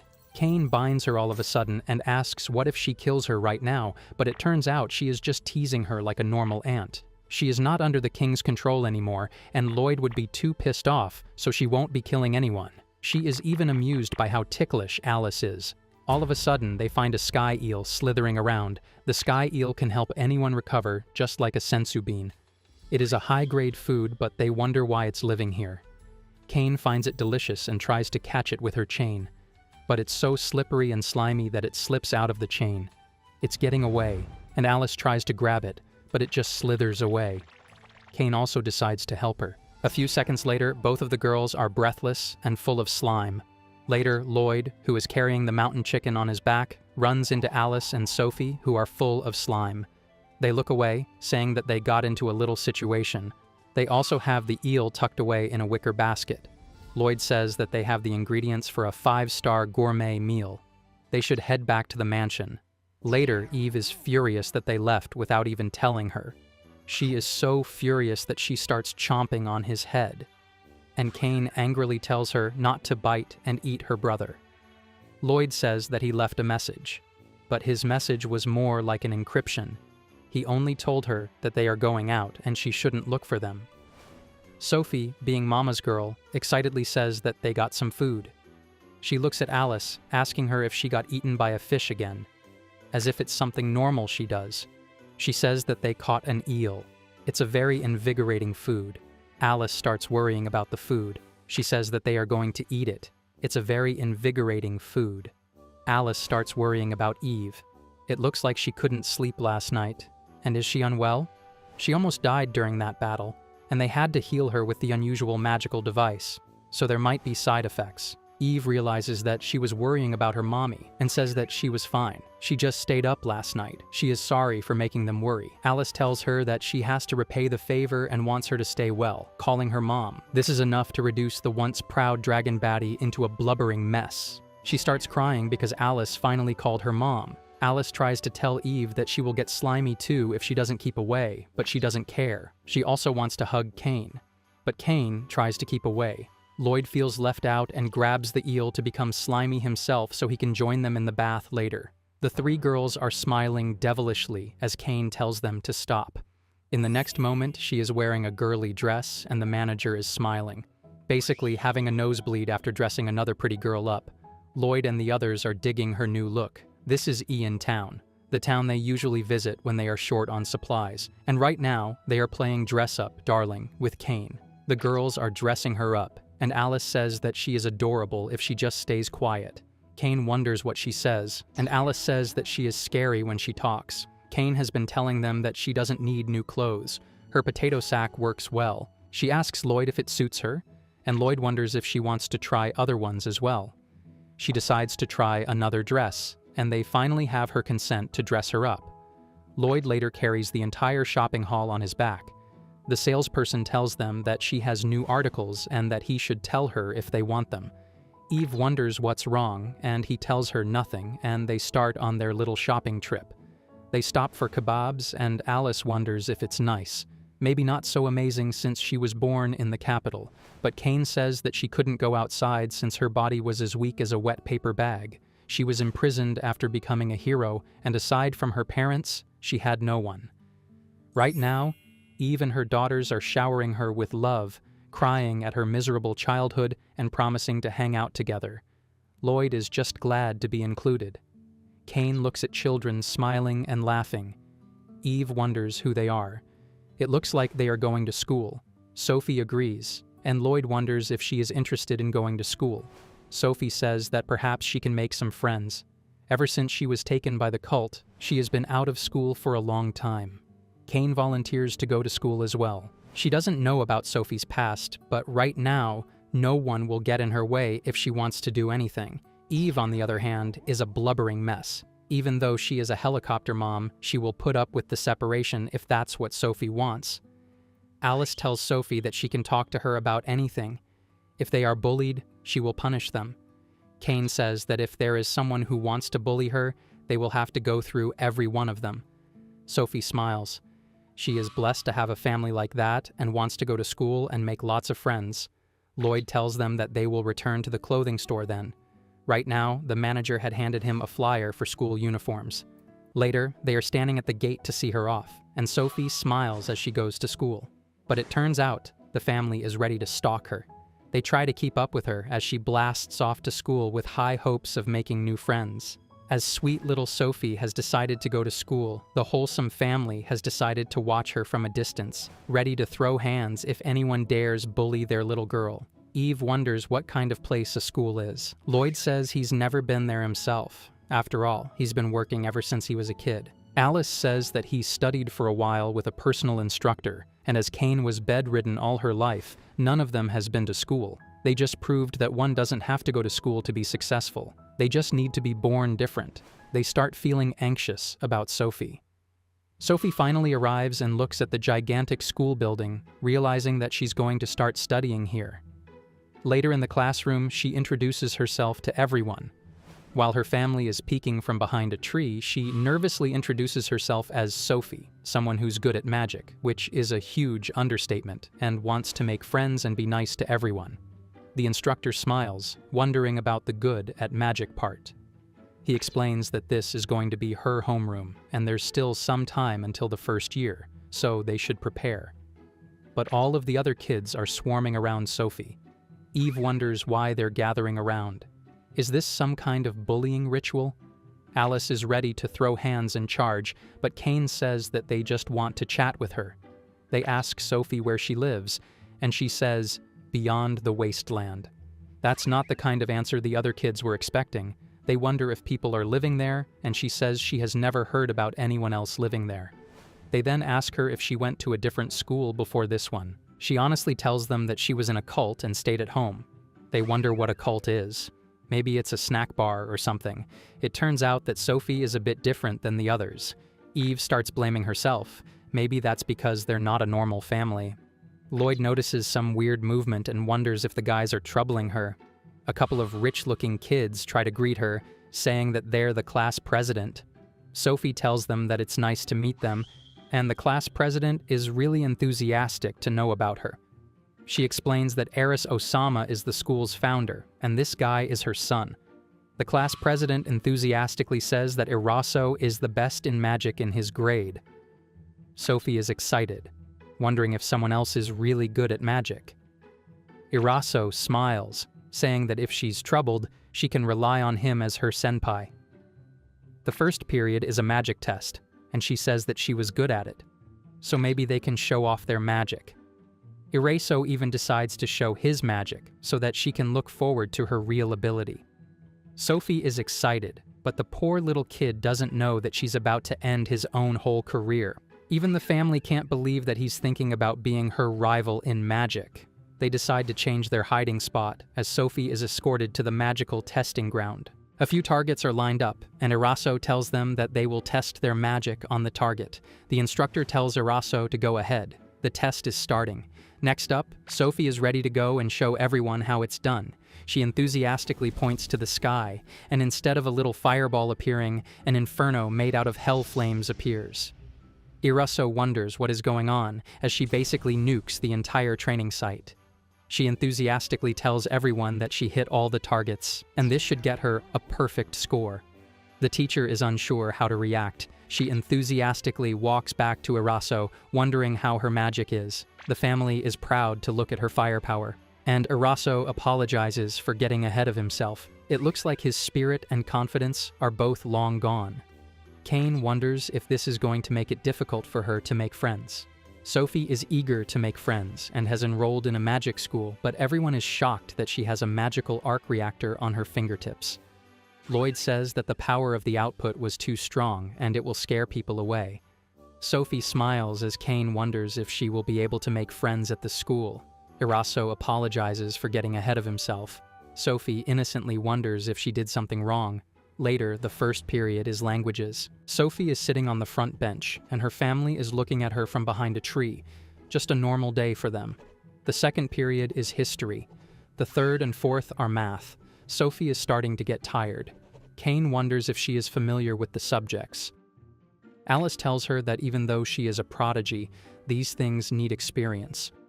Lloyd recalls her time at the cult, and there is no way she could study in that environment.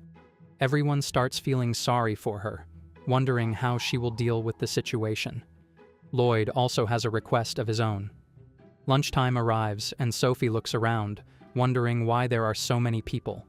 She looks for her senpais and notices Eraso looking at the ceiling blankly. She enthusiastically calls out to him, wondering if she can sit here. Eraso says that her display of magic was breathtaking, and she has his respect. She cluelessly thanks him, and the class president smiles, saying that Eraso is very sensitive. Losing at magic, which is his best subject, has hurt him. She then asks Sophie if she is troubled by anything. She says that studying is kind of hard, and she can't get to talk to others. Her magic was surprising to everyone, but she feels as if everyone hates her. She thought that she would make a lot of friends at school, but she doesn't know what to do. The class president feels sorry. Eraso, all of a sudden, regains his composure and promises to help her with her problems, and the class president smiles, saying that Eraso loves to be relied on. Eraso gets his fire back, telling her that they will study first, and she should let her know if she doesn't understand anything. He is the best at studying. As for talking with everyone, it's only the start. The topics that they share can only increase from now on. Eraso smiles, telling her to be proud, for she is strong, and her magic is beautiful.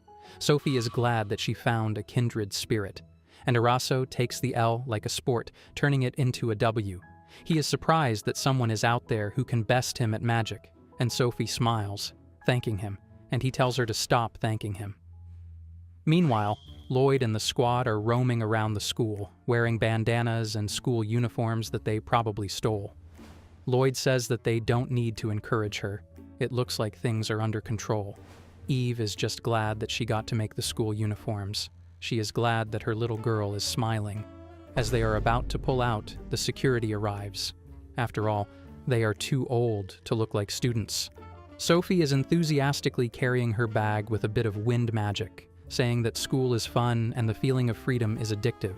Later, she spots her family, tired out, next to a police guard.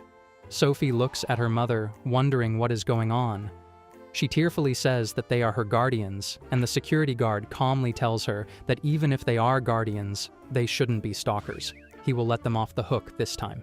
Eve starts hugging her, asking her if she is okay, and Lloyd says they were worried about her and were looking out for her. Eraso says that she is not some ordinary girl, but it looks like she is smiling, and that's what matters. Sophie heads off to school, and just as she blasts away, a black figure tries to chase after her.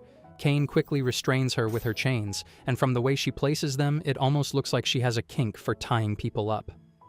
Alice tells Kane that she cannot follow Sophie to school every day, but Eve is worried.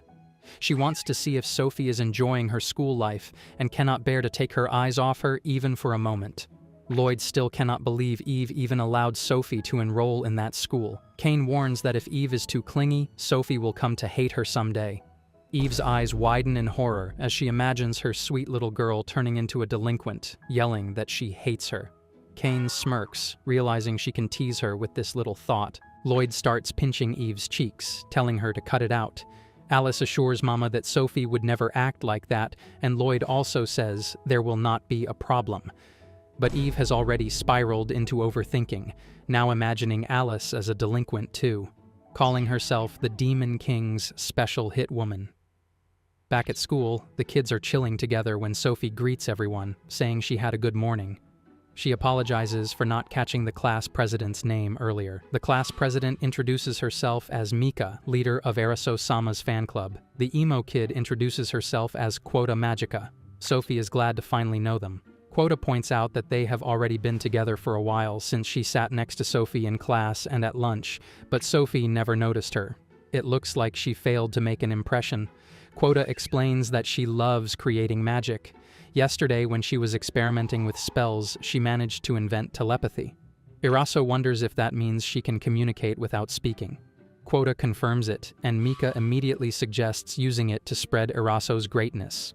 Eraso refuses, saying he does not want that kind of attention. Quota explains she can create other spells too, but her mana reserves are too small to test them. Sophie smiles and volunteers to test the magic for her. Quota starts with an easy one. Eraso holds out a wet cloth and Sophie uses the spell to dry it softly. Instead of drying, the cloth turns into cardboard. Next, Sophie uses a spell meant to stop static electricity from a photon, but instead it amplifies it and turns into a generator. Eraso is impressed to see such wild results. Quota then introduces a spell meant to stop someone from falling, but when Sophie tries it, Eraso spins into a tornado. Every spell ends up having the opposite effect. Sophie glances at Quota, worried she might have lost her motivation, but it turns out she is hyperventilating. Quota apologizes for her failures, though she admits the experiments were fun. She explains she also has a spell that eliminates weight, allowing anyone to lift heavy objects. Eraso is curious to see it. Sophie targets the spell, and as she activates it, her own hair begins to float. Eraso laughs, calling it a small success, and Quota is relieved. Sophie wonders what would happen if she applied the magic to everything. Back at the mansion, Lloyd notes that it is about time Sophie comes home. Soon they spot her zooming toward them. Everyone gathers to greet her, but then looks around in shock. Eve steps forward and sees Sophie's hair styled strangely, stiff and spiky, almost like she used gel.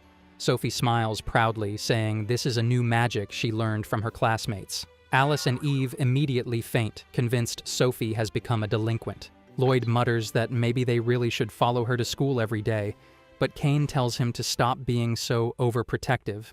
Meanwhile, back at Quota's house, she marvels at Sophie's abilities. She has a special book that can only be opened with a specific amount of mana, and she wants Sophie to take a look at it. She is already looking forward to tomorrow, but that book carries a sense of bad news for everyone. Sophia felt very sad at the Magic Academy because none of her friends had arrived yet. She knew the reason. She had come earlier than usual. A few students greeted her, and she greeted them back, but she wasn't close to them, so she didn't try to start a conversation. She wondered when she would finally be able to call someone a true friend.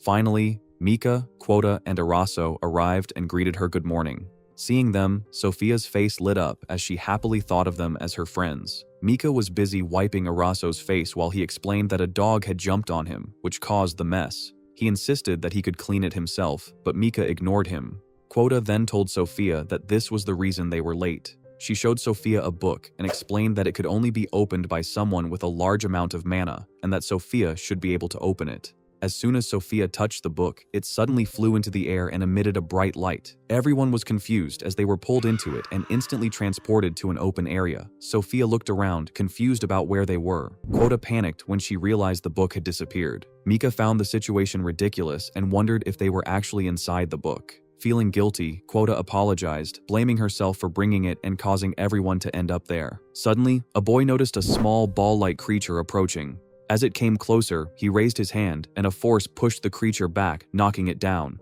The boy was surprised, wondering if he had just defeated a monster. Araso commented that the creatures were extremely weak. Mika agreed, saying that even he could defeat 100 of them easily. However, Araso pointed out that even weak enemies were still dangerous, and they should focus on finding a way out. He wondered if there were any clues nearby. Out of nowhere, Mika suggested digging, but Araso quickly told her not to hurt her hands. Just then, another boy found a signboard pointing in a direction. Araso felt it was suspicious, but Quota said it was the only clue they had. Sophia confidently assured everyone that she would protect them, so they decided to follow the sign. Still cautious, Araso suggested they gather everyone first before moving forward. Sophia took on the responsibility and called everyone together using the bouncy golems she created. The students climbed onto them, and Sophia explained that the golems could be freely controlled by their riders. They began moving forward, and soon Sophia spotted the same enemies from earlier. This time, all the students worked together, using their magic to defeat them easily. After the battle, everyone felt excited and proud of themselves. Things were going smoothly when Mika suddenly suggested that they should get out of there quickly. At that moment, Araso asked Quota about the book, wondering if it might contain any clues. Quota replied that after purchasing it, she had never been able to access it again. As they continued forward, they noticed something lying ahead on their path. A feather pen. They thought that perhaps taking it would help them escape, and it seemed too easy to be true. Suddenly, Sophia sensed danger. Without hesitation, she covered everyone with a bubble golem.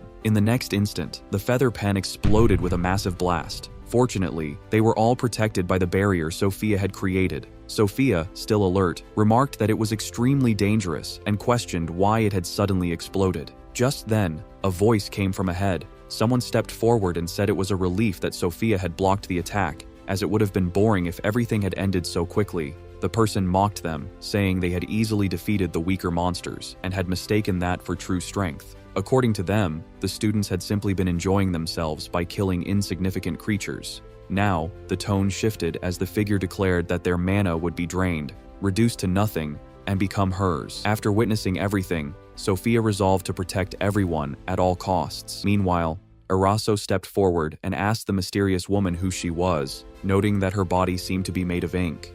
The woman responded calmly that she did not remember who she once was. She only knew that she had died long ago and had been haunting the book ever since, perhaps as an evil spirit. However, she still remembered the purpose she once lived for, to defeat those who surpassed her and dared to look down on her. Sophia carefully observed her and noticed that as the woman prepared to use her power, the color of her ink shifted to blue. Realizing the danger, Sophia immediately tried to erect a barrier to protect the students. but before she could complete it, the woman launched an attack, this time with red ink. A sense of dread filled Sophia. The other students panicked, still shaken by the earlier explosion. Eraso wondered if that same attack had caused it, though they had been protected by Sophia's barrier at the time. However, in reality, the barrier Sophia had begun forming was already destroyed by the woman, who laughed and declared that her blue ink was now in effect. She explained that the blue ink sealed the mana of anything it touched. The red ink, on the other hand, caused explosions that spread the blue ink throughout the air. Now, the entire area was contaminated. The situation quickly turned dire. The students began to lose their strength, unable to even feel their mana, and soon they struggled to breathe. Panic spread among them. Sophia, deeply worried, looked at everyone. The woman coldly remarked that this ability wasn't even meant for killing, yet weak individuals might still die from it. She then asked mockingly how Sophia intended to protect them all. With determination, Sophia shouted that she would never abandon them. She immediately created multiple bubble golems around the students, allowing them to breathe again. Relief spread among them as the suffocating pressure eased. The woman observed this with interest and explained that even Sophia's water barriers were being used to protect the students from the ink. However, this meant Sophia had to maintain countless barriers at once while enduring the effects of the blue ink herself. The burden of protecting everyone was entirely on her. She smirked and wondered if Sophia could truly handle it alone. Soon, Sophia began to struggle. Her breathing grew heavier, and the woman seemed delighted, commenting on how difficult it must be for her. Then, the woman prepared her next attack. Sophia realized that the target was now the other students. As the attack was unleashed, she tried to intervene, but she was struck as well. Blue ink spread over her body, sealing her magic completely. The woman acknowledged Sophia's strength, but pointed out that everything changed when she had to protect the weak. Now she could finally look down on someone so powerful. Someone who chose to protect others. Quota, confused and shaken, suddenly recalled something. The book had once been in her home. She began to wonder if everything had been a setup. A realization struck her. Someone had written about this book and guided her actions, and now she understood. It was that very woman, the one who had manipulated everything, who had led her to bring the book to someone strong like Sophia. The woman smirked and explained that even if her ability didn't work on the strong, it didn't matter. Obstacles like the weak would always draw the strong in. The strong would try to protect them, and in the end, they would fall because of it. She seemed genuinely pleased with this twisted logic. Hearing this, Quota felt a deep sense of guilt. She lowered her head, thinking that everything happening was her fault, that she had led everyone into this deadly situation. Eraso, however, stepped forward with a calm expression. He questioned who had decided that the weak were merely obstacles. Then, with a slightly awkward tone, he apologized for his earlier strange behavior before turning to Sophia. He asked her to hand over control of the water spheres, saying he had a way to reduce her burden. Trusting him, Sophia agreed. Eraso gathered all the floating water spheres together, merging them into one massive structure. The students watched in shock as he formed a giant protective sphere. He confidently declared that this was the classroom fortress water sphere. Then he turned to Sophia and told her it was time to move. Suddenly, the sphere released a burst of water that drenched Sophia completely. The woman looked surprised at this unexpected move. Eraso explained that he had deliberately provoked the woman earlier, so she wouldn't notice his plan, and it seemed she had completely fallen for it. Sophia took a breath and felt slightly better. The suffocating pressure had eased, though not entirely. She knew that if she were soaked in the blue ink again, she wouldn't be able to do anything. Realizing this, she made up her mind. She would gather all her strength and end everything in a single attack to protect everyone.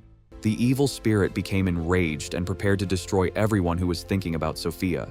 Eraso called out to Sophia, telling her that they would create an opening for her and that she should take that opportunity to defeat the evil spirit. Quota found it hard to believe and said that it was impossible. In response, Eraso explained that the woman had been the one who used all of them to corner Sophia, and he asked Quota if she was truly fine with that. All of them then prepared to fight back. The woman was unaware of their plan, but when she saw the huge body approaching her, she considered it an easy target and attacked it. Meanwhile, from within the bubble-like structure, Eraso remarked that he was quite skilled at shooting, and he fired water bullets at the woman, destroying her poison attacks. The woman grew annoyed and declared that she would attack even more rapidly. However, she suddenly noticed that the bubble had already disappeared. Before she could even process what had happened, she realized that it had transformed into a snake-like structure and was now behind her. She wondered how it had managed to get there so quickly. At that moment, Mika explained that water was formless, which allowed them to change its shape however they wanted. The water bubble was ready to strike her, and she became angry, warning them not to be so foolish, as nothing could be done with mere water, and it could easily be neutralized by her ink. As the battle continued, Mika realized how tough the situation truly was, and even the woman seemed to be struggling. The woman grew furious and questioned whether they were done with their tricks, declaring that she would now blow them away. As she began gathering her mana, the students grew frightened, saying that things were about to get worse. Quota then suggested that they should proceed with their plan. The other two agreed, and the three of them prepared to use the magic Sophia had created. They combined water molecule metallization with electric generation and added rapid rotation to the power. This attack clashed with the woman's ink and pushed her back, making her fall some distance away. The three students were exhausted, as the technique had consumed a huge amount of their mana, but they were happy because they had successfully created an opening for Sophia. Now, they believed that she just needed to finish everything on her own. Sophia then prepared to use Thunder King Descent and struck the woman. Everyone was amazed as they witnessed the battle. After a while, Sophia returned, and everyone was shocked to see that even a mountain had been blown away. At that moment, they began to recognize Sophia's true strength. The woman, lying nearby, called Sophia a monster and said that she envied her. She claimed that people like Sophia, who were surrounded by weaker individuals, must have lived a comfortable life and would never encounter anyone stronger than themselves. In response, Sophia explained that the Thunder King she had used could easily be brushed aside by her father, and she had even fought someone stronger than him. The woman, confused, asked what she meant. Sophia then revealed that her real parents had been killed because of her magic. She added that being strong did not mean she could do everything alone, and that there were people weaker than her who were incredibly kind and helpful. She concluded that no matter how strong someone was, being alone was always lonely. The woman listened and then remarked that Sophia was still accepted, saying that those who won would stand above others, and Sophia was the winner. She told Sophia to enjoy spending time with her weaker friends before disappearing.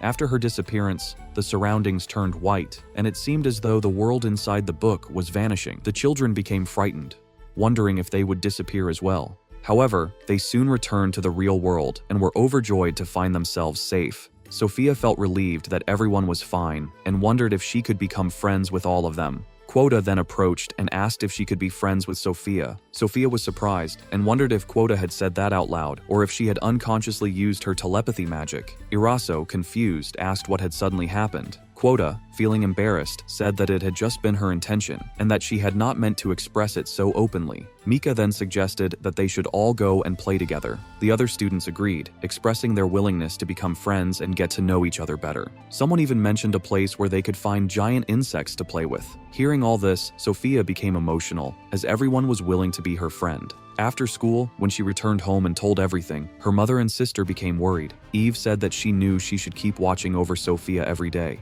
Lloyd and Kane were also observing everything from a distance. One afternoon during lunchtime, Eve, Alice, and Kane were at the mansion enjoying a meal of meat. While eating, Eve commented that the way the meat had been prepared still had a long way to go. Alice wondered what she was talking about. Eve then recalled that same morning when Sophia had been getting ready for school, and Lloyd had gone with her because the guards had asked for his help in the city. She mentioned to the others that she was curious about what kind of help Lloyd had been called for. Kane said that she really wanted to go along with Lloyd. Just then, someone knocked on the door, and Alice went to check, thinking that Lloyd might have returned. However, Eve felt that the sound had not come from the entrance, but from a window instead. As Alice went to check, she became confused when two giant chickens suddenly broke through the window, entered the room, and captured her. Kane, startled, rushed forward and asked what the chickens were trying to do. She attempted to kick them away, saying that they must be taking revenge for being eaten.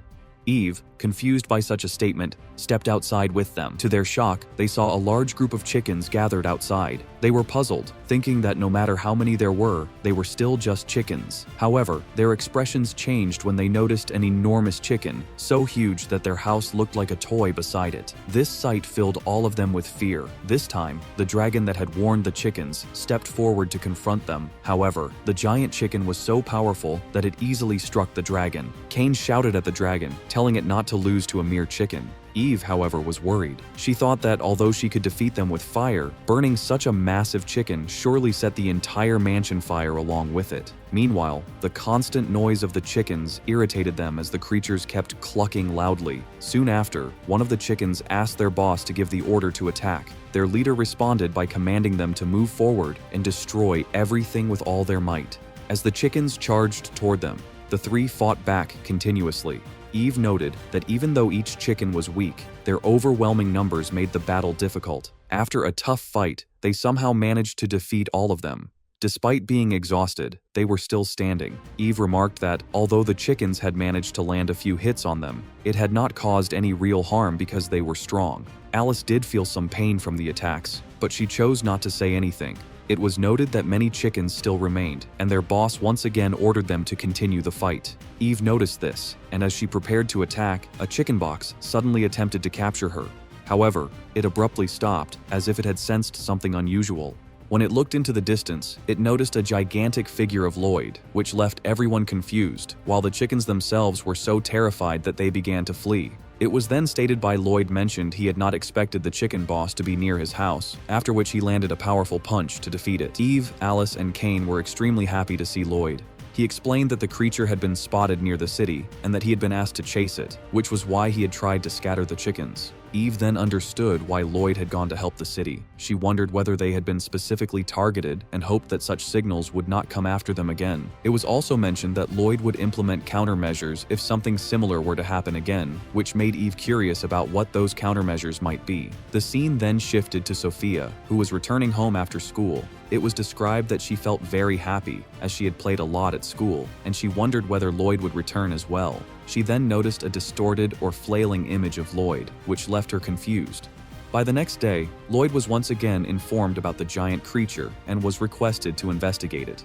However, it was noted that he was unable to find it. Once they arrived in the city, it was observed that a man had gathered everyone's attention and expressed his gratitude for their presence. He announced that many fearsome warriors had assembled and declared that the strongest among them would be determined through a giant chicken meat eating tournament. Eve was also participating in the competition and appeared extremely confident that she would win. Meanwhile, Lloyd and the others were completely confused about how the situation had turned into such an event. It was recalled that earlier they had hunted a massive number of birds. When they brought the meat to sell, it had been decided that the best course of action was to host a tournament. Returning to the present, Alice questioned her about why everyone seemed so excited. Lloyd explained that it was all because of the grand prize. The host then urged everyone to pay attention as he revealed the reward, a master guide to the secret technique known as the butt jerk, a book that, according to him, every meat lover should possess. Kane wondered whether the technique would be pointless if the meat ended up burned. However, Eve stated that she had succeeded a few times and was steadily improving, adding that she was determined to master it.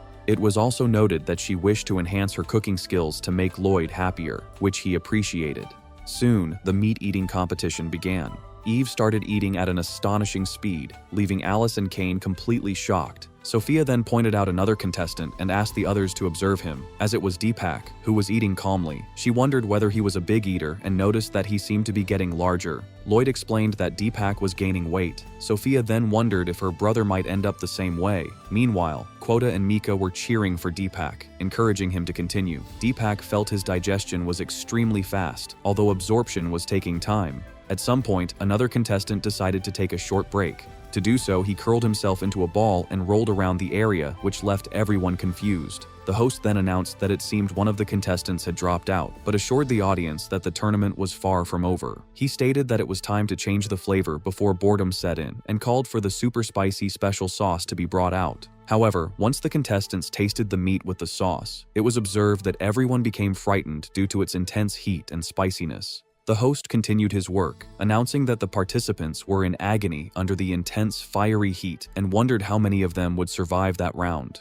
Lloyd wondered how Eve was managing such spicy food. Suddenly, Eve shouted loudly, exclaiming that it was extremely spicy. Alice was shocked to see that Eve was even breathing flames and remarked that people might mistake her for a dragon if she continued like that. The host noticed this from a distance and informed the audience that someone was actually breathing fire due to the spiciness. Alice thought that Eve had simply gotten carried away in the festive mood. After that, the flavors changed according to the challenge. There were other rounds where the participants had to endure sour sauces and even maintain their balance over slime. Somehow, Eve endured all of it, and when the tournament finally concluded, she emerged as the winner.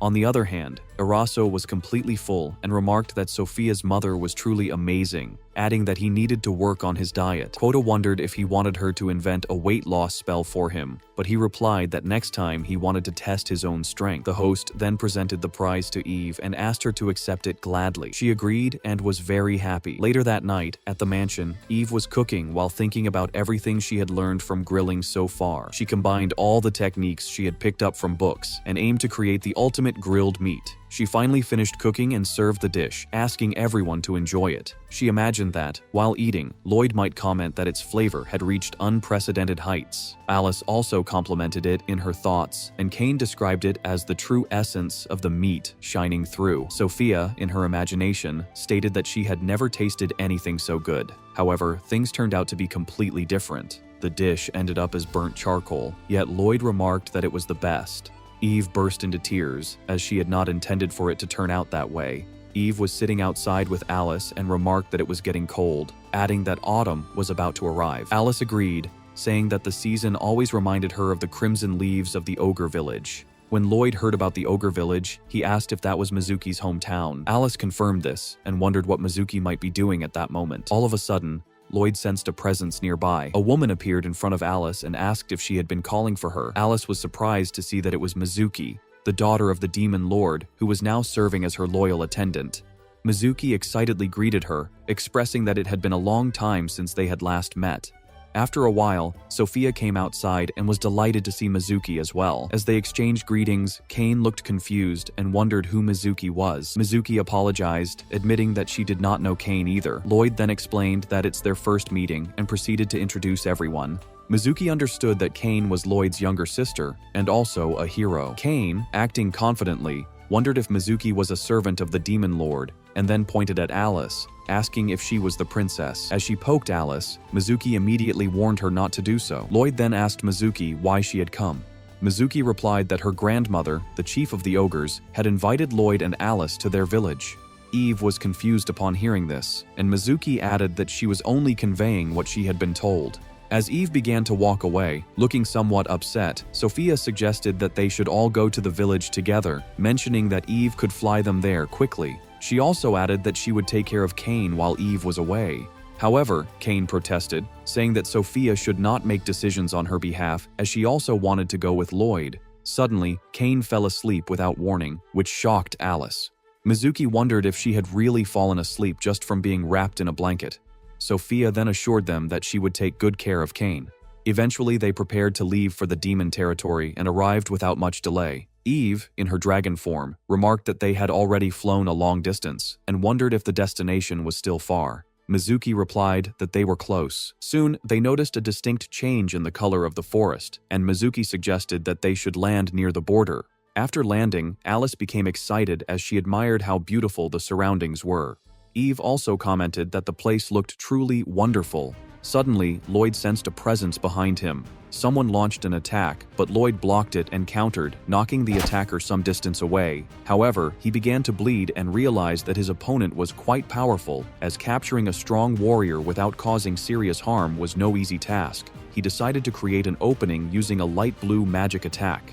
As he moved to strike again, his attack was stopped, and the opponent mentioned a technique known as the Throat King Fang Breaker. A massive explosion followed, which made Eve worry about Lloyd.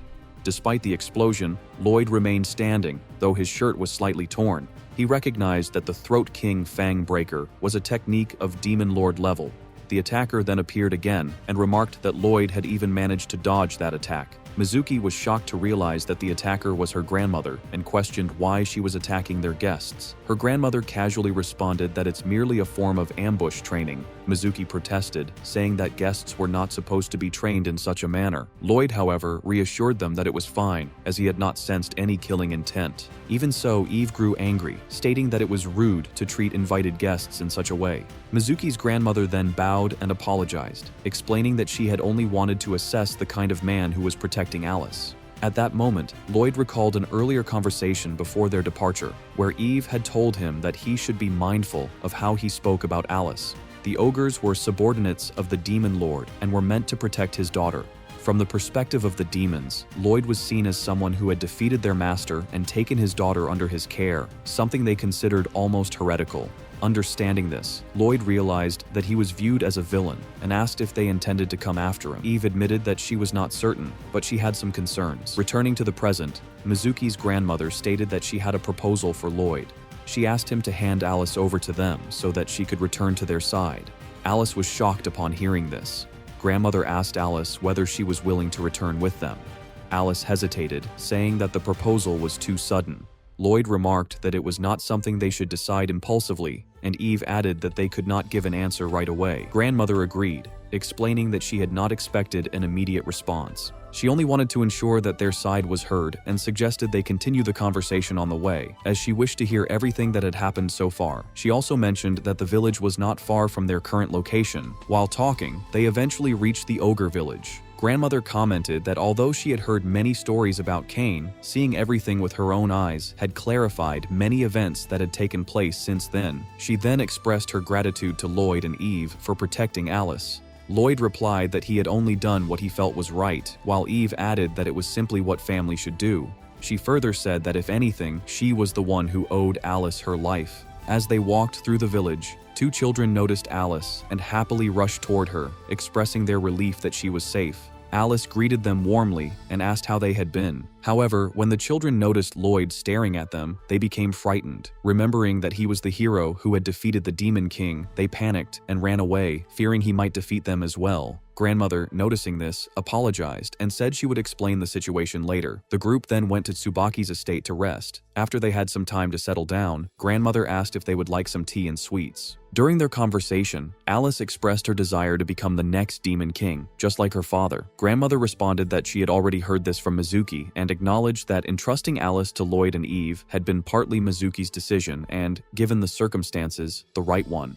However, now that Alice had returned, she believed there was no need for her to go back with them. She also made it clear that she opposed the idea of Alice becoming the next Demon Lord. Confused, Alice followed Grandmother as she asked everyone to come with her. Grandmother led them to a grave and asked Alice if she remembered that day. When Alice remained uncertain, Grandmother explained that it was the day the Demon King had challenged the hero.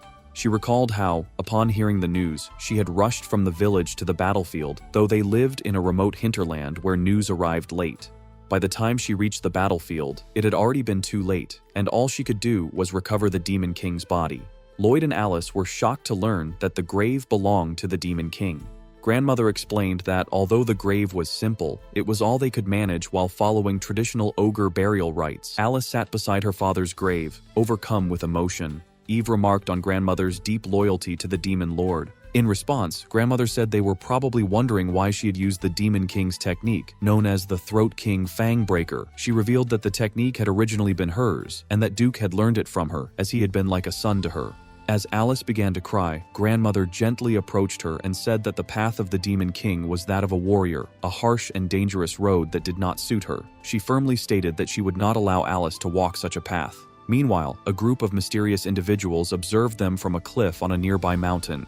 They were pleased, having finally located the ogre village. They believed that the will of the Demon King, the one destined to carry on his legacy, was none other than the woman who led their group. Alice felt deeply sorry toward her father, believing that it had taken her far too long to come to him. She reflected that she had been living with Lloyd and the others, and she imagined that her father might be surprised or even slightly angry about it. Still, she preferred to believe that he would simply give her that awkward little smile and forgive her. She had already made up her mind that she would become the next Demon Lord. However, she also wondered if her father would have told her not to follow the same path he had walked, or perhaps he might have thought that she was not suited for such a role. Meanwhile, the scene shifted to the mysterious woman who was thinking about claiming that place as her first step toward becoming the Demon Lord. Back at the estate, Lloyd and Eve were inside while Eve wandered around. Alice returned, and Lloyd asked whether she had finished speaking with the Duke. Alice replied that she had, adding that she needed some fresh air and intended to go for a walk. As she was about to leave, Grandmother cautioned her to be careful, mentioning that there had been an increase in monster sightings lately. She explained that they had even encountered Eve earlier during a hunt, and Mizuki's sudden appearance at that time had caught her off guard as well. Eve, slightly irritated, responded that they should try being the ones ambushed for once. Mizuki then apologized and expressed her gratitude to Eve, saying that thanks to her help, she had been able to meet Alice sooner than expected.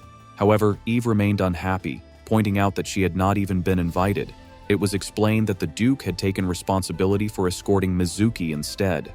As they walked together, Mizuki apologized again, admitting that she had not realized her grandmother opposed Alice's dream of becoming the Demon King. Eve grew frustrated, feeling that Mizuki had been hiding too much from them. Despite the tension, Lloyd calmly asked whether grandmother Tsubaki truly cared that much about Alice. Lloyd was also confused, wondering what Alice truly thought about everything. Alice reflected that becoming the great Demon King, the one who had united all the demon tribes, was far too grand a goal for someone like her. She realized that this was likely why Tsubaki was trying to stop her. Even so, she still wished to become like her father, strong, noble, and a king who protected his people. At the same time, she did not want to leave her new family behind. Eve grew emotional upon hearing Alice's thoughts. Mizuki then suggested that Alice could continue living with them while still aiming to become the Demon Lord. However, it was clear that pursuing two completely opposite paths would not be easy, nor would it be enough to convince Tsubaki.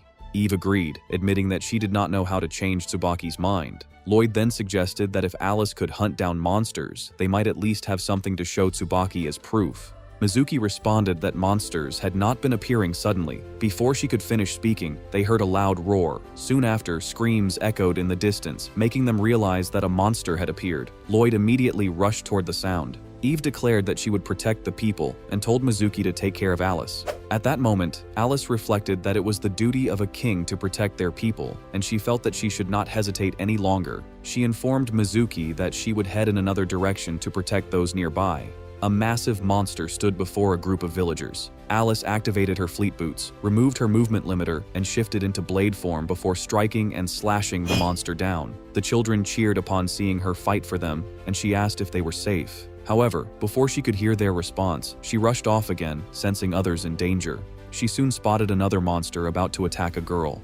Alice intervened and saved her, asking if she was all right. The girl thanked her, and Alice noticed that she was not a demon. Flowers and leaves were growing from her head. Realizing this, she asked if the girl was a dryad. The girl confirmed it, explaining that she had been running for her life from the monsters and did not know where she was. Alice told her that they were in the ogre village and decided to guide her to safety. The girl expressed her gratitude, but in truth, she was only pretending. She thought to herself that she had not expected things to go so smoothly and was surprised at how easily she had infiltrated the village. However, she was also puzzled. Every monster she had sent had been wiped out instantly, and everyone in the village was remarkably strong. Among them, Lloyd stood out the most, as he had crushed her monsters effortlessly. Even after using everything at her disposal, she had still lost to Lloyd. Now, if she truly intended to become the next Demon Lord, she believed this was the perfect opportunity to take control of the village, along with Lloyd and the other powerful individuals. After defeating all the demons, Lloyd cracked his knuckles and remarked that they had not been much of a challenge, as they had taken them down during patrol without any significant damage. Soon after, Alice returned with a girl. Lloyd noticed her arrival, and Eve wondered who the girl was. Alice explained that she had saved her from a demon beast. The girl introduced herself as Momoka, a dryad, a spirit of the trees. Internally, however, Momoka believed that she would eventually rule over them all and act as their new demon king. Tsubaki arrived and thanked everyone for their efforts. Alice then requested that Momoka be given shelter in the village. Tsubaki agreed but jokingly said that she would place her in prison, which shocked Momoka. Alice became upset at this response and questioned Tsubaki about it. Tsubaki then clarified that she had only been joking, explaining that they were short on guest rooms. She offered to let Momoka stay in her own room, assuring her that no harm would come to her there. Although Momoka hesitated and said that it was reassuring, she internally felt uneasy and began to suspect that Tsubaki might be wary of her. Later, Tsubaki announced that it was time for lunch and revealed that she had prepared a demon beast meat miso hot pot. As everyone began eating, she remarked that since they had gone through the trouble of hunting, they might as well enjoy the meal. Alice added that she had also defeated a few demons. Tsubaki responded warmly, saying that Alice had grown much stronger, which made her happy. An awkward silence followed, prompting Alice to wonder if that was all. Tsubaki then remarked that demon beasts were not particularly difficult, as even Mizuki and she could handle them. She added that Alice's father had defeated such creatures barehanded at the age of 10. Alice was left stunned by this revelation. Tsubaki further commented that the Demon Lord had been an exceptional monster slayer, though somewhat strict in nature. Momoka observed that Alice's father must have been incredibly strong and began to think that another powerful candidate for domination had appeared. Alice agreed, proudly stating that her father had indeed been very strong. At that moment, Lloyd cast a sharp glance toward Momoka, making her wonder if she had said something she should not have. Alice then remarked that if she became stronger, she might be able to inherit the title of Demon King herself. Momoka asked if Alice was the daughter of Duke, which confused everyone. She quickly added that she was simply a great admirer of him. Suddenly, a loud noise echoed nearby. Alice grew concerned, wondering if it signaled another demon beast attack. Meanwhile, Lloyd sensed that something unusual was happening behind the scenes, as the events unfolding felt far from ordinary. Tsubaki suggested that they should all move together, explaining that it would be safer that way. Momoka agreed, and as they stepped outside, Lloyd immediately engaged a monster in battle. He defeated it swiftly and remarked that it was a magic beast capable of controlling cold, as it had been firing a barrage of ice bullets. Meanwhile, Tsubaki noticed that Momoka had not moved at all during the fight.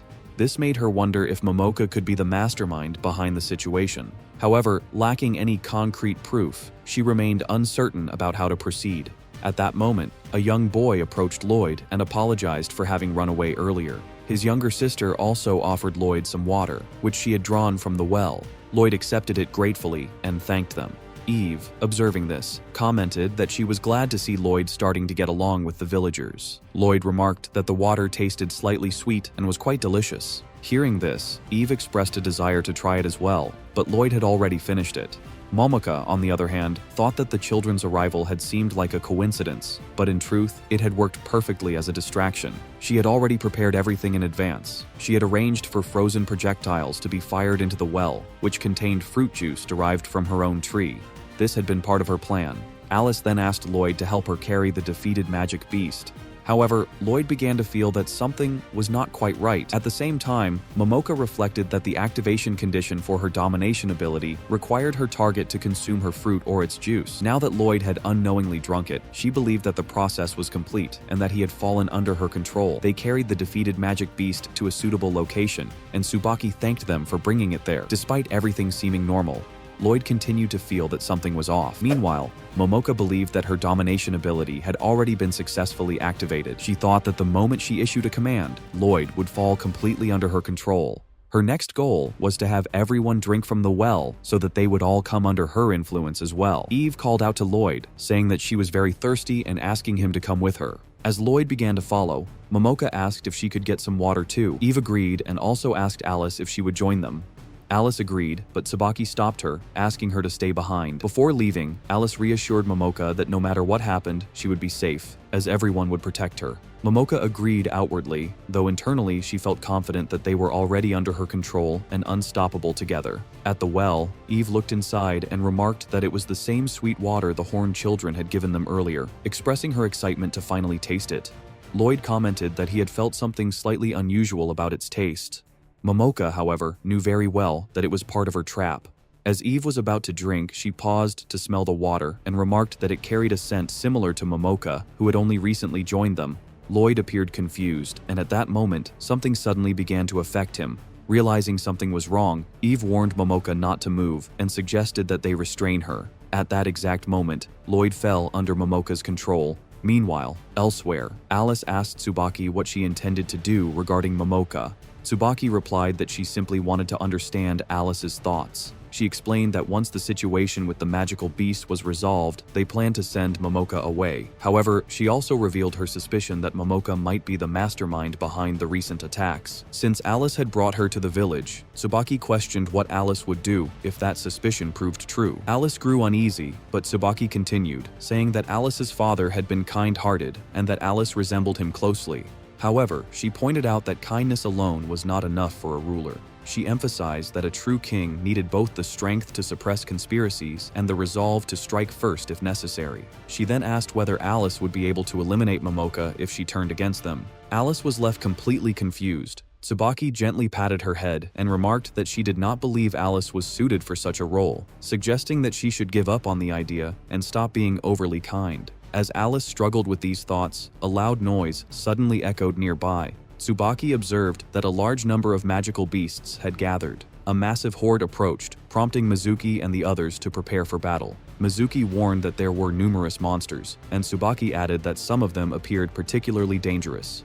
Suddenly, a powerful monster leapt in front of them, releasing an overwhelming pressure that forced Tsubaki, Mizuki, and Alice backward. They were shocked by its immense strength. As the creature prepared to attack, Tsubaki intercepted it, striking it with a punch and knocking it back. She remarked that she might be getting rusty. Amid the chaos, Alice felt uncertain about what she should do. Gathering her resolve, she called out to Tsubaki and Mizuki, asking them to let her handle the situation. She declared that if Momoka truly was the culprit, then it should be her responsibility to strike her down. Meanwhile, Eve was left confused and shocked to see Lloyd fighting on Momoka's side. She struggled to understand why he had suddenly turned against her.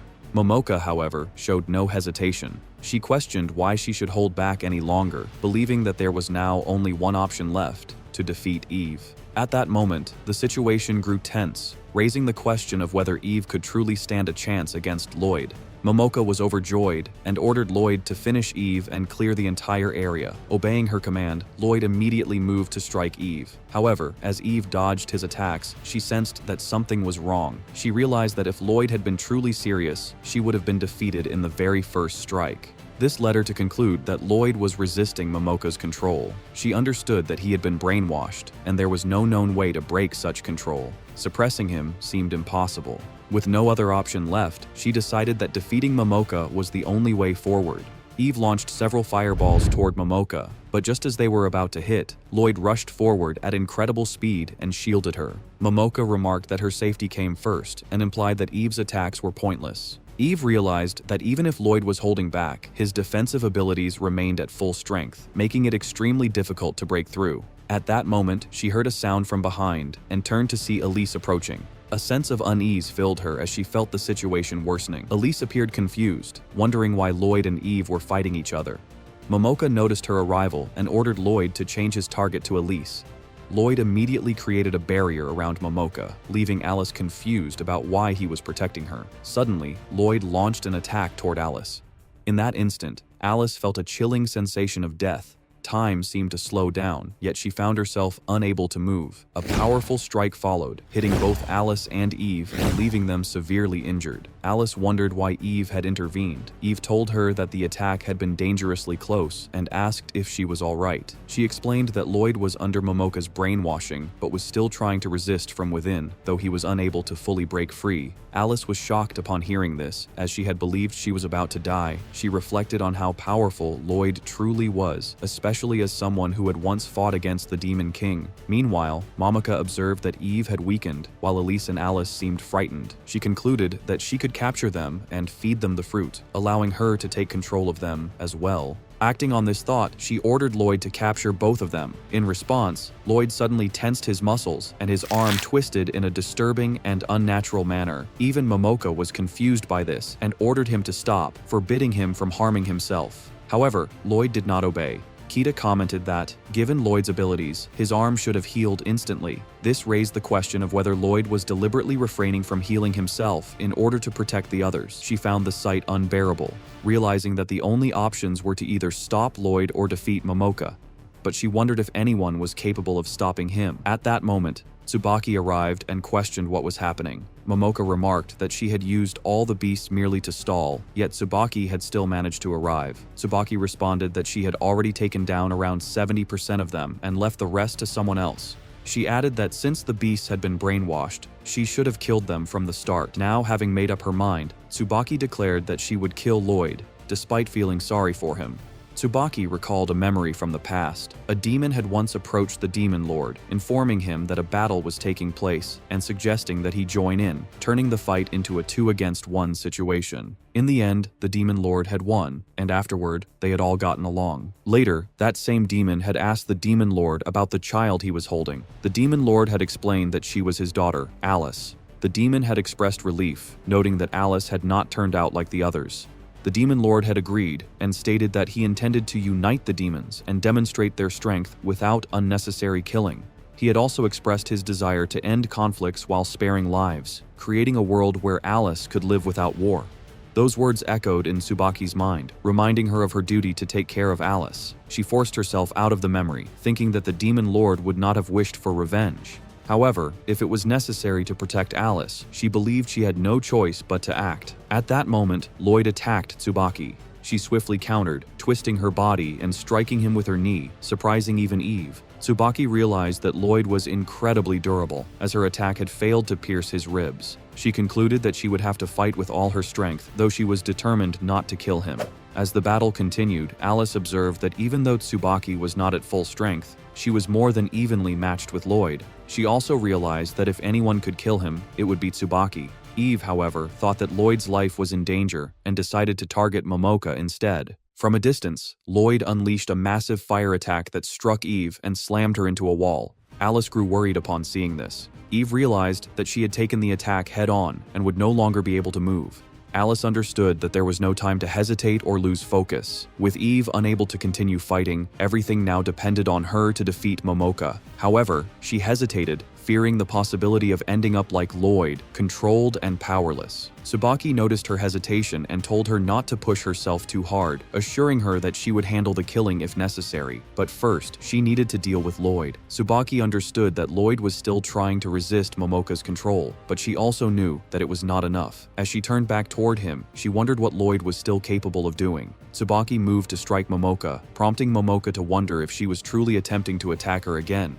In response, she ordered Lloyd to crush everyone with all his power. As Lloyd charged toward Tsubaki, she prepared to counter him using her skill, Throat King Bang Breaker. The resulting explosion was immense, so powerful that the mountain near the village was completely destroyed.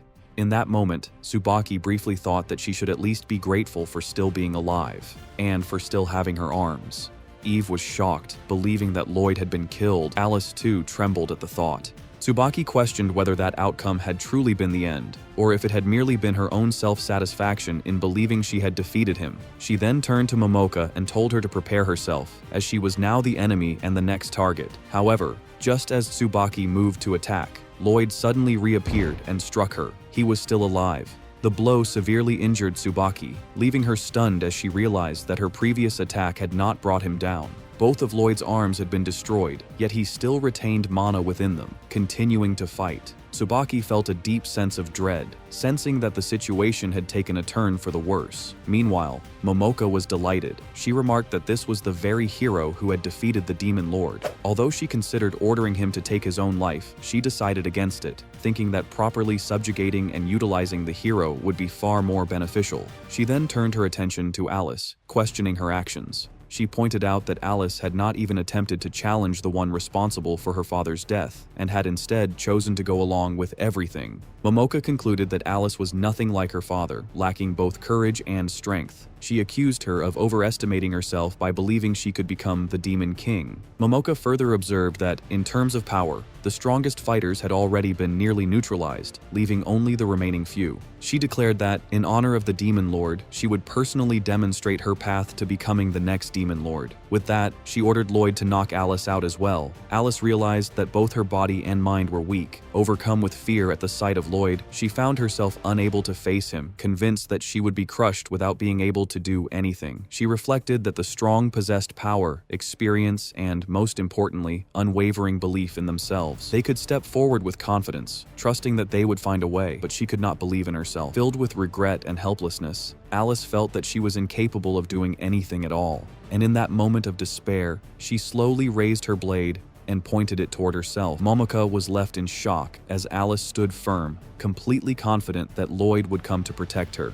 And he did, stopping the attack just in time. Momoka was stunned to see Lloyd ignore her command to defeat Alice and instead move to protect her. This led her to question whether the brainwashing had been broken. Attempting to regain control, she issued another command, ordering Lloyd once again to defeat Alice. At the same time, Alice began casting a spell, using a casual lockbox to form a technique known as Vampire Jail to trap Lloyd.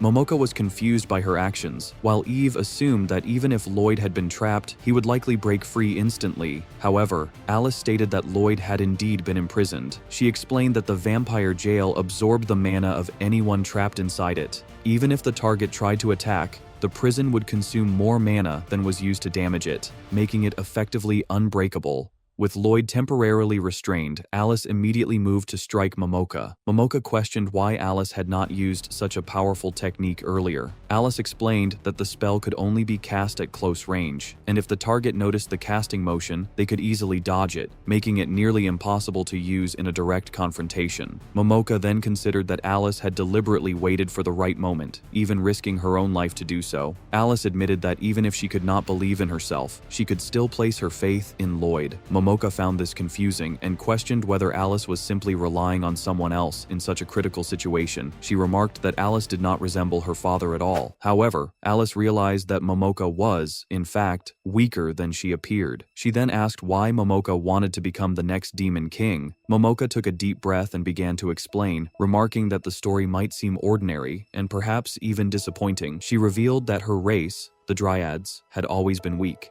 Their only ability was to manipulate plants and produce special fruits, which made them valuable tools. Because of this, many races sought them out, capturing and exploiting them. Over time, the Dryads had come to accept this suffering as their fate. Then, a hero had appeared, someone who freed them from oppression. That hero was the one who would later become the Demon King, a duke, and Alice's father. Momoka recalled that when she had once spoken with him, she had expressed her desire to support him when she grew older. He had responded warmly, saying that he would be happy to have her help. He had also mentioned that he had a daughter around Momoka's age, and that it would be nice if the two of them got along. Returning to the present, Momoka reflected that her first love had been shattered in an instant, though she dismissed that detail as unimportant. She continued, explaining that they had only met once after that, and soon after, he had become the Demon King and brought peace to the world. She then asked Alice whether she knew how her father had achieved that position. Momoka admitted that she lacked his power and charisma. However, she believed that she possessed something else: domination. She declared that this was why she would inherit the will of the Demon King, ruling over both demons and dryads. And with that, she concluded her story. Momoka questioned how Alice could even think of becoming the Demon King when she lacked power, charisma, and the commanding presence that her father possessed. She added that, at this point, it would not matter even if Alice tried to explain herself. Suddenly, Alice glared at her and warned that she would regret underestimating her. Everyone around them was left confused by Alice's sudden and intense reaction. Alice continued by saying that if Momoka truly desired peace, she should come and serve under her. Eve was shocked, wondering what Alice was even saying. She questioned whether Alice truly understood how dangerous Momoka was, recalling that even Lloyd had once referred to her abilities as a form of brainwashing. Momoka agreed in a chilling manner, admitting that she wanted to grow stronger, only to kill Alice. She added that the hero was already within her grasp, and everything was proceeding according to her plan, as if domination over others was inevitable. Meanwhile, Alice felt disappointed, realizing that Lloyd had seemingly been affected. However, Lloyd explained that he had somehow gotten the hang of resisting the power when he stopped Alice's sword. He then asked to be released from the cell. Momoka was shocked when she saw Lloyd's wounds healing instantly. To her further surprise, Lloyd walked toward the well and removed all his clothes before suddenly jumping in. After some time, he emerged, having drunk all the water that Momoka had tampered with, ensuring that no one else could be dominated again. She was left in disbelief, wondering who Lloyd truly was, as everything about him seemed strange and beyond her understanding. Lloyd then declared that he would not forgive Momoka for making him harm his own family. However, he added that there was no need to worry about what would happen next, and that Alice should proceed with whatever she intended to do. Alice, filled with determination, stated that her wish was to bring peace among the demons, and that she aimed to become the next Demon King. Since her interests and Momoka's seemed to align, she repeated her offer and asked Momoka once again to join her. Momoka, however, mockingly refused. Alice, surprised, asked for the reason behind her rejection. In response, Momoka pointed out that Alice seemed to believe that by using domination, she could become the Demon King. Alice denied this, but Momoka told her not to hide the truth, explaining that domination was a terrifying power that people would inevitably desire. She then recalled her past, explaining that after the Duke was defeated and her king was attacked again, she had used domination on a demon for the first time. It was also the first time she had killed someone with her own hands, all in an attempt to protect everyone. However, instead of gratitude, she was met with fear and rejection. The people she tried to protect had turned away from her, terrified of her power. As a result, she left. questioning whether she should hide her ability forever or simply dominate every threat instead, even though her true intention had always been to protect others. She revealed that her goal was to preserve the peace that the previous Demon King had worked so hard to build. Yet, as someone feared as the most dangerous of all, she had ultimately resolved to aim for the throne herself. Even so, she addressed Alice as a princess and warned her not to think, even for a second, that she could dominate her.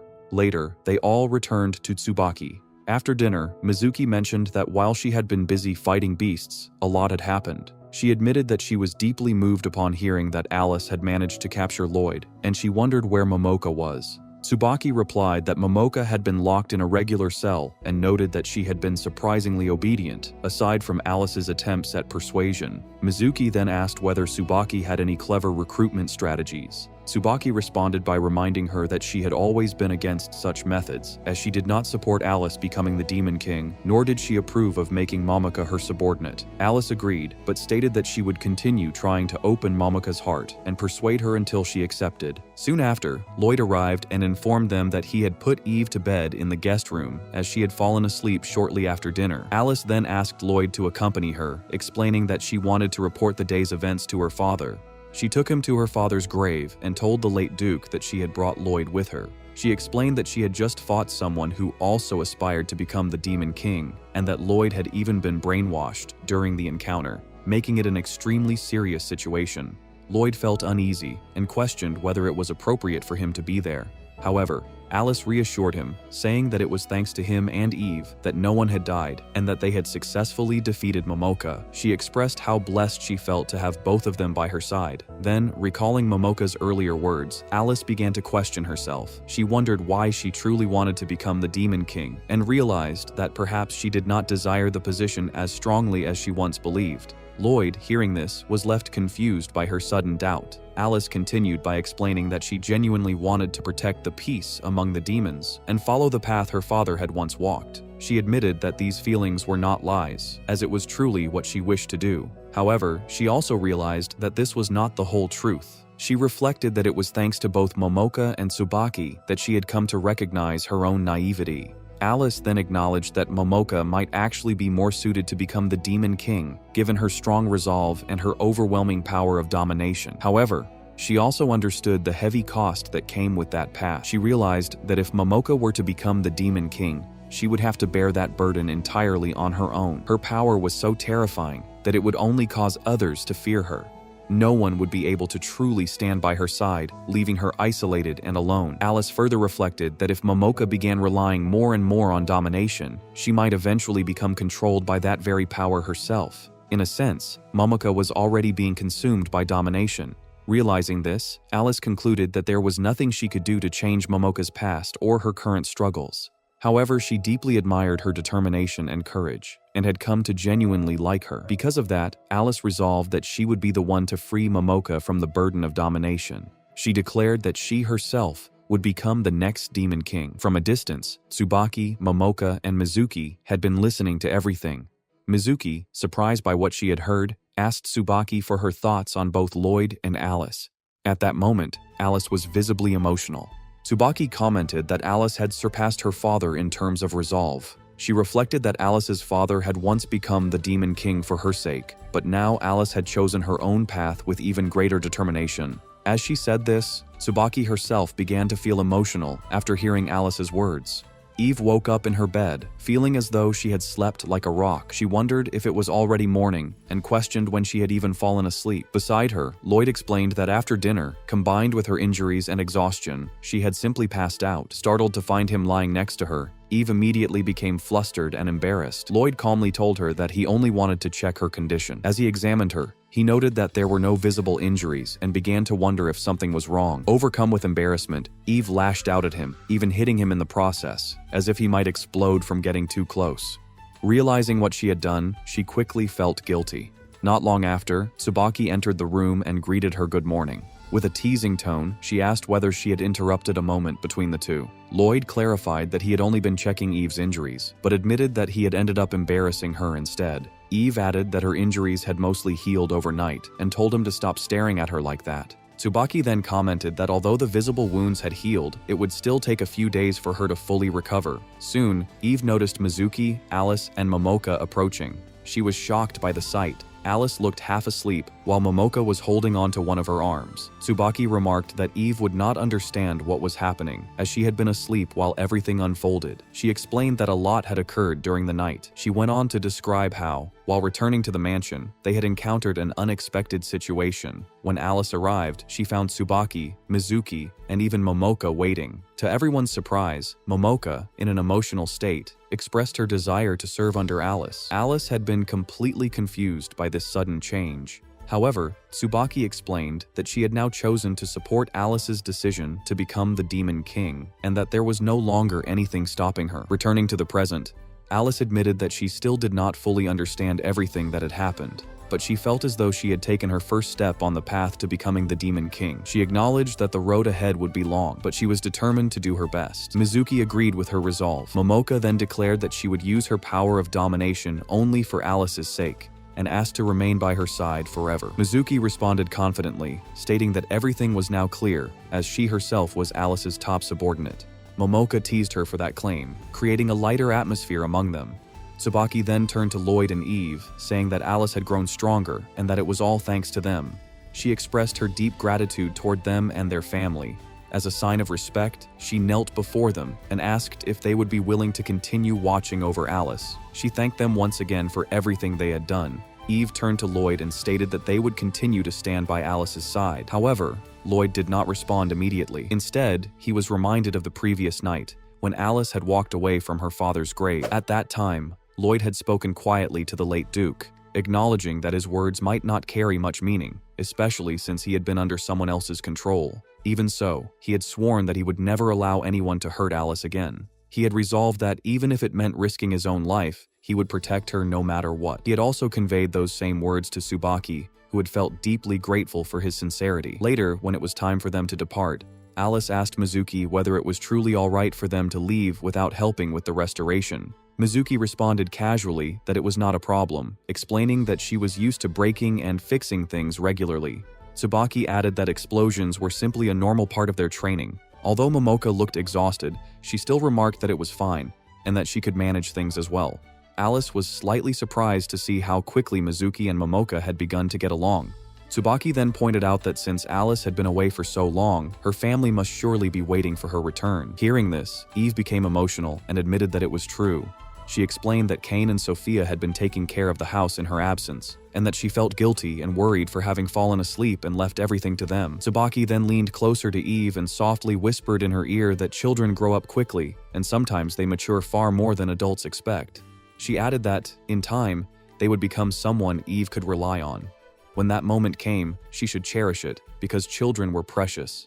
Eve became flustered upon hearing this. Noticing her reaction, Lloyd asked if something was wrong and whether she was still injured. Embarrassed, Eve quickly dismissed his concern, insisting that it was nothing. Shortly after, Eve transformed into a dragon and told everyone to climb on. With that, they finally prepared to leave. Mizuki called out that she would definitely come to visit them again someday. As they departed, Lloyd felt a sense of relief and happiness, knowing that they were finally heading back home. One day earlier, at Lloyd's house, Kane had captured Sophia and bound her in chains, glaring at her as she demanded to know how she had dared to knock her out. Sophia, trying to act cute, apologized, but Kane continued glaring, stating that it was because of Sophia that Lloyd had left her behind. She questioned what she was supposed to do now. The scene then returned to the present, as everyone finally arrived back at their home. Alice felt slightly dizzy and remarked that it had only been a day since they had left, yet it already felt exhausting. As they entered the house, Lloyd expressed his hope that Sophia and Kane had been doing fine. Eve responded that they were probably starving by now and called out for them. After a short while, they found Sophia feeding Kane. The moment Sophia saw them, she greeted them warmly and ran forward to hug Eve. Lloyd then looked toward Kane, who was sitting quietly in the corner. Observing the situation, Sophia commented that it seemed like they had been doing quite well. Alice curiously asked what the two of them had been doing in their absence. Kane replied that they had simply been playing a house game. However, Sophia did not seem pleased with that explanation. Lloyd also felt that things were not exactly as they appeared. Sophia then explained that she had been pretending to be Lloyd, and since Kane had been feeling lonely, she had stepped in to take care of her as an older sister while he was away. Eve remarked that Lloyd must have spoiled Cain quite a lot. Lloyd, in response, observed that Cain and Sophia seemed to be getting along well. However, Cain immediately denied this and stated that Sophia still had a long way to go before she could properly learn how to pamper her. Alice commented playfully that Cain was already the one being spoiled, so she had no right to complain. Sophia, clearly annoyed, protested that she was not finished yet and declared that they should settle things with a match. Hearing this, Cain looked confused, unsure of what Sophia meant. Cain went to lie down on the bed while Sophia commented that it would be a sleep-off, and whoever managed to make her fall asleep without using the futon would win. She then suggested that they should begin, and everyone agreed. Sophia took the first turn. She sat beside Cain and wondered whether she should sing her a lullaby. However, Cain refused, so Sophia suggested telling a story instead. Cain replied that children's picture books would not interest her. In response, Sophia began narrating the complete history of human magic, but before she could go far, she realized that Cain had already fallen asleep. After a while, when Cain woke up, she wondered when she had fallen asleep. Sophia replied that Cain had dozed off even before she could finish the table of contents, and declared herself the winner. Meanwhile, Eve, who had been watching, had also fallen asleep. Alice observed that pampering seemed to be the key. Next, it was Alice's turn. The others pointed toward her, and she stepped forward, determined not to lose. Although she still found Cain a little intimidating, she felt that after everything that had happened in the village, she should have grown stronger. She decided that it was time to be brave and take a step forward. Alice moved her hand toward Cain and wondered if it would be all right for her to pamper her a little. Cain, confused, ended up tying Alice with chains, as Alice had earlier remarked that Cain was annoying. Cain then pushed her onto the bed, but after a while, Alice noticed that Cain had already fallen asleep again. Later, when they woke Cain up, she became angry because Alice had hugged her like a human pillow. Despite that, Alice was declared the winner, though she remained tied in chains and asked Cain to free her. Then Eve announced that it was her turn. Excitedly, she approached Cain and told her to get ready, as she would lull her into a deep and peaceful sleep. However, Cain commented that she had already slept enough and was no longer tired. As Eve began to cry, Cain reluctantly agreed. Eve offered her a lap pillow and wondered if Cain would like a hug as well. Cain refused again, saying it was annoying. Eve apologized and suggested that Cain probably wanted to be with Lloyd instead. Cain agreed, saying that Lloyd was the only family she had. Eve gently responded that she considered all of them as family and hoped that Cain would feel the same someday. As Cain rested on her lap, she felt a soft and warm sensation. She could no longer clearly remember the face of the person from her past, but the feeling reminded her of her childhood, when her mother used to comfort her in the same way. She moved closer to Eve and mentioned that she was not asleep yet. Eve said that she would stay like that for a while longer, and Cain agreed. However, even after some time, Cain did not fall asleep, and she won against Eve. Sophia then announced that it was Lloyd's turn, but soon realized that he was not present. Eve wondered when Lloyd had left and what he was doing. Just then, Lloyd returned and asked if he had made them wait. Everyone was shocked to see that he was wearing a girl's dress and had somehow adjusted it to fit his large body. He explained that doing things normally would not work, so he had decided to try something different. Cain questioned why he had dressed like that, but before anything else could happen, Eve noticed that Cain had already passed out. As a result, Lloyd was declared the winner as well. After everything that had happened, one morning, when they woke up, Alice greeted everyone good morning and mentioned that she was exhausted from sword practice. Meanwhile, Cain wondered why Eve was not present. Alice speculated that Eve might still be asleep. Cain then went to Eve's room and knocked on the door, asking if she could come in.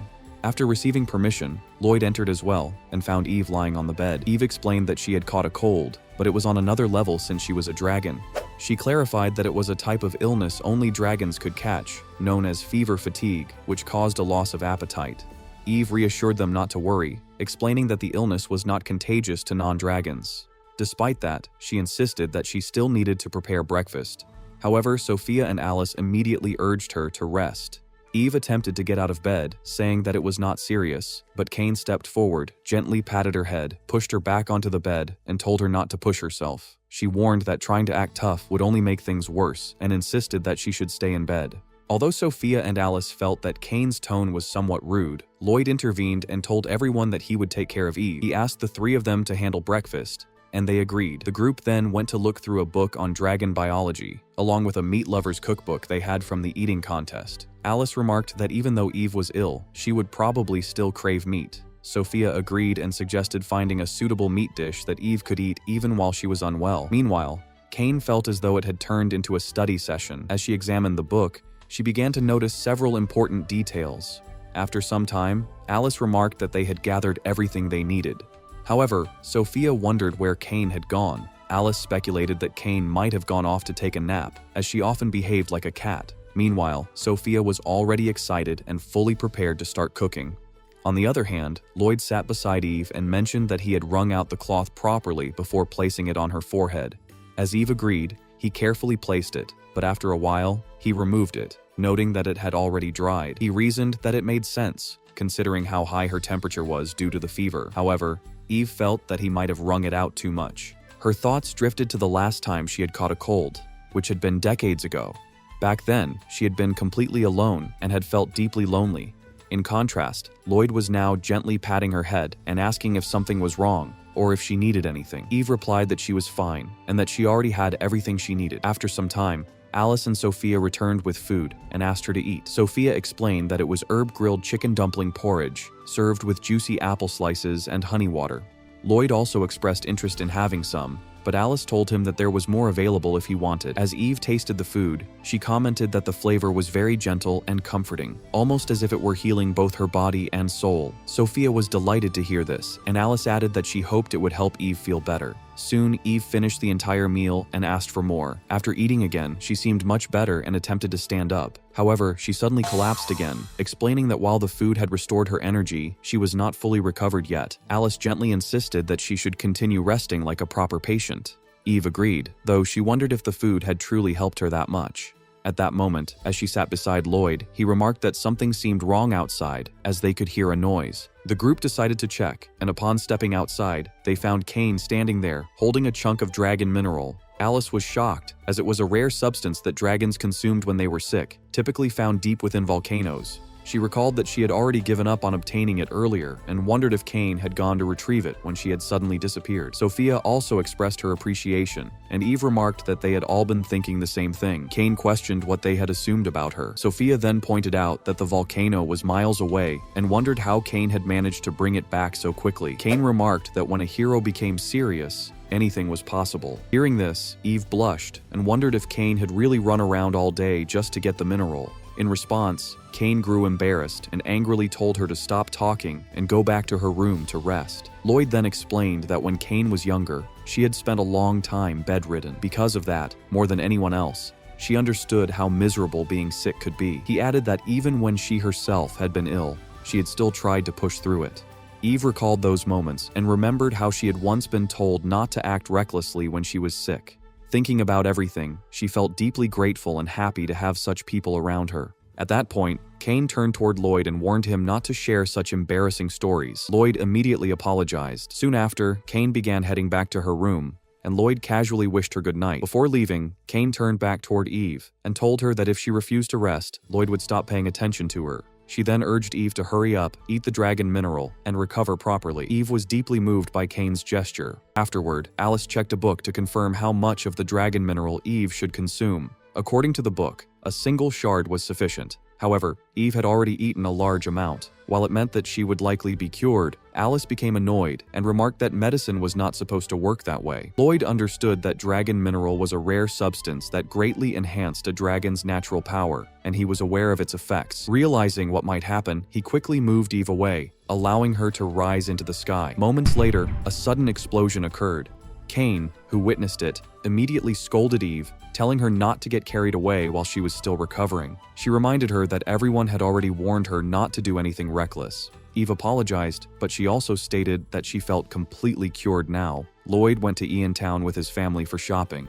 Meanwhile, Sophia began to catch a cold, which made Eve worried. She remarked that the weather was getting colder and that they should start preparing for winter. Lloyd suggested that they visit a clothing store. Upon hearing this, Sophia became excited, while Eve carefully reminded her to be cautious and not to fall. As they walked, Lloyd suddenly sensed something unusual. When they arrived in front of a clothing store, Eve was shocked to see a large crowd gathered there. Lloyd realized that it was that time of the year again, the costume festival, where everyone dressed up and enjoyed themselves. Alice wondered why so many people were impersonating them, but Lloyd admitted that he had no idea either.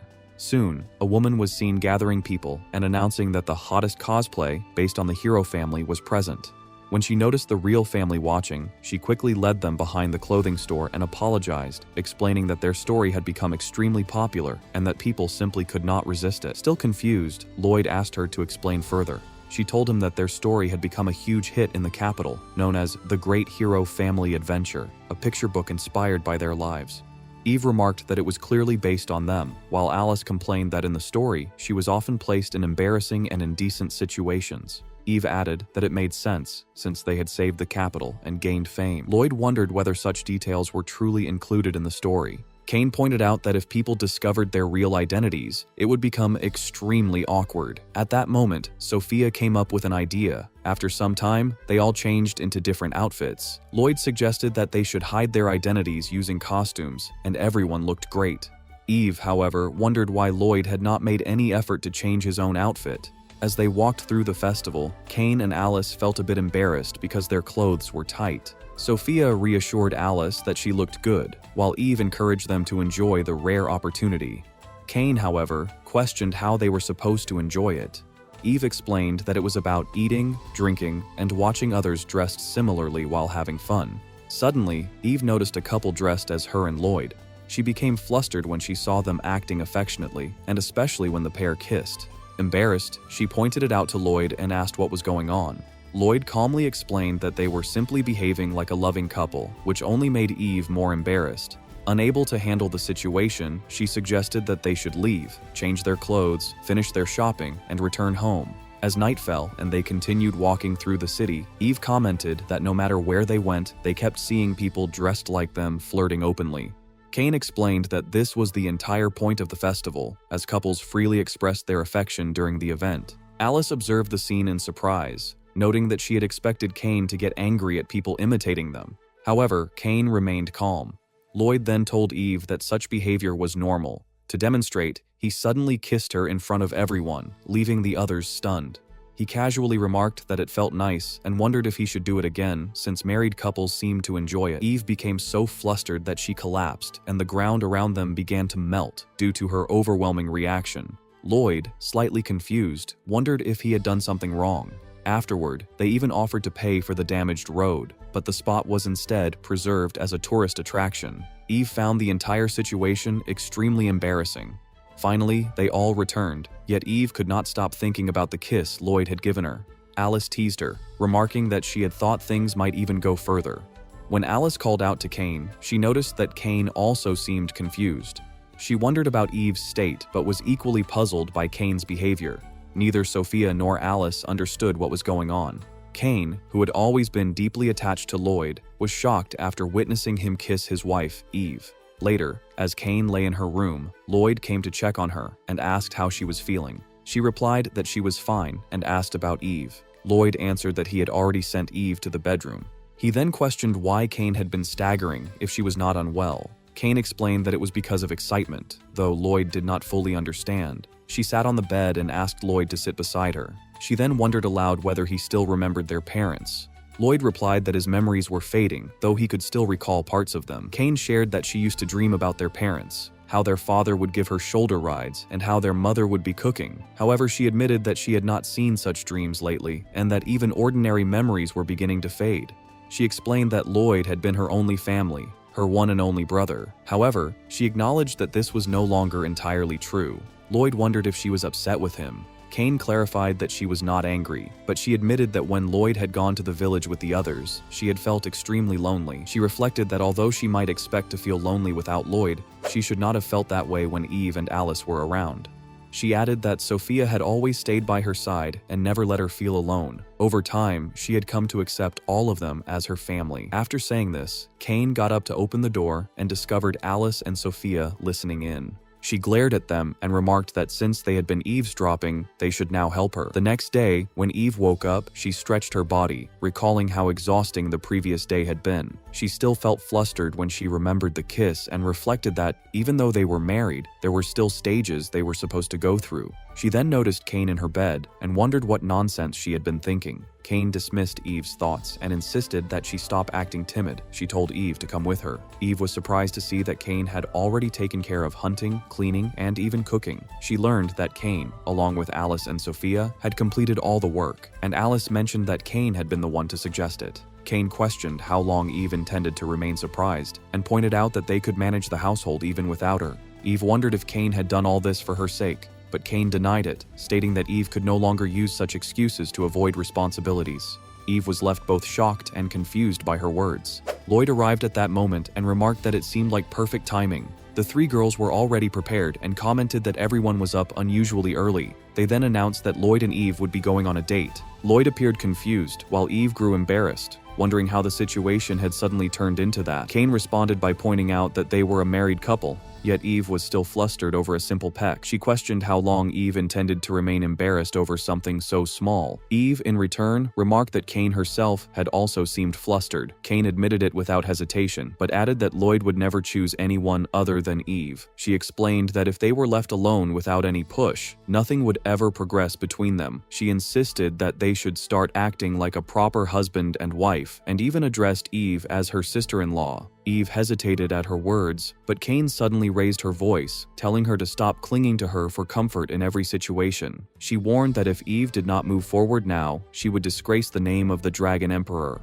Hearing this, Eve finally gathered her resolve and agreed that they would go on the date. Lloyd then asked what people were actually supposed to do on a date. The others fell silent, unable to give a clear answer. Despite that, after some time, Lloyd and Eve set out together on their date. Eve transformed into her dragon form, and as Lloyd rode on her back, both of them found themselves confused about what they were actually supposed to do on a date. Lloyd recalled that a date was when two people who were close spent time together and had fun. Eve replied that the others had apparently mentioned some standard activities, but she did not really understand them. Lloyd then suggested that if they could not figure it out, they should simply do whatever they wanted. He added that it had been a long time since it was just the two of them, and he was willing to go along with her in anything she chose. Hearing this, Eve wondered if she could fly at her full power. She noted that when she used her full strength, flames would emerge as well, but she believed it would not be a problem if Lloyd was with her. Lloyd agreed without hesitation. With that, Eve surged forward at full speed, and they reached the royal capital in no time. When Lloyd asked why they had come to the capital, Eve explained that she wanted to confirm something about a book in which their family had become quite popular. She also considered announcing her name in the middle of the city. However, upon arrival, they saw a large crowd gathered in front of them. Lloyd asked whether she still intended to announce herself, but Eve refused, admitting that there were far more people than she had expected. Suddenly, someone in the crowd recognized them and wondered aloud if they were truly Lloyd and Eve. The crowd quickly became excited, especially at the sight of Lloyd's physique, and people began asking him to show his biceps. As Lloyd complied, the crowd cheered enthusiastically. Eve, however, was bewildered and wondered what was wrong with everyone, as they shouted excitedly at her husband. Some people even asked her to demonstrate her abilities, while one person jokingly suggested that she roast someone like pork. Eve, confused, responded that her abilities were not something to be taken lightly as they could cause serious harm, and she had no intention of roasting anyone. She advised them to take care of themselves, reminding them that their families would be saddened if anything happened to them. The crowd only grew more excited, and Eve became overwhelmed, wondering why everyone was behaving so wildly. Seeing her discomfort, Lloyd warned the crowd to calm down and restrain themselves, as his wife was feeling uneasy. The crowd immediately quieted down, and even expressed their gratitude toward him. Eve then approached Lloyd and admitted that she could not understand those people, asking what she should do. Lloyd told her to hold on tightly, after which he lifted her and flew away from the capital. The crowd watched them leave in excitement, feeling as though they had witnessed something extraordinary. Some even remarked that the sight had made their day worthwhile, with a few expressing willingness to pay for such an experience. Meanwhile, Lloyd told Eve that he did not fully understand the situation either, but it would be best to stay away from the capital for the time being. They traveled far away, and Lloyd noted that no one seemed to be following them anymore. Eve then commented on their current position, and Lloyd asked if there was any problem. She replied that it was not exactly an issue. Lloyd wondered if she had grown tired from earlier, and mentioned that there was a good spot nearby where they could rest. He then flew toward it, and soon they discovered a hidden hot spring, one that Lloyd had previously found during his training. They decided to rest there for a while. Eve hesitated at first, but Lloyd told her that he would go for a run and asked her to stay behind. However, she grabbed his shirt and stopped him, pointing out that it was a hot spring and that since they were together, they should enter it together as well. As they sat inside the hot spring, Eve felt uncertain about how to act. She knew she should have been used to being around him by now, yet she still found herself unable to look at him directly. Lloyd asked whether she was enjoying the date, explaining that he had intended for it to be fun, but felt that it was not going well. He added that he wished there were something more he could do. Eve laughed softly at his concern, which made Lloyd wonder if he had said something strange again. She agreed, remarking that he had always been unpredictable. Lloyd apologized, thinking he might have spoiled her enjoyment, but Eve clarified that she was not blaming him. She then asked him to imagine what it would feel like to live for hundreds of years in solitude, where everything became dull and colorless, warmth faded away, and even food lost its taste. She explained that it had been during such a time that she met him, and everything suddenly changed. Life became intense, unexpected, and far from smooth. Yet, every moment they shared burned brightly in her heart, eventually turning into cherished and even humorous memories. She concluded that she always enjoyed herself whenever she was with him. Hearing this, Lloyd felt relieved and happy. Noticing her expression, he asked if something was wrong. Eve then wondered aloud whether it was just her, or if Lloyd had also been avoiding eye contact the entire time. Lloyd admitted that he had been and apologized for it. She then asked if there was anything he wanted to do, since she was already satisfied with how things had gone. Lloyd replied that there was indeed something he wanted to do. He mentioned that there was a place he had always wanted to take her, and if she was willing, they could go there together. Eve agreed without hesitation. Lloyd then suggested that they should go to the place where everything had first begun. The scene shifted to the castle in the royal capital, where the king was distressed to discover that his once prideful beard had begun to fall out due to stress. He was deeply troubled by this. A lady standing beside him asked whether he was feeling all right. The king wondered how he could possibly look fine in such a situation. The lady then informed him that there had been a report stating that Lloyd had come to the city with his wife. Hearing this, the king grew alarmed and wondered if Lloyd had come to confront or even attack him. However, the lady laughed and reassured him, explaining that if Lloyd truly intended to harm him, he would have summoned the king directly. She added that Lloyd had already left and returned home. The king had been calm for a while, yet he felt that Lloyd might summon him at any moment, especially since the prime minister had recently been unusually harsh and energetic. The lady informed him that the prime minister was occupied after taking the treasures from her, as there were many matters she needed to handle. She then inquired about the iron mine that belonged to Lloyd, admitting that she did not know much about it since everything had been handed over to him. Although the iron was of exceptionally high quality, the location was so remote that it hardly seemed worth the effort. She further remarked that someone like Lloyd, who had no strong connections, would likely be unable to make use of it. In her opinion, Lloyd was unreliable, and she considered the entire matter a waste, wishing instead that the resources had been put to better use. Meanwhile, Lloyd and Eve arrived at the entrance of Lord Byre Mountain. Eve felt a deep sense of nostalgia, as it was the place where they had first met. She wondered whether the entire mountain now belonged to Lloyd according to human claims. Lloyd agreed and suggested that they should go inside. As they entered, the surroundings were so dark that she could not even see her next step. She considered using fire to illuminate the path, but suddenly stumbled. Before she could fall, Lloyd caught her hand and told her to hold on to him so that she would not fall. They continued forward, and Lloyd mentioned that she could let go once her eyes adjusted. He also suggested that she light a fire, but she called him a fool and said it was fine as it was. Eventually, they reached the hall where Eve had once lived. She felt overwhelmed with happiness and remarked that whenever they met and he held her hand, she felt as though she had finally escaped the cage of loneliness. It was the same for Lloyd. At that time in his life, he had lost Cain, defeated the Duke, and shut his heart away, living only as a hero without personal desire. He reflected that she had been the one to free his heart and teach him how to live, not as a hero, but as a person. She had taught him to wish for his own happiness and to understand the true meaning of life. Suddenly, Lloyd took her hand and asked if she would be willing to listen to his wish. As she grew excited, he said that he wanted them to renew the vow they had made that day, adding that he wished to stay with her until the end of his life. He referred to her as his wife and suggested that they should live together. She accepted, calling him her husband, and with a blush, remarked that he had surprised her by coming all the way to such a place. Lloyd explained that he had chosen the location because there would be no collateral disturbance. As she thought about his words, he added that even if they kissed, there would be no problem. She became flustered upon hearing this, but he reassured her that it would only happen if she was comfortable, and that he simply wanted her to experience it. At first, she hesitated, recalling what others had said about how a married couple should not be so shy, even about a simple kiss. Encouraging herself, she reminded herself that she was the great Emperor Dragon and that this should not trouble her. With that resolve, she accepted what she perceived as a challenge from Lloyd, though he was confused by her interpretation. He then gently kissed her on the lips and remarked that it felt calming yet exciting, putting him in a strange mood. He asked how she felt, and she blushed deeply, overwhelmed by the moment. When he tried to reassure her, suggesting that they were merely sharing each other's feelings, she suddenly reacted loudly, her emotions surging all at once. She moved to Alice's bedroom, where Kane was asleep, tightly hugging her. Alice tried repeatedly to wake her, but Kane remained in a deep sleep. After some time, however, Kane finally woke up, greeted Alice good morning, and remarked that Alice truly had a talent for being like a dakimakura.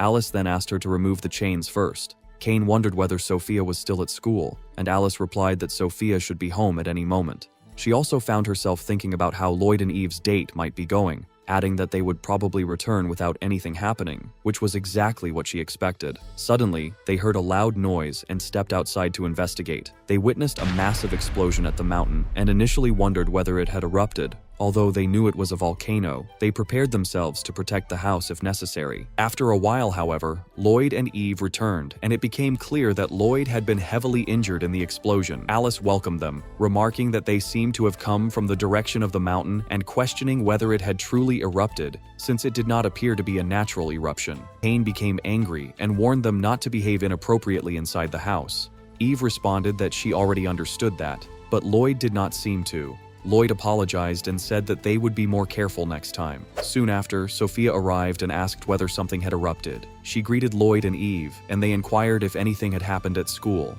Sophia then revealed that Elisor was going to have a younger sibling. Eve commented that it was wonderful news. Sophia then asked if she too could have a little brother or sister, and whether that would be all right. Everyone was left shocked and turned toward Eve. It was then remarked that such things would only happen when they truly loved each other. Otherwise, even the mountain might melt away. Eve called Lloyd a fool and told him to be gentle with her.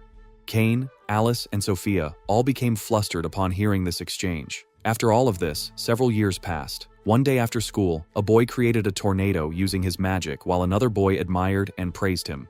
The boy who had created the tornado was Ikiri, who proudly declared that he was the #1 genius in the kindergarten section. A girl warned that it might be dangerous, pointing out that the teacher had not instructed them to do such things and was not even watching them. However, Ikiri insisted that everything was fine and claimed that he could make it even stronger. As he continued increasing the tornado's power, the other boy found it impressive. However, the situation quickly took a turn for the worse when Ikiri became trapped inside the very tornado he had created. The surrounding students grew worried and began suggesting that they should call a teacher. At that moment, members of the student council arrived, namely Eraso, Mika, and Quota. Eraso immediately tried to rescue Ikiri, but he too became caught in the tornado. He was shocked by the sheer strength of his younger brother's magic. Quota then remarked that they needed to cancel out the wind. At that point, Sophia arrived and dispelled the tornado. Sophia, who was serving as the vice president at the time, asked whether Eraso and Ikiri were all right.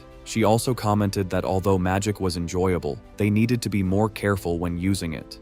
Afterward, Eraso took responsibility for his younger brother and apologized for making everyone wait until the student council meeting had ended. He then said that they should head home. He also asked Sophia if she would like to come along, mentioning that her parents were currently at their house. Sophia felt conflicted, as she had promised to go home first to play with the others, reminding herself that she, too, had responsibilities as an older sister. As Sophia arrived home and announced that she was back, the twins, Ginny and Ash, rushed toward her. They had wings just like their mother.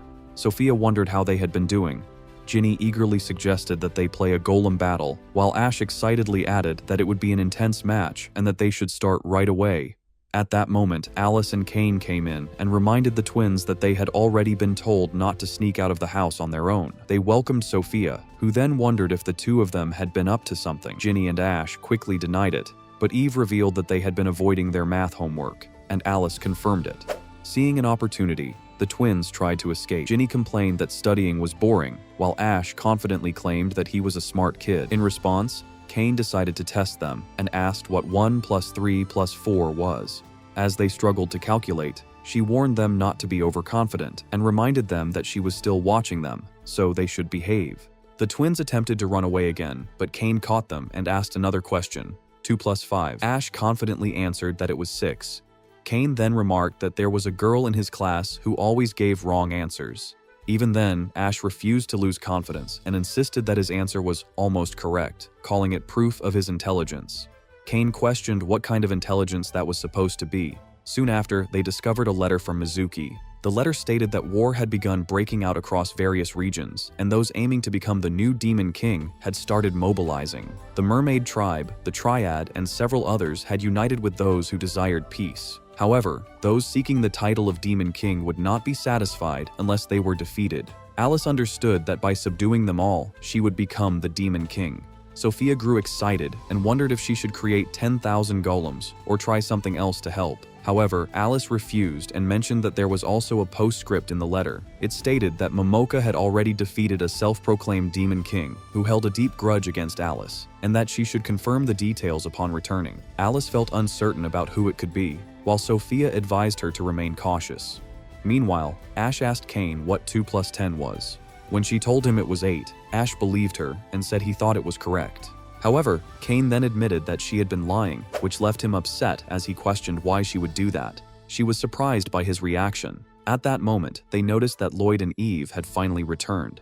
Ash excitedly ran toward Eve, while Ginny rushed to Lloyd. Both of them were full of energy and happiness. Sophia welcomed them and asked how the business meeting had gone. Eve explained that the meeting had been with Ira's father, Sakura, who had reported that sales were going exceptionally well. He stated that the iron goods from the Iroh family were of outstanding quality and that their merchandise was spreading across the entire country. Everything sold out as soon as it was released, especially the husband and wife sets, which had become incredibly popular as charms for marital harmony. Eve felt somewhat embarrassed hearing this, but Sakura admitted that he had been genuinely surprised. He had asked whether they had anticipated such success, as they had supplied an enormous amount of materials and even melted down the entire mine's ore. Lloyd initially denied it and was about to explain further, but Eve stopped him, accepting the responsibility herself and deciding to leave the matter as it was. The scene then returned to the present, where Eve simply remarked that it was all part of some sales strategy and that it seemed trustworthy enough for her to leave it in his hands. Alice noticed Eve's flushed face and wondered why she was blushing. At that moment, Ginny and Ash complained that they were hungry. Kane commented that their appetites clearly took after their mother, which surprised Alice since they had already eaten snacks earlier. Eve then suggested that, although it was a bit early, they should have dinner since the food was already prepared. Excited, Ginny and Ash eagerly agreed, and everyone sat down to eat. They all enjoyed the meal, praising how delicious it was. Alice remarked that Eve had become an excellent cook and that it was hard to believe she was the same person as before. Kane agreed, saying that the taste alone was enough to acknowledge her improvement. Everyone was cheerful, and Eve quietly looked at Lloyd, noticing his happiness as well. However, her thoughts soon turned somber. She wondered how long such happiness could last. As a dragon with a long lifespan, she knew that everyone around her would eventually disappear, becoming distant memories. She questioned whether she would be able to endure such sorrow and loneliness again. Lloyd seemed to sense her thoughts and recalled the words of the Demon King, that his life might become a color in the path ahead. He began to wonder what would happen after he died. Even Kane barely remembered her own parents, and over time, even memories of loved ones could fade. He reflected that perhaps this fading was a way to protect the heart from grief, or simply a natural adaptation to life, where even family bonds could be worn away by time. Gently told Eve not to blame herself for such things. Instead, he said that if possible, she should allow happiness, not loss, to define her life, and to look back on those days with warmth. Wiping away her tears, he told her that if she could remember those moments with more smiles than tears, it would make him happy as well. Eve became even more emotional and replied that there was no space left for any new color in her life, as her heart was already completely filled with Lloyd. She said that even if he asked her to forget him, she never would. At that moment, the atmosphere suddenly shifted as Ginny and Ash began arguing over a piece of meat. Ginny chased Ash, demanding to know why he would not listen to his older sister, while Ash argued that he was actually the older one. Kane looked confused and questioned whether twins could even have such distinctions. Sophia and Alice also became curious. Then, suddenly, Ginny and Ash ran up to Lloyd and Eve and asked if they could have a little brother or sister. Kane felt a sense of nostalgia, and Sophia wondered if the two of them felt the same way. As Alice speculated about it, Lloyd and Eve responded together that they were going to find another mountain.